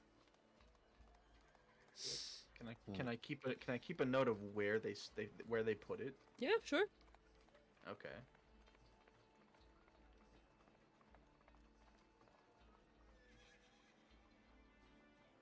Considering my passive perception, would I also like recognize where they put it, or? I'm sure. Yeah. Passive perception doesn't really work like that, but I'll say for Ah, this well. circumstance, sure. Okay. Now I know. All right, guys. So where are we going? Preferably out of here. Seconded, and like Let's Shenzi and Salt like simultaneously get up. yeah, August. Let's go to that place you were talking about yesterday. I don't know any August, but yeah, I'll go with you. John. John. John. Deception check. Shinzi and Silla. Can I help? Can I help by like patting his back as if he was actually like coughing? Yeah, you can give Deception? Shenzi. Shenzi can have I have advantage. Yeah. I have so much proficiency in deception. Yeah, but I can still give you the help action because he probably thinks you're So actually you joking. have it with advantage, Shenzi. Oh, with advantage? I don't need it. 19. Do it anyway. Do it anyway. You might get a natural Alright. 20. No. The other one. No, do it. It was a 2. Okay, fair Oh, enough. okay. All right.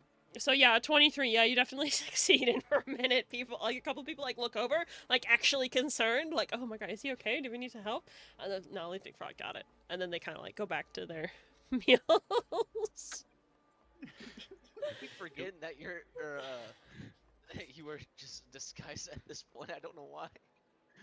I'm the only one that doesn't need to be disguised. This benefits me so much because I'm hoping that at the very least, if we get recognized, it's because somebody recognizes a famous comedian. Oh my god, famous comedian John Monley. Hey, tell me a joke. I love the fact that the deception was almost too successful. Nobody even heard the og. But yes, Everybody you just guys, slamming on the fucking table. you guys all get up, from the table, and I'm assuming you're heading out of the tavern. Yeah, through the door. Okay. You guys step out into the streets. You do notice a couple extra guards around the immediate area. None of them are really paying attention to you at the moment, though. So you're free to do as you wish within the city.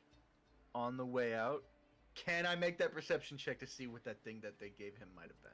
It is behind the bar, and the door. Oh, Yeah. okay. The door doesn't. Okay. Mental note taken. No, okay. Mhm. Shinji's So you gonna can go get like candy, right? yeah, get candy. I want to give Leaping Frog a GP and just say, yeah, go get yourself something. I told you could have it. I thought you can have it. Yeah, see.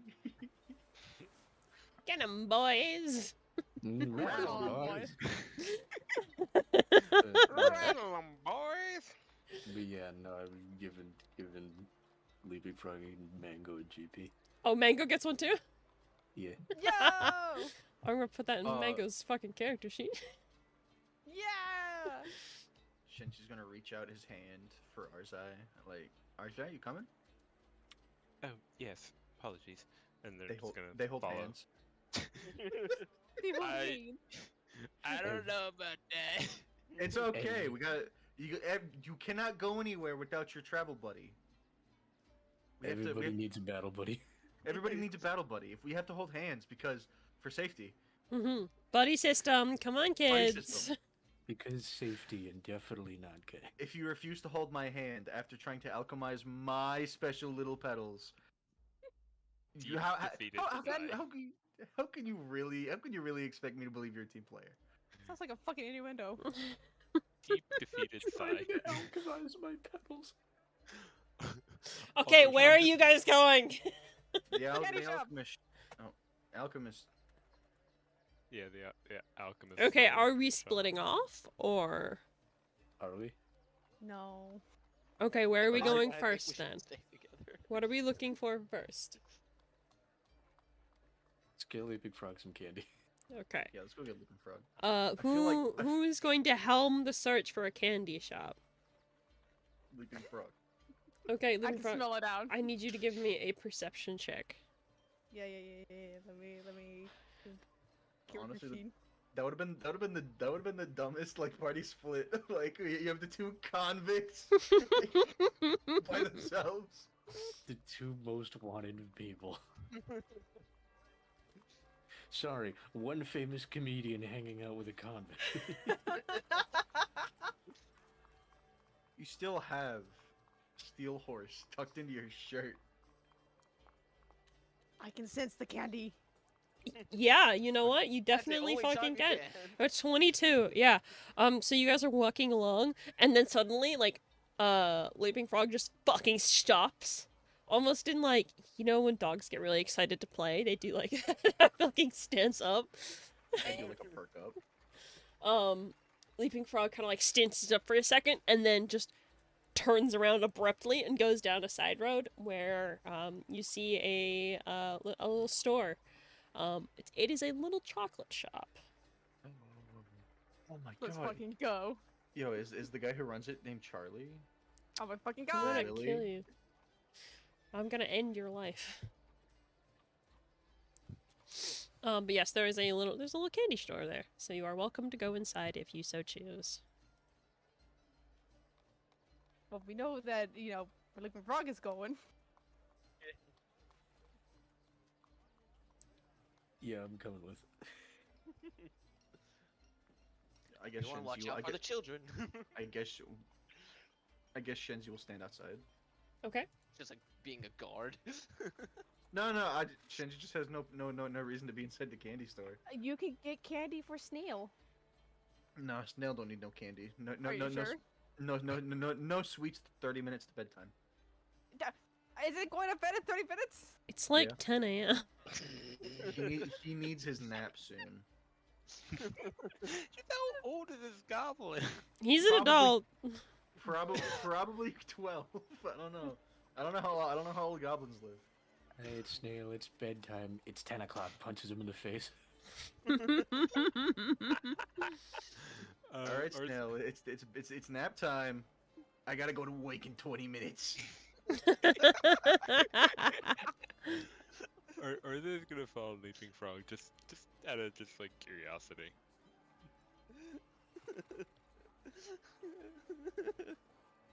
Okay. So you open up the front door to this shop here, and as you enter, the smell of sugar just kind of it's almost a little overwhelming, to be totally honest. At first, but you look around. The floors are really nice, like a really nice stained wood. The walls are like this kind of deep, comforting red color. There's like shelves filled with like jars and boxes of all kinds of sweets. You can smell like pastries being baked in the back. And there's like a straight shot towards the back counter where you see a halfling male sitting. It looks like he's like writing in a book for the moment.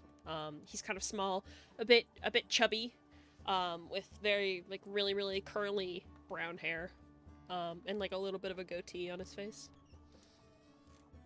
But as you open the door, you hear the little chime. You hear like a little chime as the the door opens and he looks up.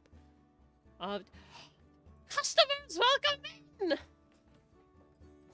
What can I do you for? Immediately walks up, pulls out a candy from my bag. Hello, do you have any candy that's like this? You see, like, he pauses. He's like, may I have a closer look, friend? Of course. Kind of, like, picks one up. Kind of, like, twirls it around, holds it up to, like, a light for a second. Doing a very thorough examination. He's like, not exact, but I think I can get you something similar. Can I get 2 bags of something similar? 2 bags. You see, kind of like, for a minute, it looks like he just like disappears, but he's just like hopped off behind the counter, but he's like too short to see over the counter. And you see him coming, waddling out from behind the counter. He's like looking through shelves, looking for exactly what he was looking for what you requested. And then he will come back with 2 different pouches. And he's like, okay, so I don't have 2 of the same flavor, but it's pretty much the same thing, but it's gonna taste a little bit different. Still very sweet. As you can tell, I have a little bit of a sweet tooth. So you can have this one. This one tastes like strawberries. It's very popular, but this one is more chocolate flavored. It's not gonna melt, don't worry. But it's not as berry tasting. If you want more of the berry taste, you'd have to wait like a day or so, and I can make you up a fresh batch. Never had chocolate flavored before. I'm fine having both. Oh, chocolate's very good. I got the recipe from my mom back down in Doveport. Best chocolate in the world. How much for both? Give me... He's thinking for a minute. 8 silver. I don't have any silver, so he's getting a gold. Yeah, I don't feel like doing math. you just gonna tell him to keep the change. Yep. Okay, he's like, oh, well, thank you. Thank you. Come again. Thank you for your patronage. Thank you for the candy. So yeah, you have 2 more pouches of candy. All right. So I'd have that. It didn't change necessarily the usage amount. Yeah, so the usage amount, so right now I'm looking at your character sheet. You have 4 pieces left of 1 pouch, and then you just tick off 1 pouch, Oh. and then the next pouch is like, there's 15 more pieces in there. So technically I had still a bunch more. Oh yeah, But I have even more now. yeah. You got You fucking yours. said. You're fucking good. He said. I don't think he's gonna run out anytime soon. He's I mean, with Leaping the- Frog had to be a real mobster. Keep the change. Let's be fair. He gives out the candy semi-religiously. Yeah. So yes, that expedition is now done. He shall leave. Show Sensi the candy. Look, I got some. Whoa. This one apparently is strawberry flavored, and this one's apparently chocolate. Uh-huh. You want one? Sure. Which one? Strawberry. Give him a heck of strawberry. Not a big fan of chocolate. And he opens it, he pops it, he planks it down in his helmet.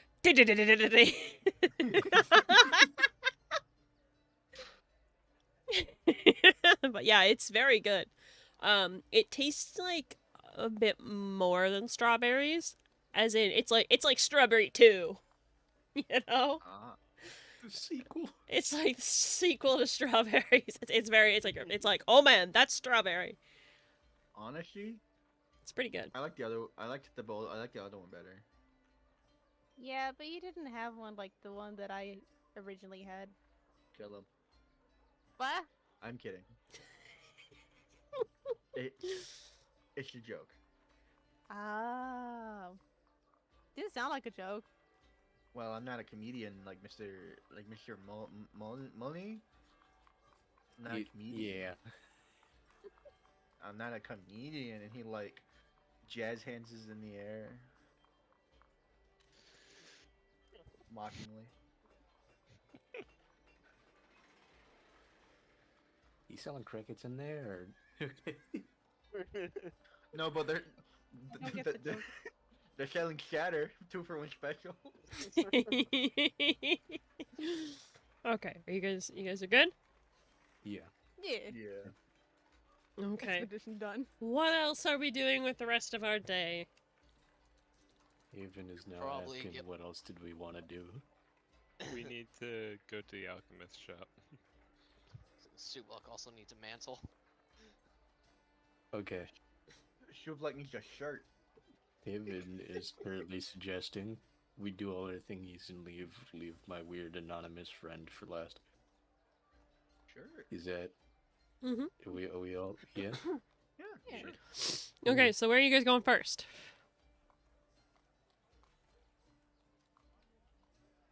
We can get Shuvlak. We should his probably stuff.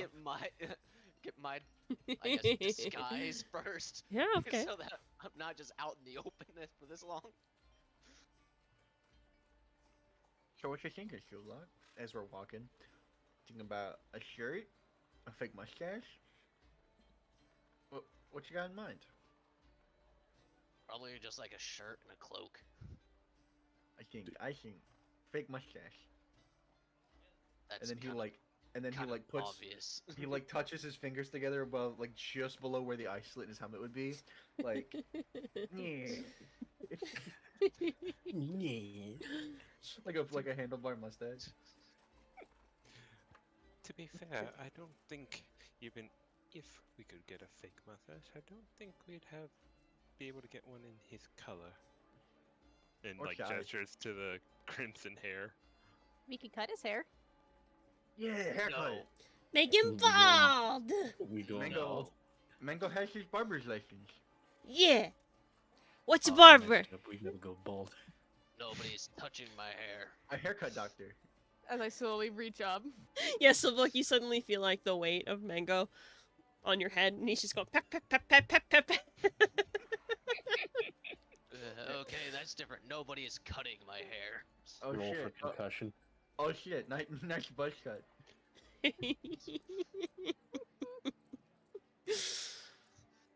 I'm just gonna stay perched up there. He's feeling tall. Baltify that man. It's okay. We're just in making real him life, let my character have hair. Come on. Holy shit. Can we bald Suvlak? No. It's okay. We're just making him more accurate to gamer. Yeah, it's fine. We're making Gaber in D&D. Yeah, making gamer in D&D. Okay, but you guys are going to the tailor's next? Yes. Okay, so you guys walk around for a little bit, and eventually you do find a tailor, a shop called the Crow's Needle. It looks not super active. You see a light on inside, but like most people are passing it by. It doesn't seem like there's much life in the area. But it is open, so you're welcome to go in.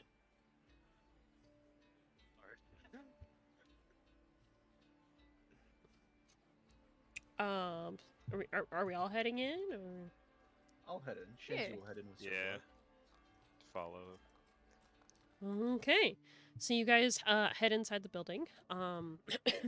It's definitely a darker building. It's not super fancy, but as you open the door, you do see like swaths of like cloth rolled up in like a bin off to one side. There's what you assume would be a closet, but it doesn't have a door, and there's a few garments hung up there, a few mannequins that have outfits there. There is a like a counter where you presume somebody would be manning the store, but there's no one there at the moment. Yo. Haven? Yes. Sleight of hand master? You ready to be a little silly here in the tailor shop? I don't know that we need to be even more wanted. No. Oh, there's please nobody no. manning the thing. What do you think, they have a security system? Yes. The guy, what's the security system? Magic. Magics. Nah. I'm a shape changer. We just left the candy shop with a talking cat and a talking rabbit. And you don't think there's a magic security system? First off, Tabaxi, different. Yeah, that's racist. A little racist. Yeah, a little racist even. Alright, fine. I'll get the twit longer. That's like saying Arzai's a demon. And he's not. Fine, I'll start writing the twit longer. Anyway. But yeah, the store appears to be unmanned. You do see a doorway leading to a back room of some sort. And there is a light coming from there.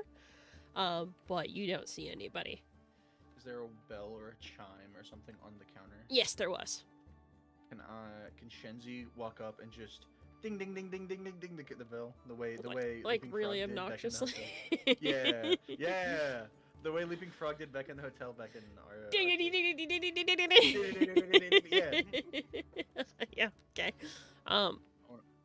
Shatter. You hear like this very audible "Ugh!" from the back room before you see a spring Eladrin pop out from the back room looking not very pleased. They have very long white braided hair, pink flowers growing within it. Their skin's like a very warm pastel green, and they are dressing themselves in a white sort of flowy shirt, but for a tailor, they don't seem particularly well dressed. They kind of walk in and they just kind of look at you, Shenzi. What do you want? So Shenzi's hand kind of like stops there above the bell, and he's just kind of like staring at the Eladrin for a second before nervously just pointing back to Sula. He needs a shirt. Okay, are you looking for a custom shirt? Do you just want one off the rack? Just trying to look for some traveling clothes. Rolling. Roll for seduction. Yours? Just kidding. Are you? No. It's like, so Suvok looks to the clerk. Is like, yeah, I'm just looking for some traveling clothes, like a full set as well as a cloak as well, just for maybe if case it's like windy and stuff like that. Yeah, something suited for our idiot.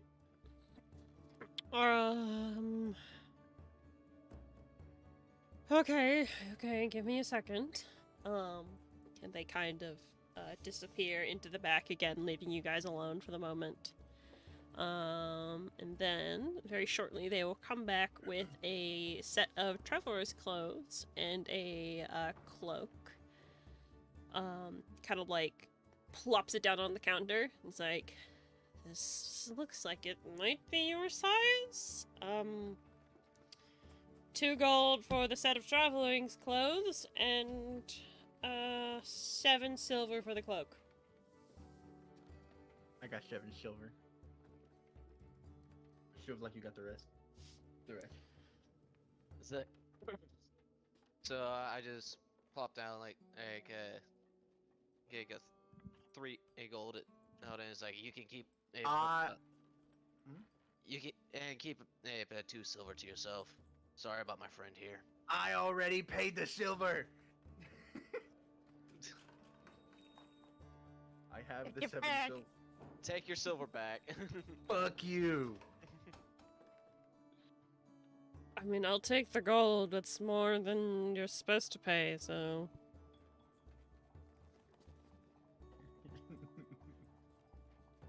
Okay, I'll keep my fucking silver then. Gamer. Gamer, in parentheses, derogatory. So yeah, they pocket the silver and just like... Do you want a bag, or... No, but do you have like a changing room? No. Alright. Get naked here. No. Then yeah, I'll take the bag then. I don't have one.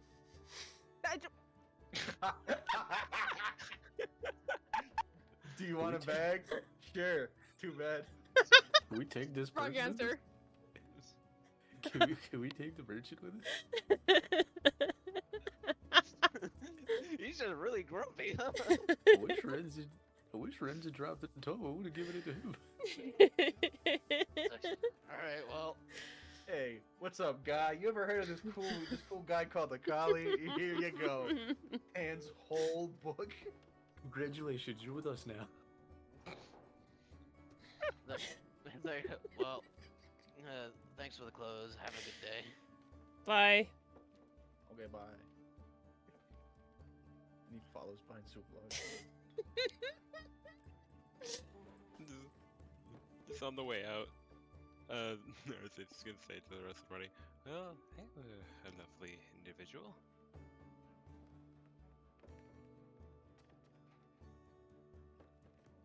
He seemed kind of mean. Never mind. Yeah.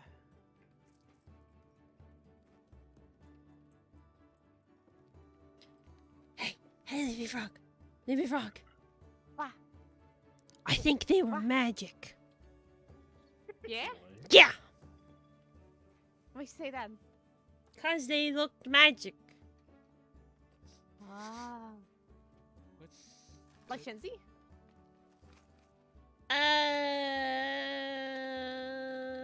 Shenzi turns around. Oh.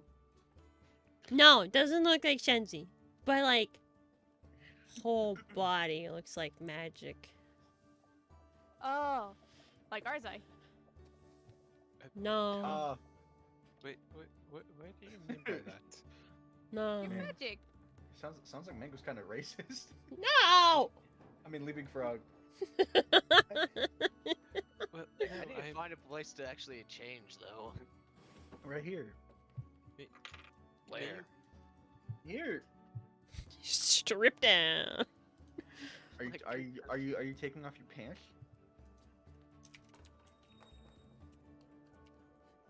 Well? Yeah, What do you? Why? because on that paper it says that I'm wearing leather. Nobody is going to look at your.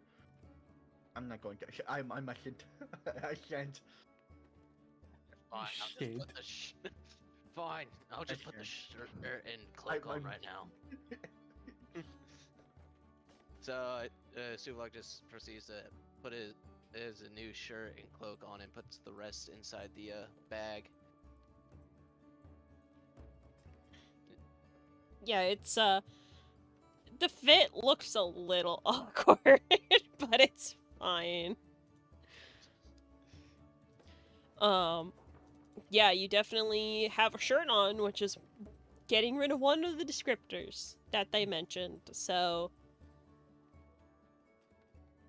Yeah, Surprised I didn't say anything about my hair in the descriptions. I think they did. I'm pretty sure they didn't. I didn't hear. I don't remember, but I think so. Wait. I don't think so. They just said. I think they just mentioned you had your tits out and you had scars. And If not- I was Mishra. wearing leather. And yeah, If and that you're not- wearing leather. If not, then he's fine. Honestly? Although whoever Yeah. was Human making the male, description- tan skin, long red hair, has several scars across torso. Last seen shirtless and wearing several leather straps. Wanted for questioning. Known to be in Oh, connection yeah. with a changeling known as August, who is connected with the criminal underground. You did. Gotcha, we Well, because Gotcha, I have we a dye his hair. mantle. Dye his hair Because I- blue. purple. Dabu dee dabu Alright, enough of die. this. No, not purple. Purple. Make him bald! Ours are make him bald. No! Dye his hair invisible. I cast invisibility on his hair. Oh my god, no. The Superman disguise, where we just give him glasses and then we shave him bald. Go back in the tailor, get a glasses. Do tailors even make glasses? No! Are Well, there even glasses the mantle in this can world? it kind of hide it though. With the no, just putting the hood up. Tie your hair back, put the hood up. That's what I'm gonna do. Got a Why don't you tie man your hair back? bun. Yes, I'm doing a giant man bun. Gamer, here's an idea that I didn't, that nobody said yet. Maybe you should tie your hair back. What if That's you a shave great all your hair off idea. and go bald? Yeah, what if you shave all your No. hair off? What if No. you I You could give yourself guarantee an you. undercut? Guarantee Turn you, me into a dumb blonde. What No, if we Lee, made him promise himbo you. blonde? I promise you, if you shave your head bald, the next time we see the Umbo court, they're not even gonna attack you. They're just gonna use Mage Hand to rub your shiny head. Okay, okay. Shut- What if- Bald, what if- bald. What if I say, shaved head and then roll persuasion? No, hold on. Do I have commands prepared? Okay. It's only for one this- word and not. It's not gonna necessarily fit. Bald. Power word bold. No, hold on. I can cast command, say halt, and then just manually shave his head. It only lasts for 1 turn. That's fine. What is that? Like 6 seconds? Yeah. No. That's more It's than a enough lot longer time. than 6 Stop. seconds. Stop. No, Look it's at not. my hair. We're gonna get Sublock. We're gonna get Sublock to cast initiative on us. Yeah. It's enough to grab his hair and cut a chunk of it off. Just Okay, alright. Alright, no, Unsheath in all sword. seriousness, is he disguised now? Like, dude, what else do we He's need? The more alchemist? disguised than he used to be. AKA, put a- probably not. put a PNG mustache on Haven and also Suvlok. No. Different mustaches though. No. And why? Because I don't want to. Man. Okay, baby. what else are you guys doing? In the tailor? Yes. Or anywhere. You guys, it's have- like we 11 have- o'clock, you fuckers. I mean, shit. We gotta go. We gotta Alchemist go shop. alchemist shop. Okay, you're going to look for the alchemist shop. Okay. Okay. So you guys look around and it does take you some time to find it. Purely because you guys, you know that it's in the northern block. But you have no fucking clue what the northern block is. So eventually you find yourself stumbling into a section of the town that is not as dense as the rest of it. Which is the northern block, but you guys don't know that. And eventually you look around and you find a shop called the Silver Fountain. It is currently open. There is nobody around. Once again. Like, nobody immediately going into the alchemy shop. You feel it. Most people don't frequent it. It's not like a general store where there's always going to be foot traffic kind of thing. But you're welcome to go inside if you so wish. I'm gonna head on in. Okay, Arzai's going in. Shenzi's going in. Okay, anyone else? I'll go in. Alright. Fucking top of the screen, team. Yeah, top of the screen. So you guys walk into this alchemist shop and you're immediately hit by, it's like the smell of potpourri. It's very strong. There is many herbs here. You can see being like stringed up along the walls. There's like a lot of dried herbs. There's a few cabinets with like glass doors over top of them that hold just rows and rows and rows of potions. There is another shelf with like a few kind of like jars of oils and then other jars with what you presume is like some sort of like balm kind of thing. But you once again don't immediately see anybody, though there is a curtained doorway that leads to a back room, most likely a workshop of some kind. Arthur is just gonna call out. Hello? Is there anyone here? Immediately you hear like a bit of crashing. It's like, oh no, oh fuck, boom, something shatters in the background, and then Can I run back there to see if everything's you okay? can if you want. Yeah. Um, That's a bit concerning. You run backwards and you're immediately in the middle of an alchemy laboratory. There is even more bundles of herbs here. There's a huge work table. There is like just hundreds of glass vials and alchemy equipment, and the smell back here is very strong, especially because you see a little halfling woman. Looks pretty young, a little chubby. She's got freckled cheeks, big, thick, round glasses, bright green eyes, chestnut-colored hair. She is on her ass, on the ground. There is a spilled potion everywhere. And she looks like a little dizzy, and then looks up, and he's like, "Ah, who are you? Are you a robber? Oh my god, get out of here!" No, no, I heard the crash and I got concerned. I'm sorry. Just kind of like back out, kind of like confused, but like, okay. So Arza is now joining Shenzi at the counter. He's gonna come back out of the back room and just like go up to the counter. Yeah, just like. It takes a minute, but soon that little halfling woman comes out, hops up on a stool so she can stand and see above the counter, and like looks up at our side and it's like, "There's a bell right there. What are you doing?" I'm sorry. What'd you say? "There's Didn't a hear that. bell right there. What are you doing?" Just get speechless. Like, I don't know. "Look, I appreciate the concern, but I'm very capable." Okay. Did you clean up the mess you made back there? "No, I'll do that Right. after you leave." That spill? Oh yeah, after we leave. "What do you Are you mean? okay?" Oh yeah." Oh yeah. And then Shenzi retrieves the baggie from the pouch from his backpack, and he hands it. He sets it down on the counter in front of Arzai. I'm gonna let Arzai do the talking. Of course. After collecting himself, well, we had come across these pedals, and well, I suppose we want to know if they're even usable in anything. You see, she kind of looks down at the pedals, kind of squints, not touching them, just like looking at them really, really close. Then she ducks down behind the counter, comes up with like a magnifying glass to look really close at them. She's like, I don't know. I've never seen them before. Where'd you get them? Looks straight to Shenzi. Shenzi Oh. like it responds by looking away a little bit.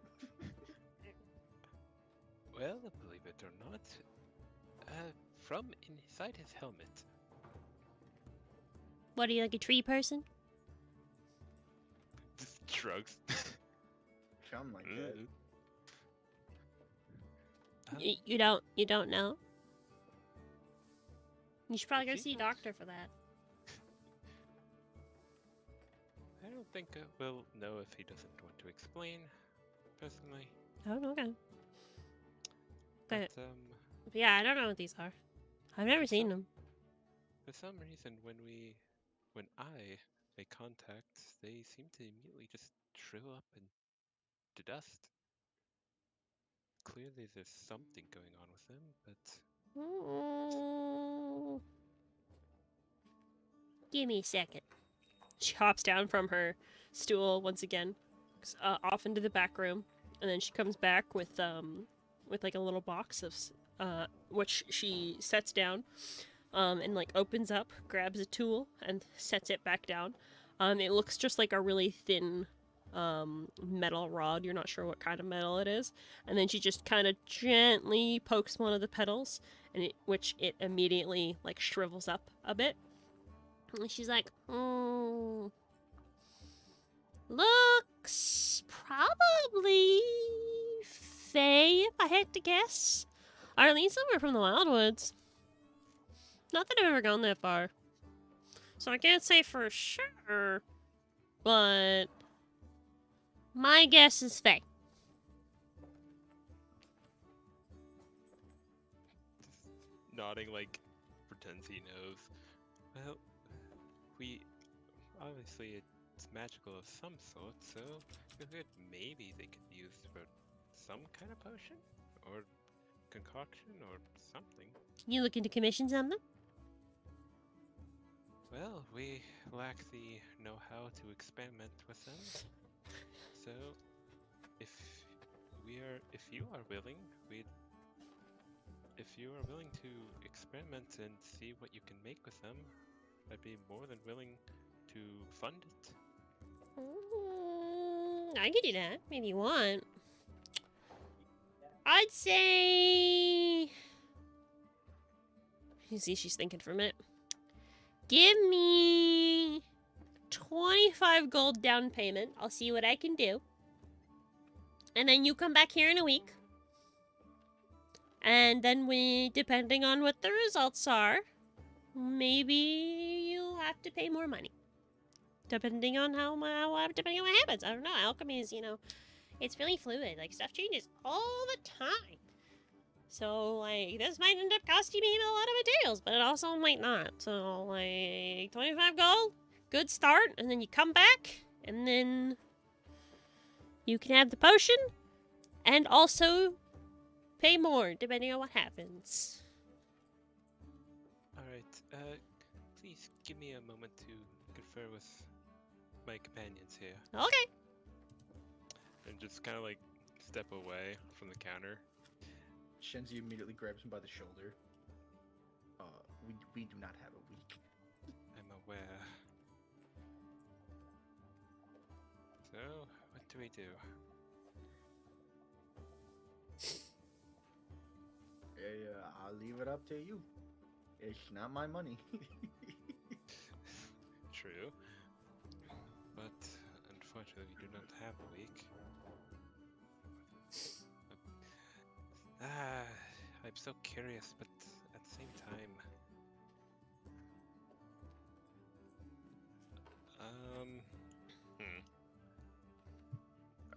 Shenzi's gonna look over to Leaping Frog. Hey, Leaping Frog? Aren't there people who could do the same stuff at maybe Kalume or Everfield? That's where we're going. well, that is true. I guess I have the same worry for there. Those two. Are we going to be in Kalume for a week? That is the question. And do they know of us? Or should I say, those two? And it's like gesturing to the two outside. It's a really good chance.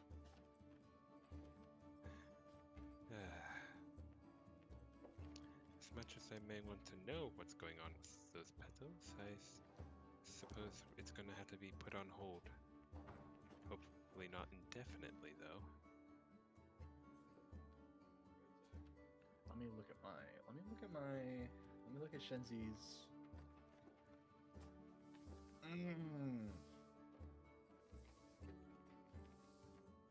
Do I want to intimidate the shopkeep? No. I No. get a +4 to it. No. No? No.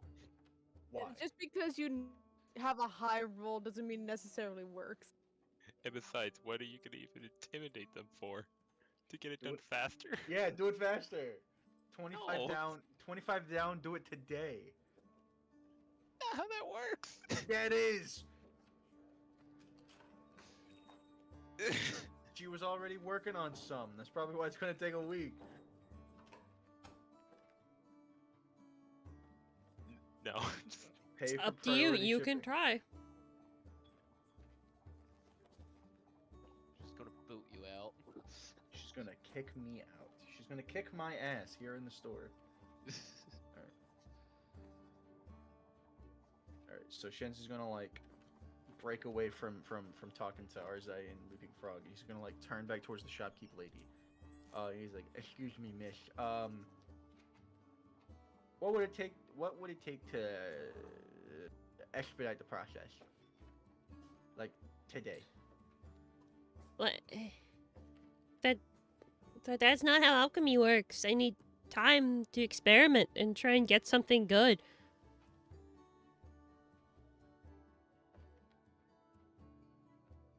He takes a big deep breath in. a little sigh, and he returns back to Arzai, and he's like, "I'm out of ideas." Arthur's gonna go back up to the counter. Unfortunately, we do not have the time to wait a week, so I appreciate and I apologize for that. Do you have any healing potions or anything else that might help us on our travels? I got a couple healing potions. They're 50 gold each.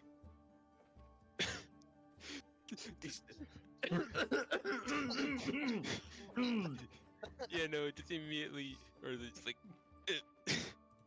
Scam her like a Just scam her like a normal person. I, Don't be mean. That's the going rate for healing potions, okay? If you can't afford it, that's not my problem. I understand. Oh My- shit. My apologies for wasting your time, and for causing the mess It's fine. back there. I'll clean it up. Well, I wish you a good day. Goodbye. Shensi, can you collect the petals? Or did you have them like in a bag? I had him in a bag. I'll just grab the bag. Okay. Man, Okay, you guys leaving? Alchemy's stupid anyway. It's funny, just everyone just like dying as soon as they heard that price. You guys are broke, like... I was gonna make fun of Arzai for being poor, but Shenzi is also not well off. Probably None of more us than you. are. How much money does Arzai got? I got 41 GP, and then 5 Jeez. silver. You could have fucking paid for the fucking alchemy. I could have paid for the alchemy, but the time is the issue. I know. In fact, I fully intended on paying it. Actually, I'm gonna be totally honest with you. I'm pretty sure that 41 gold pieces was supposed to be distributed among the party. Like, you found it during the dungeon underneath Arkley, and you never shared it. No, I think we Um, did, but like, no one said anything. That's it. I Casting don't guiding- think you did Casting guiding bolt at second level. Because everybody else has a lot less gold than you, my friend. Well, that was my bad, and I will. Nah. Now Now you you- big Mr. Moneybags. Yeah, now you Fuck gotta... you. Yeah, you gotta pay for everything. I mean, I'm more than fine with that. It's just like, I could have sworn we talked about it. No. Like, you have, like, double the money of the second highest person. Whoops. But yes, you guys exit the shop. The door closes behind you. At this point, it is just afternoon. And you guys... Is there anything else you want to do? Or do we just want to wait till you, meet up with Kamari? Immediately enter the fucking alchemist shop again and cast shatter in the middle of the room. Are you going to? Ruin everything for this lady. Hey, John. Haven. Haven. Haven. Haven? Ah, shit, he fell asleep. I'm Haven. really sorry. I'm really sorry. I was talking to somebody in my room. Hello. Hey, John. Yeah. Let's go to like your house now.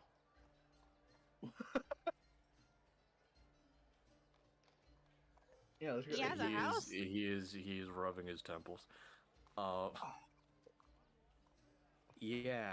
Let's go. Let's go to my house. He has a house? Most people do. I don't have a house. Neither do I. You don't have houses? No, I've been on the road No? for a long time. Y'all can Okay, see can mine I- at some point. Okay, can I roll a perception to see where the place Kaima's recommended me is? Y'all need to fucking take notes. 1, and 2, yes, you can. Okay.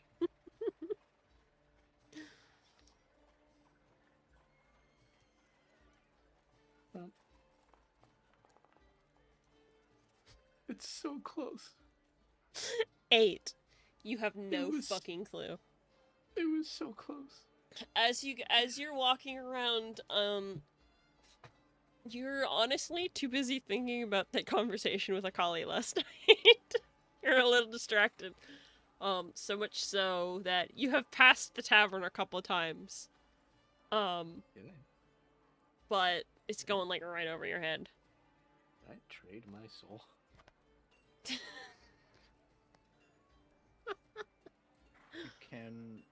You can try. Do you want to trade your soul to Akali? I'm more questioning whether or not I traded my soul for Renz's. That's the party's quest. Go to the Infernal Realm to save Haven after you save Yeah. Renza. That's where we're going. Kick Haven out of this fucking out of the party for whatever how much time. Bring Elvin back in. But yes, it does take a while, so much so that it is now about an hour later when finally someone asks, what are you guys looking for? It's almost comic. As you are stopped, asked what you're looking for, you say the name of the tavern, and then the entire party looks up behind you, Haven, and they just see the tavern on the sign right there. I deserve that.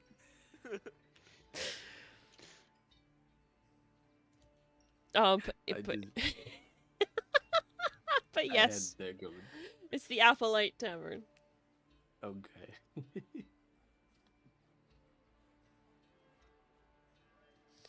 So what are you guys doing? Well, this is the place.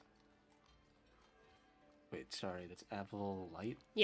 All one word. Okay. I'm typing notes now because I lost my pen. Penless. Penless behavior. Penless behavior. Just grab the calligrapher sword. Okay. Yeah, also, so look, Uh, that's still on your back. No, it's. Oh, Wait, you say on my back or in my bag? Do you have a sword? Do you have a bag big enough to fit a long sword in it? Oh yeah, true enough. okay. It's like, imagine that. I I have a knock on the bag door of of the holding. tavern. Would you say, Haven? I walk into the tavern. Okay. You walk into the tavern. It's a little busier than you'd expect. But it's a much more quiet and calm atmosphere. You get the feeling that this tavern is a bit more upscale compared to the one you stayed at the night before.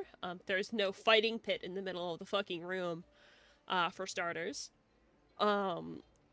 It's got like a really warm, pretty homey glow about it. There are like these big beams that hold up the roof, that are all like decorated with like these little tiny lights. You don't know what they are because electricity is not a thing, but they're definitely there and casting a really comforting glow. There's like a huge wall full of like barrels filled with various ales and alcohols and stuff. Along the far wall, there's a couple people in there eating, and by the bar, you do see a tall, pretty muscular woman with like really long white hair, but she looks decently young. She has a strip of cloth going over her eyes, actually, as if it's a blindfold, and 2 white wings tucked up behind her back.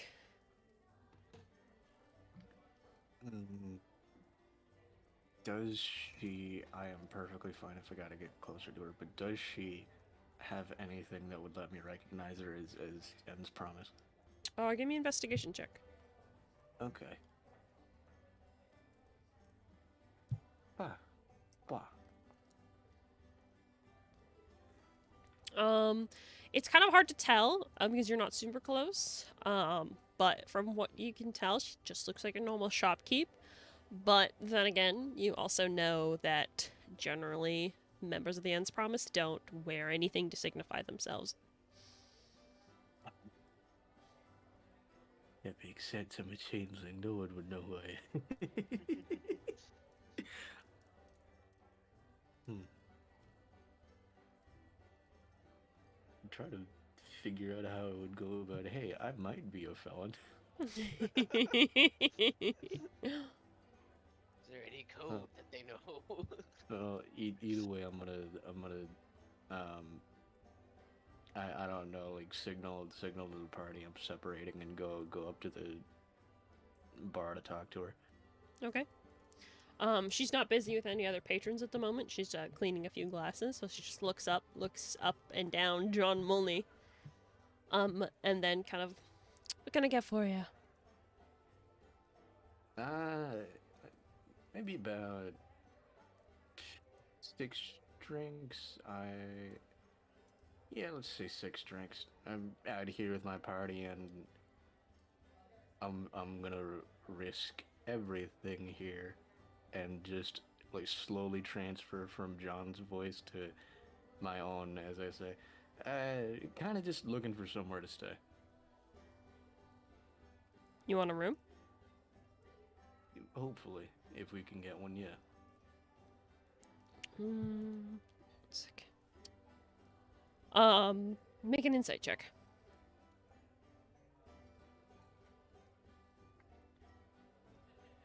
Bum, bum. Immediately signals the guards. Natural Whoa. 20. Yeah. So you know right away that she does not recognize just your voice. You do not know every member of the End's Promise. You mostly know the ones in Everfield. You've never seen her in particular. So she doesn't seem to recognize you. Nor does she seem about to go call the guards. She kind of pulls out her like a little ledger. She's like, yeah, how many rooms do you need? 8 silver a night here. Okay. I want to get the party's vote on whether or not I gamble our entire thing here. You have like a manager we can speak to. Oh no. And he's gonna be Karen. Oh no! Is it metagaming if I ask the party if I should risk us entirely or not? I mean, you can be like, give me a second, and then go talk to them. Okay.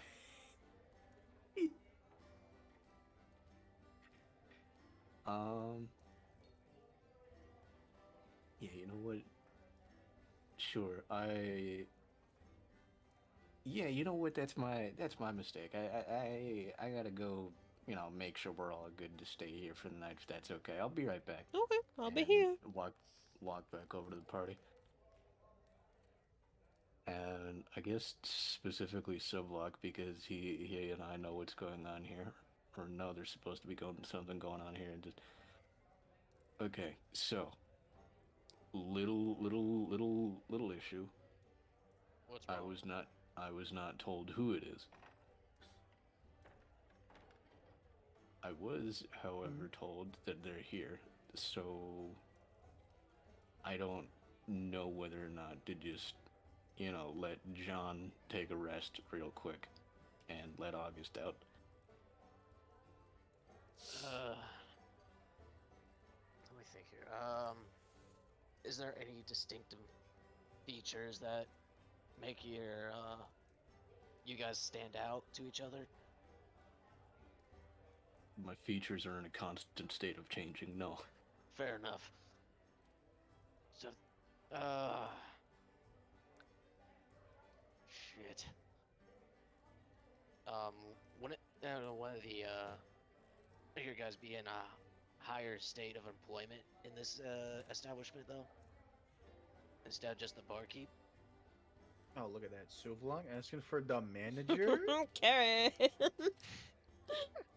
I can't believe there's 2 people in our party who have Karen haircuts. Oh. Who are they? August suddenly turns into a blonde lady and a minivan appears outside the bar. Magical minivan. Beats I any don't- horse and carriage. I don't know how to go about this. What are you gonna do? You want me to go back up there with you? I feel like I'm gonna risk it. Okay. Oh no. I'm gonna put my life in the hands of Kai Blast here. I'm gonna I'm gonna walk up to the barkeep again, Mhm. and God, I hope this works. I am going to look at her, and the form of John Mulney is going to melt away and turn back into August. Okay. Isn't she blindfolded? She is. Oh, cool. So I don't have to worry about this anyways, I guess. Do you say anything? Then- Um. Hmm.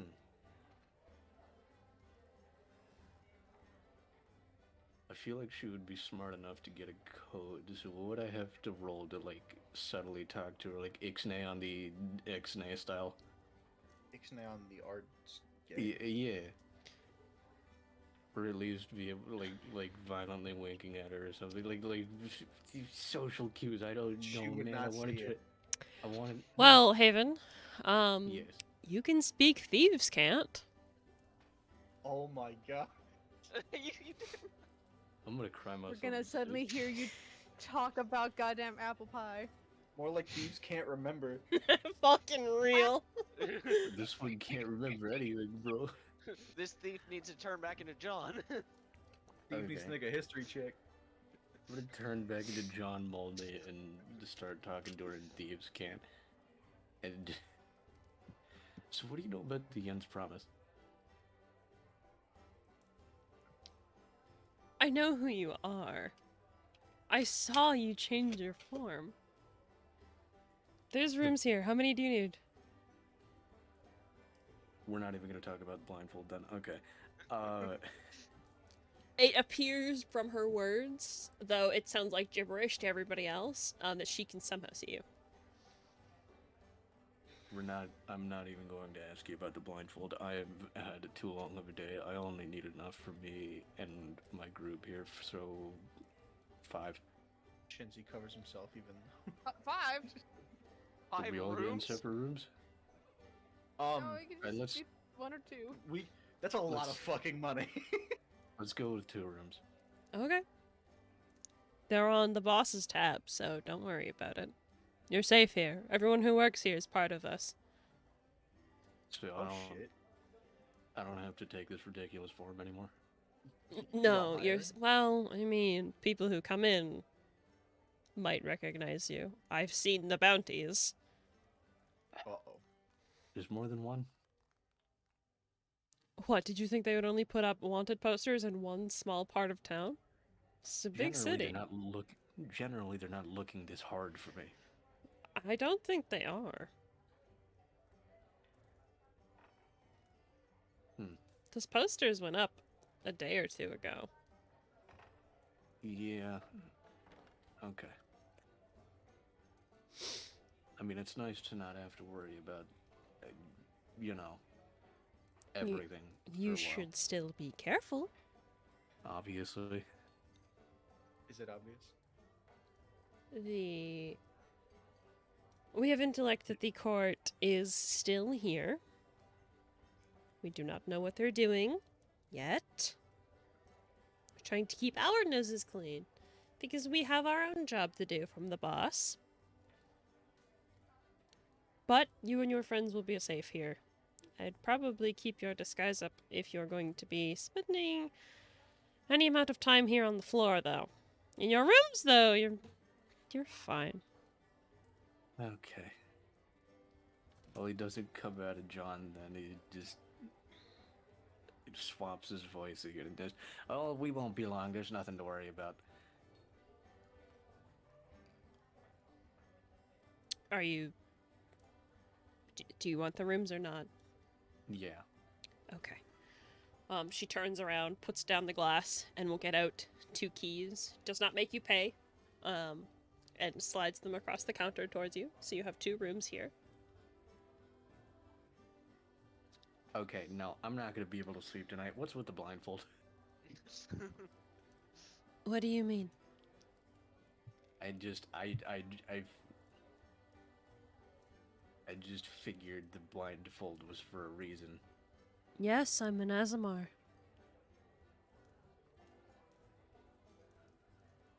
This is very insight. I really like talking to you.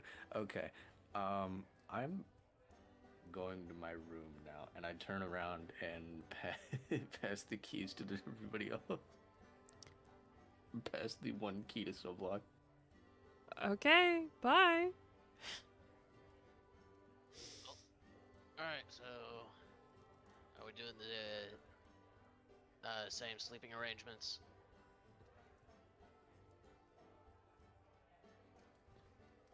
Hello? Yeah. Are we? I guess we are. Alright. Steve's in one room. The rest of us in the other. I will remind you all, it is about 1:30 in the afternoon. So, not at all time to go to bed. We're just gonna fresh. No, it's just like we're not going to bed. We're just going to be resting. Unless you want to, I guess. You could take a long rest. But I don't think any of you have used any spells. So... Mm, I'm not sure what It's else we fair. can do though.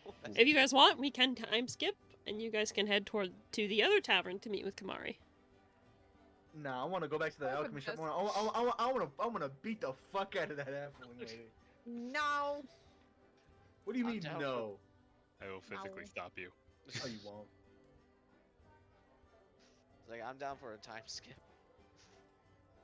Yeah, I'm down for a time skip. Yeah, if you guys just want to chill in your room, then no problem. Then as you guys are relaxing in the tavern, relaxing in your room, finally getting a little bit of peace after a very hectic few days, the sun slowly begins to set. You do take time and go downstairs and have dinner. And then around 8 o'clock, when you were supposed to be meeting Kamari, you all kind of begin to get up and head towards the other tavern.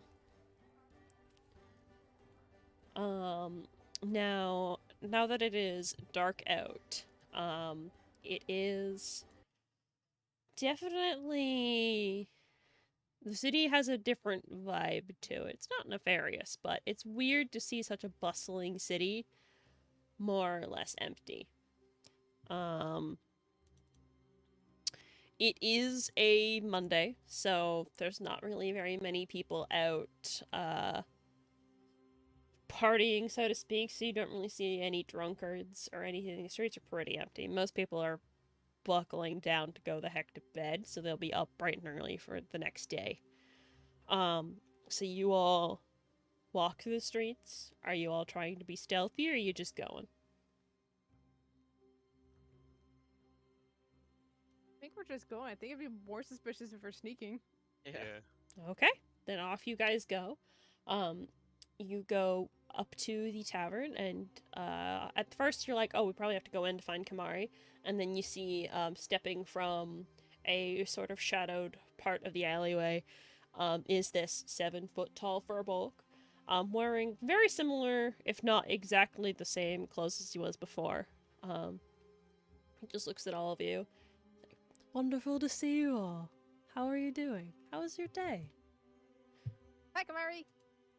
Hello, Leaping Frog. So, how we been? I've been well, just getting things done for the day. Are we all prepared to go? I'm Yes. as prepared as I'm ever going to be. Okay. Yes, I would say so. Although I would like to know what it is exactly we are going to be doing. Of course, of course. We are going to be heading towards the northern block of the city. I have reason to believe that it is being used as a rendezvous point for some unsavory individuals who have been trying to manipulate the political scene here in Trywin for some time. They may be responsible for a few more of the atrocities that have befallen the city in recent days as well. Though I have no evidence to prove that. I have heard that there may be an artifact that they have left there, and I would like to retrieve it. So if you would care to accompany me, I would. It- Although I would also like to ask, atrocities? Can you elaborate? people have been going missing.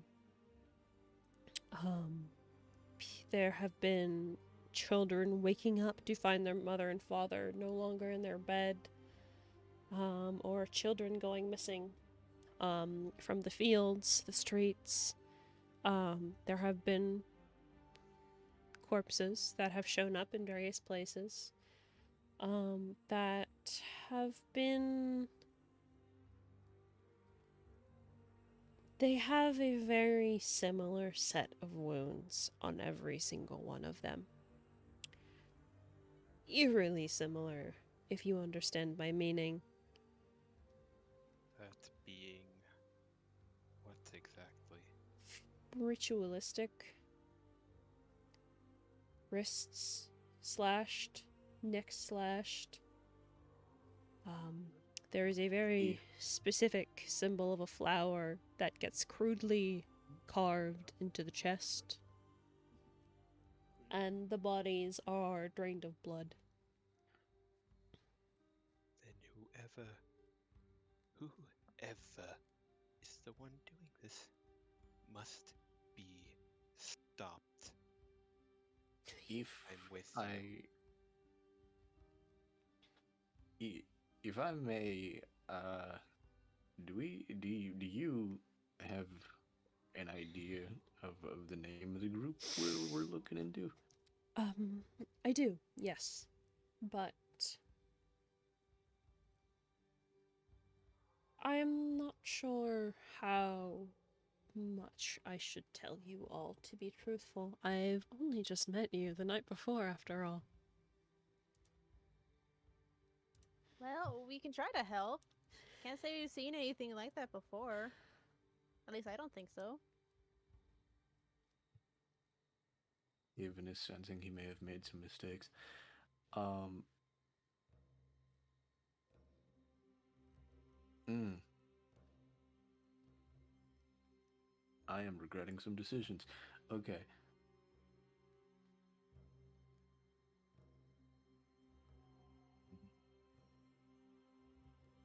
You good? I don't know what to ask here, so I'm just gonna say we could. John stays silent and we could move on. Words are not coming together, and it will take too long to formulate them in a way that will not get us all arrested. So I wish to just hold my mouth shut and wait until a better time. But yes, this is not going to be an attack on their hideout or anything like that. Just gathering clues, gathering information. The guard of the city is. They cannot work in the same way as a Kiori monk can. That is to say, outside the letter of the law. So I would appreciate your help, because I don't quite know what I'm walking into. And I would very much so like this to be successful, so the espionage is not discovered. Of course. We can do our best. Okay, very well then. Let us be off. I will guide you this way. He goes turning off and walks towards the northern part of the city, in kind of the same direction as the alchemist shop was. The alchemist. Don't get me started. Imagine. Don't get me fucking started. Alchemist is the BBG. The alchemist is after us. Totally. The alchemist is the one who collects on our bounties. Oh boy. So you guys are going to go walking through the city, with following Kamari. He seems to definitely know where he's going and what he's doing. you see like he takes a few like side streets here and there to like circumnavigate where like normal guard patrols are and stuff.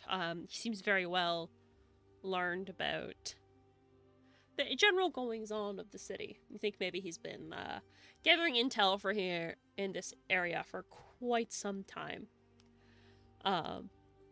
And before you know it, the buildings start to thin out a little bit. They're not so dense. And then before you get to the alchemist's shop, you do turn, so you are not going there, Shenzi. Yeah. But within all of the buildings, you see suddenly there is a gap in the streets ahead, a very quite large gap actually, where you would assume would have just been another estate. It looks like the buildings in a about block-sized area have all been demolished, and there is a large garden there. It is lined with like a very elegant iron wrought fence. The garden itself is not lit at all, so in the dark of the night, all you can see is like the shadows of trees and a few bushes. There's not a lot of leaves on some of them, because again, spring just started, so a few of the plants are dead. But it does look like they're being treated very well, and a lot of them are coming back a little earlier than you would have assumed. But the garden is a pretty big place. So you can step in onto the cobblestone path, and you guys look around, and you don't see anything immediately. But Kamari stops and says, "I believe this is the place. As I said, they may rendezvous here, so we should stay out of sight if at all possible, and see if we can find this artifact. If we can find this artifact, it will definitely be of use to... Well, it will be better that it is not in their hands, whatever it is." Do we know what the artifact looks like? My sources say it is about this big, and he kind of like holds his hand out. It's about like a foot long, and vaguely cylindrical in shape, but I don't have more information than that. That's a big ass orb. It's not an orb, it's a cylinder. Oh, cylinder. I heard spherical. No, cylindrical. My bad. It's okay. Boy, oh boy, is it a tube shape. It's a It's tube. a fucking tube. It's a fucking tube.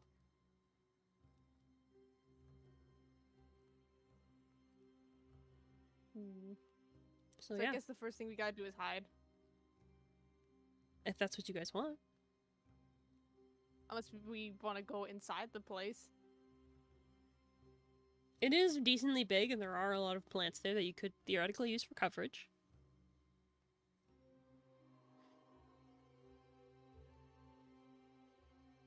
What do we think, team? Can I ask? Can I ask our friend, Kamari, what they want to do? See if they have something in mind, since they're the one who was going out here in the first place. You can. However, I will say, y'all need to fucking take initiative. boy. Get creative. But Okay. Kamari would mention that his plan was to just simply wait and make sure nobody's coming. So likely hide for a minute before going We're doing searching. a stakeout.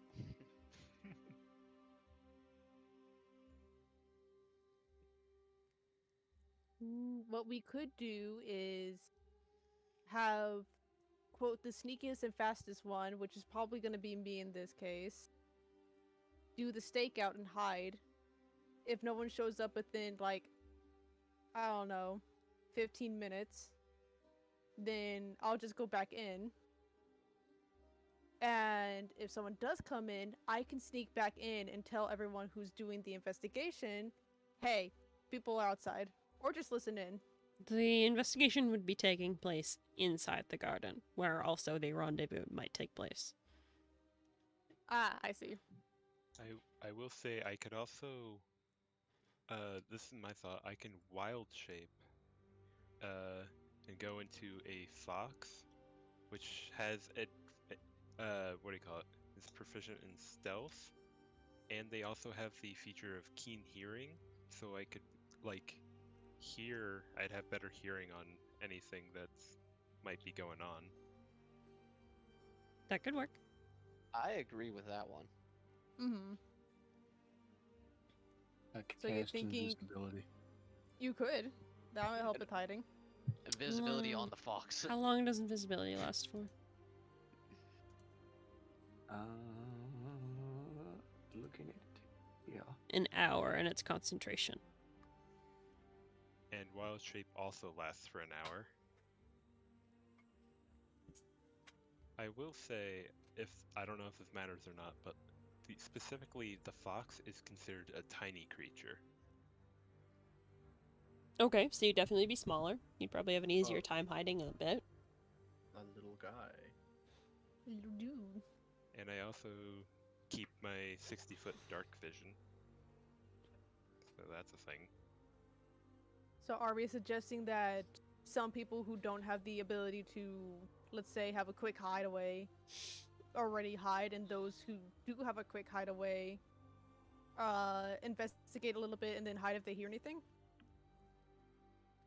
We could do that, and in the case, say, for me specifically, if I do get spotted, I am a fox, so I could probably just, like, pretend to be a wild animal and just, like, scurry off. That is true. Imagine taking the disengage action as a fox. I'm gonna save invisibility and just hide with everyone else. Okay. You said there's an ample amount of foliage, right? Yeah, there's quite a number of it. I could probably squat down in that, and then Snail could probably just stand in it. Oh, that's right, Snail's still with us. Snail is still with you. Snail never leaves my side. He's gonna fucking fight. He's gonna fight. Snail helps so much because even in the darkest moments of imagining us like shuffling around and Snail doing goblin noises, just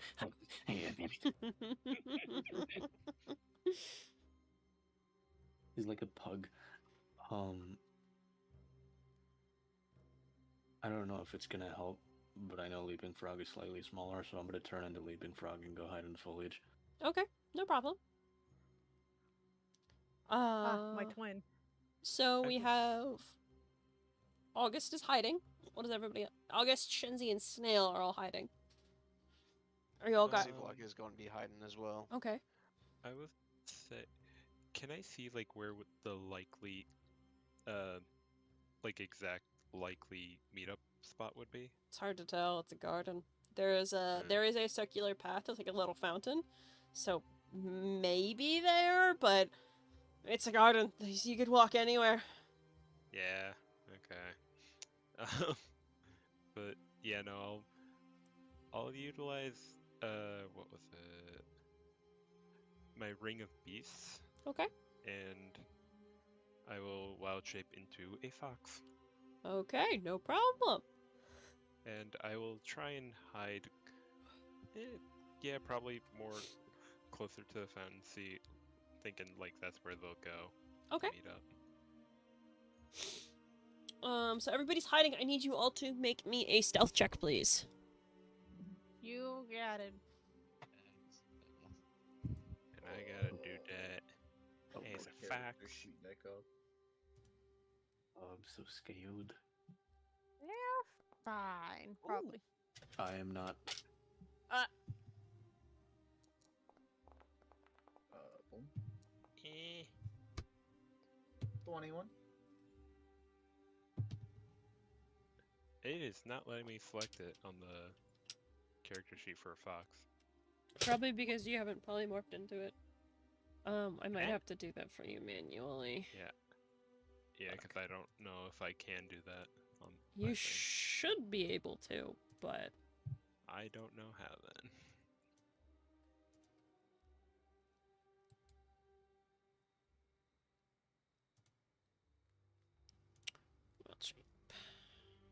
Haven, you want to talk? You want to talk about the Okay. 12? Thank you. No problem. No, I don't. Was that a plus Okay. 6 to it as well? That was a +6 to it. 19. Okay, let's see. What have we got? 12 for August. Sublock got 21. Shinzi got 18. We were 16. Or was I 19? Very nice. Let me just roll one for Kamari real quick. Pull up his character sheet.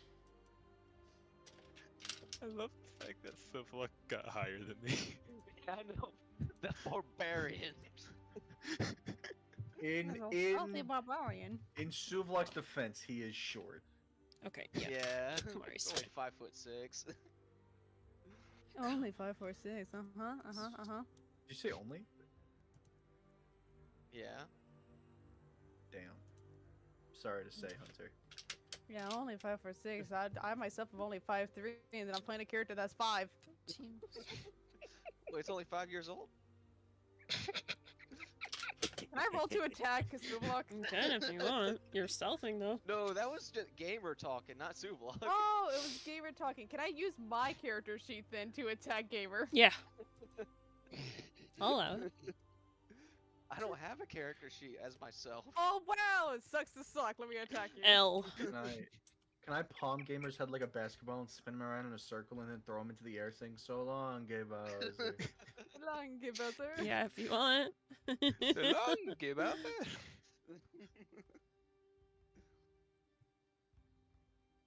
Okay.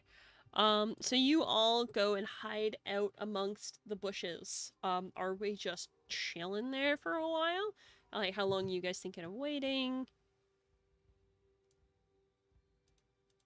10, 15 minutes? Until something happens, really. Until something happens, or 10, 15 minutes? Because those are very different amounts of time. I'd say... I want to vote on until something happens. Well, then we can probably be sitting there forever and not be able to get anything done. You suggested it. Can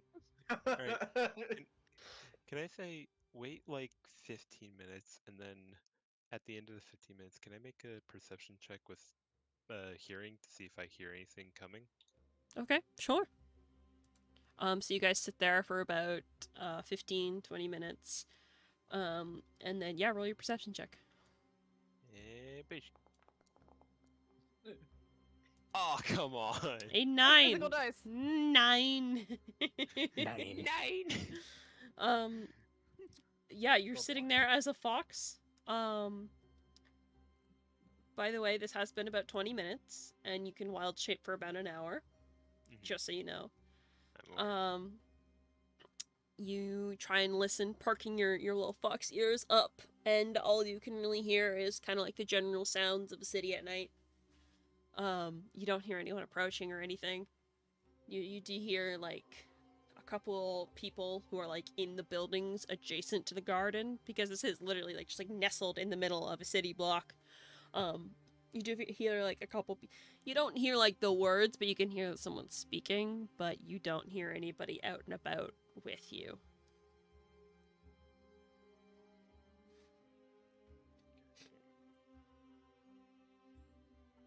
Well, I can't really communicate that.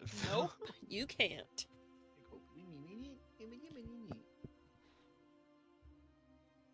You can scream, as foxes do.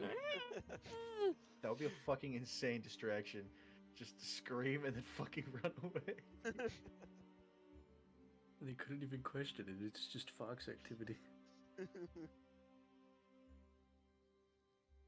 Okay, guys, what Alright, are we well, doing?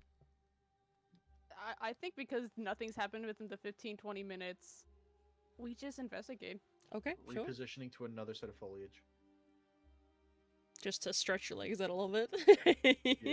Just swap out to a slightly bigger bush. Yeah. We all just stand up, and then we just see the meeting right there. And then we shit. We were facing the wrong way the whole time. That would be our luck, wouldn't it? Poke my head out between two fern leaves like a Scooby-Doo villain. Oh, God. Okay, so, Leaping Frog, you said you wanted to investigate? Yeah. Okay, you investigate. Sounded like Shenzi, you just wanted to continue to hide? Maybe move a little bit closer along the foliage. Okay, I'll need you to make me another more or stealth less. check. If you stay in the same spot, you can use the one you have, but if you move, you have to pick a new one. I'm moving. Okay, make you another stealth check. This Leaping one, Frog, you'd be make me an surprised. investigation check. This one's a little higher. This one's a little higher. -1. Let's go.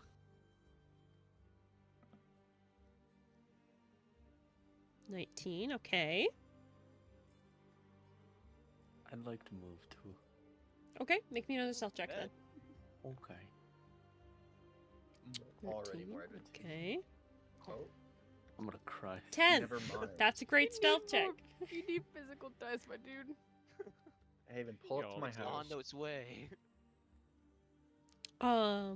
So, as for the ones who relocated, you are all pretty confident that no one can fucking see ya. You're golden.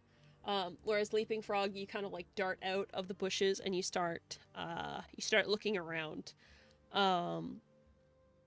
There's a lot of trees here, and you're not really sure 100% what you're looking for. As you are sitting there, not sitting there, but moving around, parting, leaves and stuff. At one point, you accidentally part the leaves, and there's one of your friends there. Part it and then slowly close it. my Yeah, bad. you see one of your friends there, and you're like, oh, okay. It's August with the shitty stealth. Yeah. You're like, oh wow, I totally see something shiny. It's just August. Imagine opening a bush to John Mulaney just crouched. No, you're me. Yeah, you are. And you're Oh Leaping my Frog god, right now. yeah. I forgot. You see something shiny, it's the glint off a steel horse. Opening a bush to yourself is almost worse. But as you look around, you don't find anything, Leaping Frog. Well, fuck. And just as you end your search, we'll say about 50 minutes have passed by now. So it's like well into the night. We'll say it's about 11 o'clock now. And you guys got here around probably 9. You all, well, Leaping Frog, you notice this first as you are just standing out in the middle of the open garden, and you see 2 figures in white cloaks approaching from either side. And you said I'm near trees and such, right? Oh, you've been rummaging around in a few bushes and stuff, but you're I not stealthed right prone? now. You want to go prone? Yeah, just like you said I'm near bushes, so if I go You prone, maybe I just- can hide. You just want to drop? I can't necessarily like meticulously position myself, so yeah, maybe just like drop. I will say if you want to just drop, you can roll stealth with disadvantage. Probably better than no stealth check. Just ragdoll us onto the floor. I turned. Try to hide. Ragdoll, but like go down on his stomach. Just try to hide in the bushes. You're right next to Yeah, them. you are right next to him. Alright, then I'll Nope, you already said what you're doing. No, I'm sorry. You gotta Alright, do fine. It's like the D&D equivalent if you can't see me if I can't see you. It's Leaping Frog. I think it's in character. We can't see it, but he's actually hiding behind a singular grain of sand.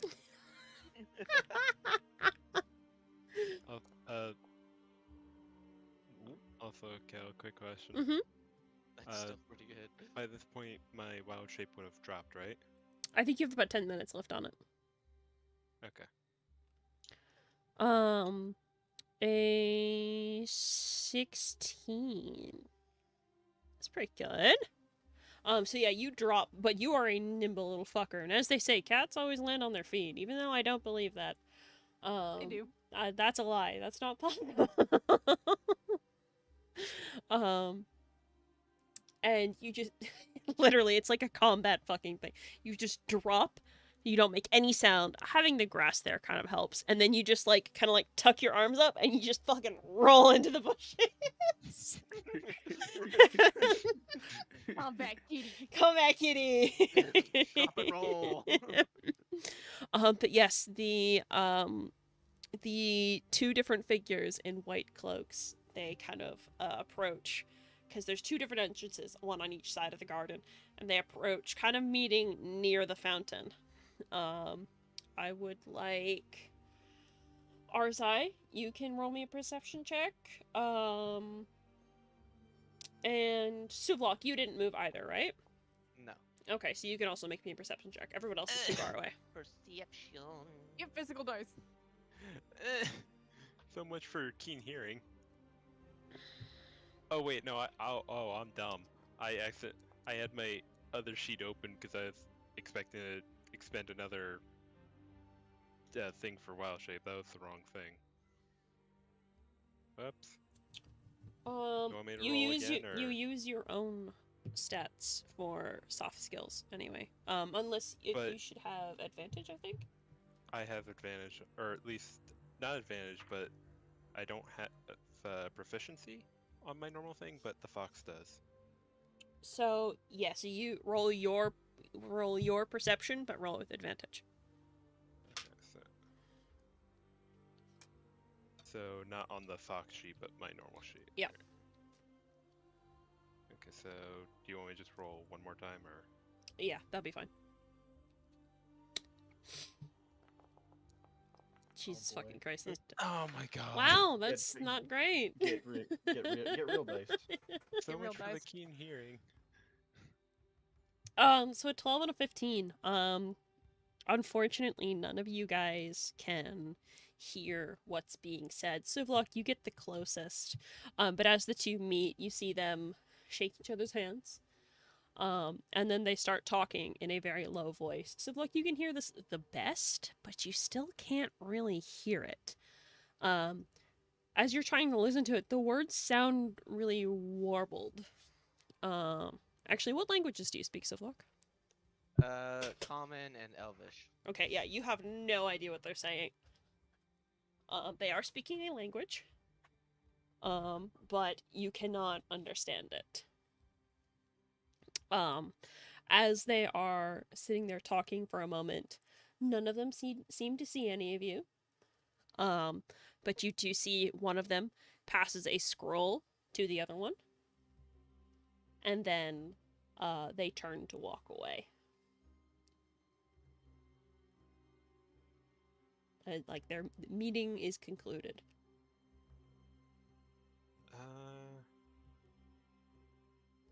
Could I tail the one that got the scroll? Like, can I just like try and stealthily follow them?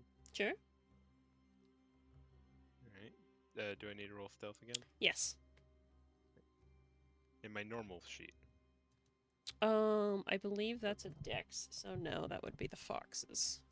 Okay.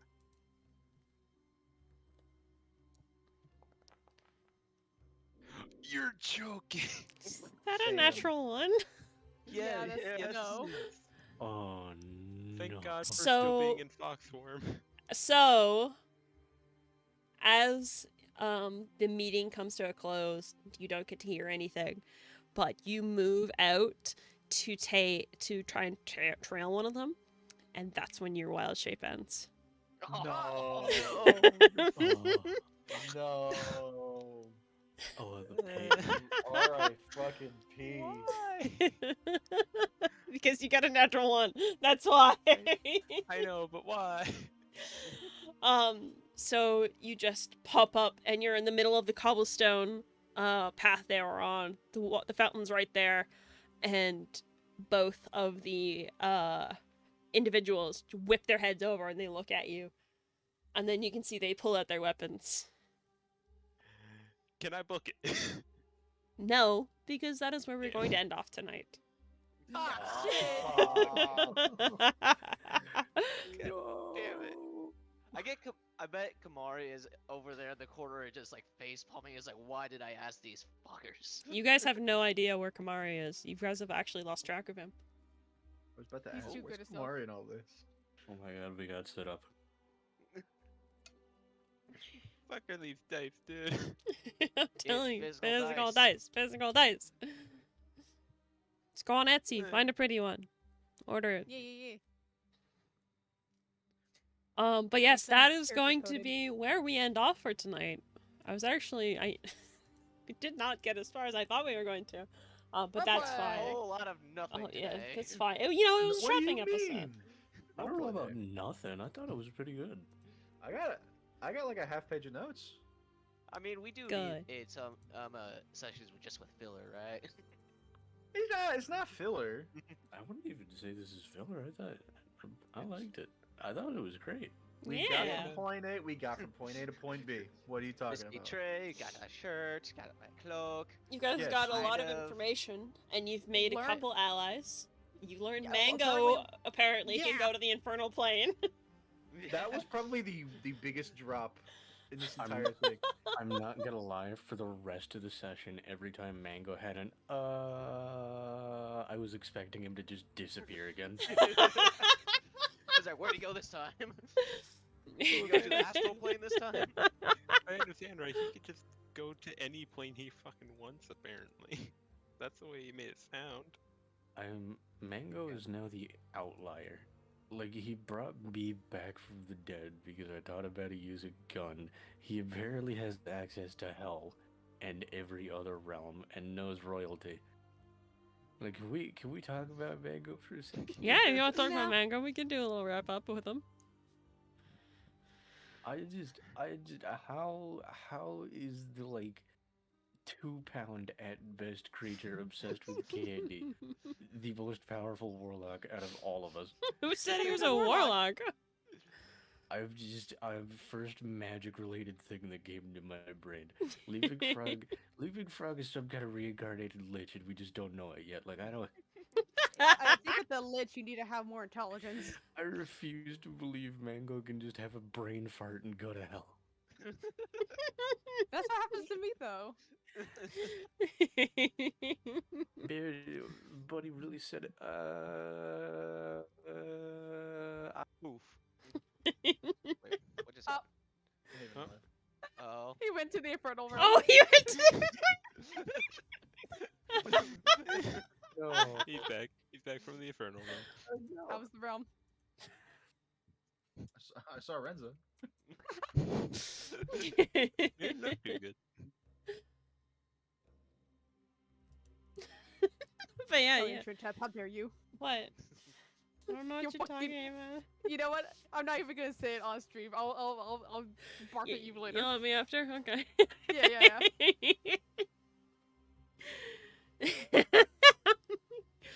Yeah, man, I didn't get to use any of that in the last campaign, Hunter. I'm bringing it back. I'm heavily regretting not talking to the Esmar more, but it was also a fear of like taking up too much time and also the No. awkward moment of like, yeah, no, I don't need the blindfold. What? Don't ever feel like you're taking up too much time. Everyone will get their time to shine. You're good, I promise. Yeah, okay.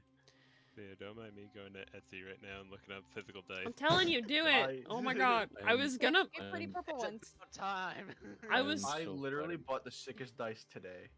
Yeah. I was Yeah, the gonna Gundam buy Chamber. one for Haven, and then I went to the one on his throne, and it was like fucking $60, and I'm like, no!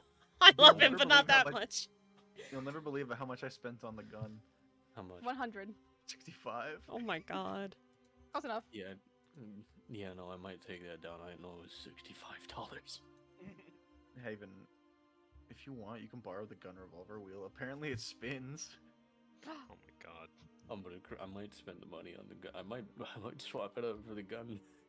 Yeah, just swap it on your Is that a throne. full set of dice, or It is is. it just like It looks like it is. D6s? It's a full set of dice, including D4, D6, D8.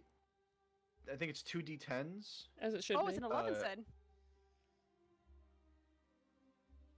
What do you mean? Is it an 11 set, or is it I think just it's- like one of all of them? I think it's just one of all of them. Yeah. Okay. It's 2 D10s, the D4, Is the it 7 D6, set the then? D8, the 12, and then the 20. And then they all come in this little case. It's a revolver wheel, and the revolver wheel like unchambers like how it does in the picture, and then it also spins. So I'm gonna be fucking with that the entirety of next session because that shit gets here Sunday. Yeah. You guys will have to wait 2 weeks. Okay. I'm sure I'm trying to word it in a way that just gonna have to wait till next session as an answer.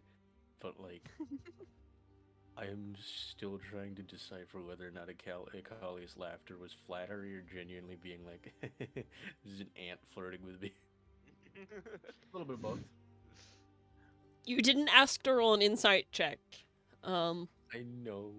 I will give you guys a word of advice. A lot more stuff would have happened this entire session if you guys would roll insight checks. I put details everywhere, man. Oh. I'm also so curious as to what Kaimos was doing. All he said was He he was went on a doing date. he was doing a hit. That's what he said. I When know. Murder.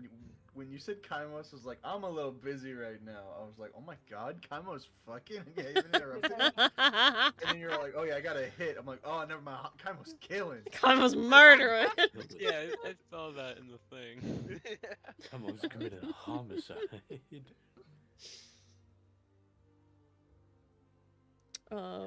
Yeah. Also, could we talk about the barkeep like about to have his day ruined and then be like, oh, you know what? That's a lot of money. Never mind. I love you. Yeah, you guys paid him way too much for that floor repair. Literally, not the upset mending about it. spell would have fixed it. Many people know the mending spell. It's fine. You know what? The only reason I went with it was. Hmm. The only reason I added on is because I was fully convinced John Mulaney would have an anxiety attack and just be like, "Here's $1 million." Yeah, yeah, That's okay, fair, you're in that's fair. character. Alright, I see how it is. But yeah. Do you guys have anything else you want to talk about post session? How dare you? That's all. Fuck you. Do you guys like the new overlay? I do. It looks I- really nice. It Thank looks you. amazing. Thank you. It looks familiar. Shut I up, had Hunter. the worst. I had the absolute worst anxiety attack because I like instantly flashed back to the Azamar, the blindfolded Azamar, being like, "Yeah, we have operatives out here," and then thinking about Kaimos being like, "Yeah, I'm out on a hit." I was fully expecting one cloaked person and then Kaimos. Oh, you thought he was gonna be in Drywin? I thought he was in Drywood, just not saying anything. Oh my god. Okay, little side note. Mhm. I'm sending this to Hunter. Adeo. I found something great. Like I'm so glad I'm an awful detective because I connected so many dots that needn't be connected. Because I was thinking about the human trafficking on my poster. I was thinking about Kaimos being like, I'm busy right now, and then the Asmar told me about the operatives out here and Umbral Court. I'm like, oh no. Some things are Like, connected, am some I things about aren't. to go against my own people. Yeah, you'll have to. We'll see what happens in future episodes. You don't know what Kaimos is up to. I don't even know what Kaimos is up to. Half the shit I do is improv. If it works. Right? Like, I had just about every single shop you guys could possibly do planned out. And Leaping Frog was like, I want candy! You're welcome. So I had to improv the entire fucking thing. How are I you not promised- surprised about that? I don't know. I promised the cat boy and the demon creature candy. What do you mean demon creature? I have no Don't feed idea me what to our Mango side. is. Mango no is a idea flying what- rabbit, thank you. I have no idea what Mango's entire thing. Yes, Mango is a flying rabbit at appearance, but now it is a flying rabbit that can teleport to hell and also any other plane of existence. Y'all And I should am fucking see his stat block. It is wild. Whoops, daisy. Whoops, daisy. Didn't mean to press that. well, Don't worry about it. It's over. Stream over. Yeah, we're back. But yeah, I'm Mango's questioning- stat block, wild. I am Yeah, Mango was questioning Mango. everything. It would I be am so very wild curious, if Leaping but very Frog concerned. stayed with the. It would be so funny if Leaping Frog stayed with the like accidentally making like really, really weird, closed-minded comments about other races of people. Like, I'm so terrified of Mango's sudden bursts of knowledge of like, oh, the infernal plane. Everyone is just shocked. As like, I've "Wait, been how there the fuck before." do you know this? Everything's totally Which scare- fine. Which what scares friend me. does Mango have in the Infernal Plane? Wouldn't you like to know, Willy boy? Or is Oh, it Jacob. just Scares me the- Renza? Which scares me the most is we didn't talk about the infernal plane. We talked about Renza's patron, and Mango was like, oh. I know that guy. I know that motherfucker. That guy owes me. That guy owes me $14. It was scary. That guy owes me a piece of candy. You guys really Oh, gotta boy. talk. If you want answers, you gotta try and talk to Mango more. That's what scares me so much is that like we didn't bring up hell. We brought up somebody from hell, and the bunny was like, "Oh, I know that guy." Oh, obviously the fucking Infernal Plane. Being- Excuse me, what? The thing is, me as a person and Arze as a character are so concerned and confused, but so fucking intrigued by Mango and Leaping Frog now. Mango! Mango! Mango! Coley gave him a Toblerone once. Yeah. That'll Here's one of fucking those do it. giant Toblerones. That'll No, do that's why Collie owes something to Mango because Collie wanted a candy once, and and Mango was wandering by. He was like, "Hey, you got candy? I got this," and he never paid him back. Every single time, and Mango just goes back to the infernal planes. Like, where's my candy? Where's my candy, Mango's- bitch? Mango, My candy. Mango's like a plane hopping drug dealer, but it's candy instead of anything instead of anything bad. Like some god somewhere at random is going to hear a blink in another room and be like, "You got the stuff," and then like a skittle comes out from the other side of the room. If you squeeze hard enough, fucking Mango turns into a Pez dispenser. Oh my god. Mango's ranged attack is just firing frozen Reese's cups at you. Frozen? Yeah, frozen. Yeah, because it's hard. Yeah, I got that. Like most frozen things are. Yeah, ice. generally.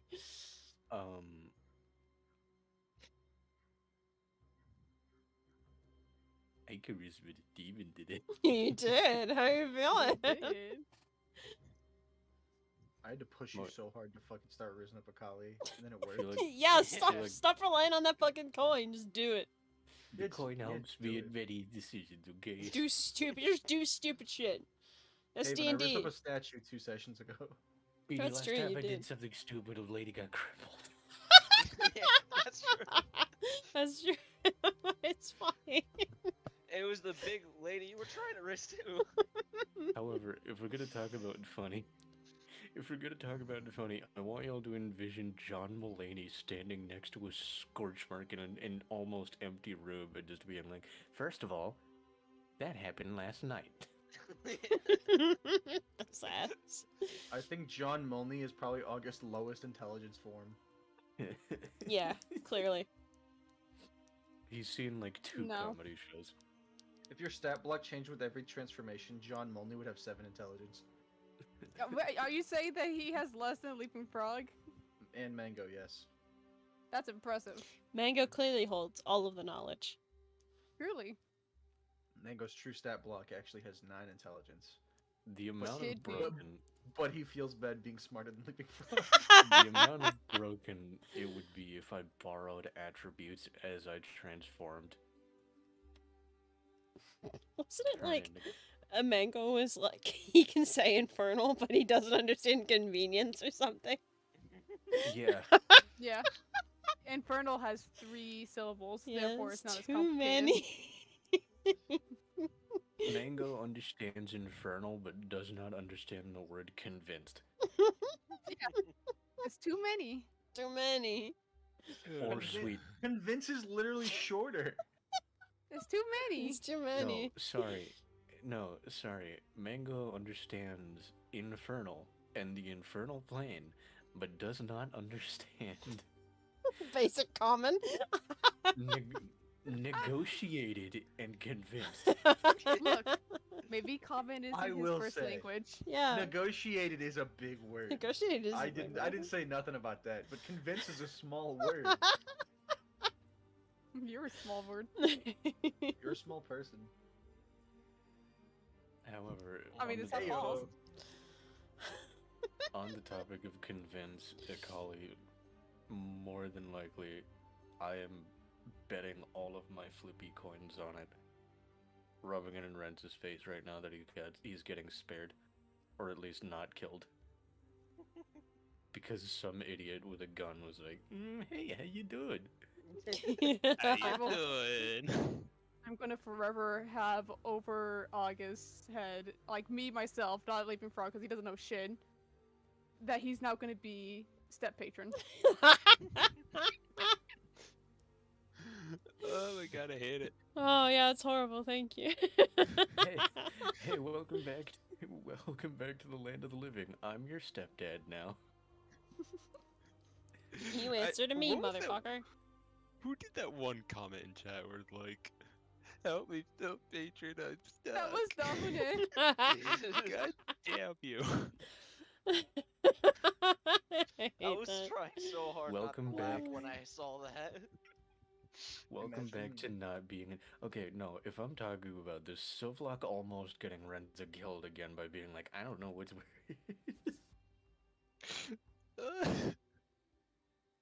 It's like, wait, I was waiting till he was gone. He didn't know if he was gone. Yeah, for all you guys know, he's listening to everything you say. You have no idea. We're his favorite reality TV show. For real. I can imagine. I can imagine August successfully raising up Akali, and then Renza comes back as like an enemy for August. Now since like they like hate each other now, and Renza attempts to cast Eldritch Blast, and then he looks up at Akali to give him like the ability to do so, and then Akali looks at August. He's like, "Yeah, what do you think?" And August is like, "No." No, Renza tries to cast Firebolt, and big reveal, August reaches into his jacket, pulls out the tome with the cat face.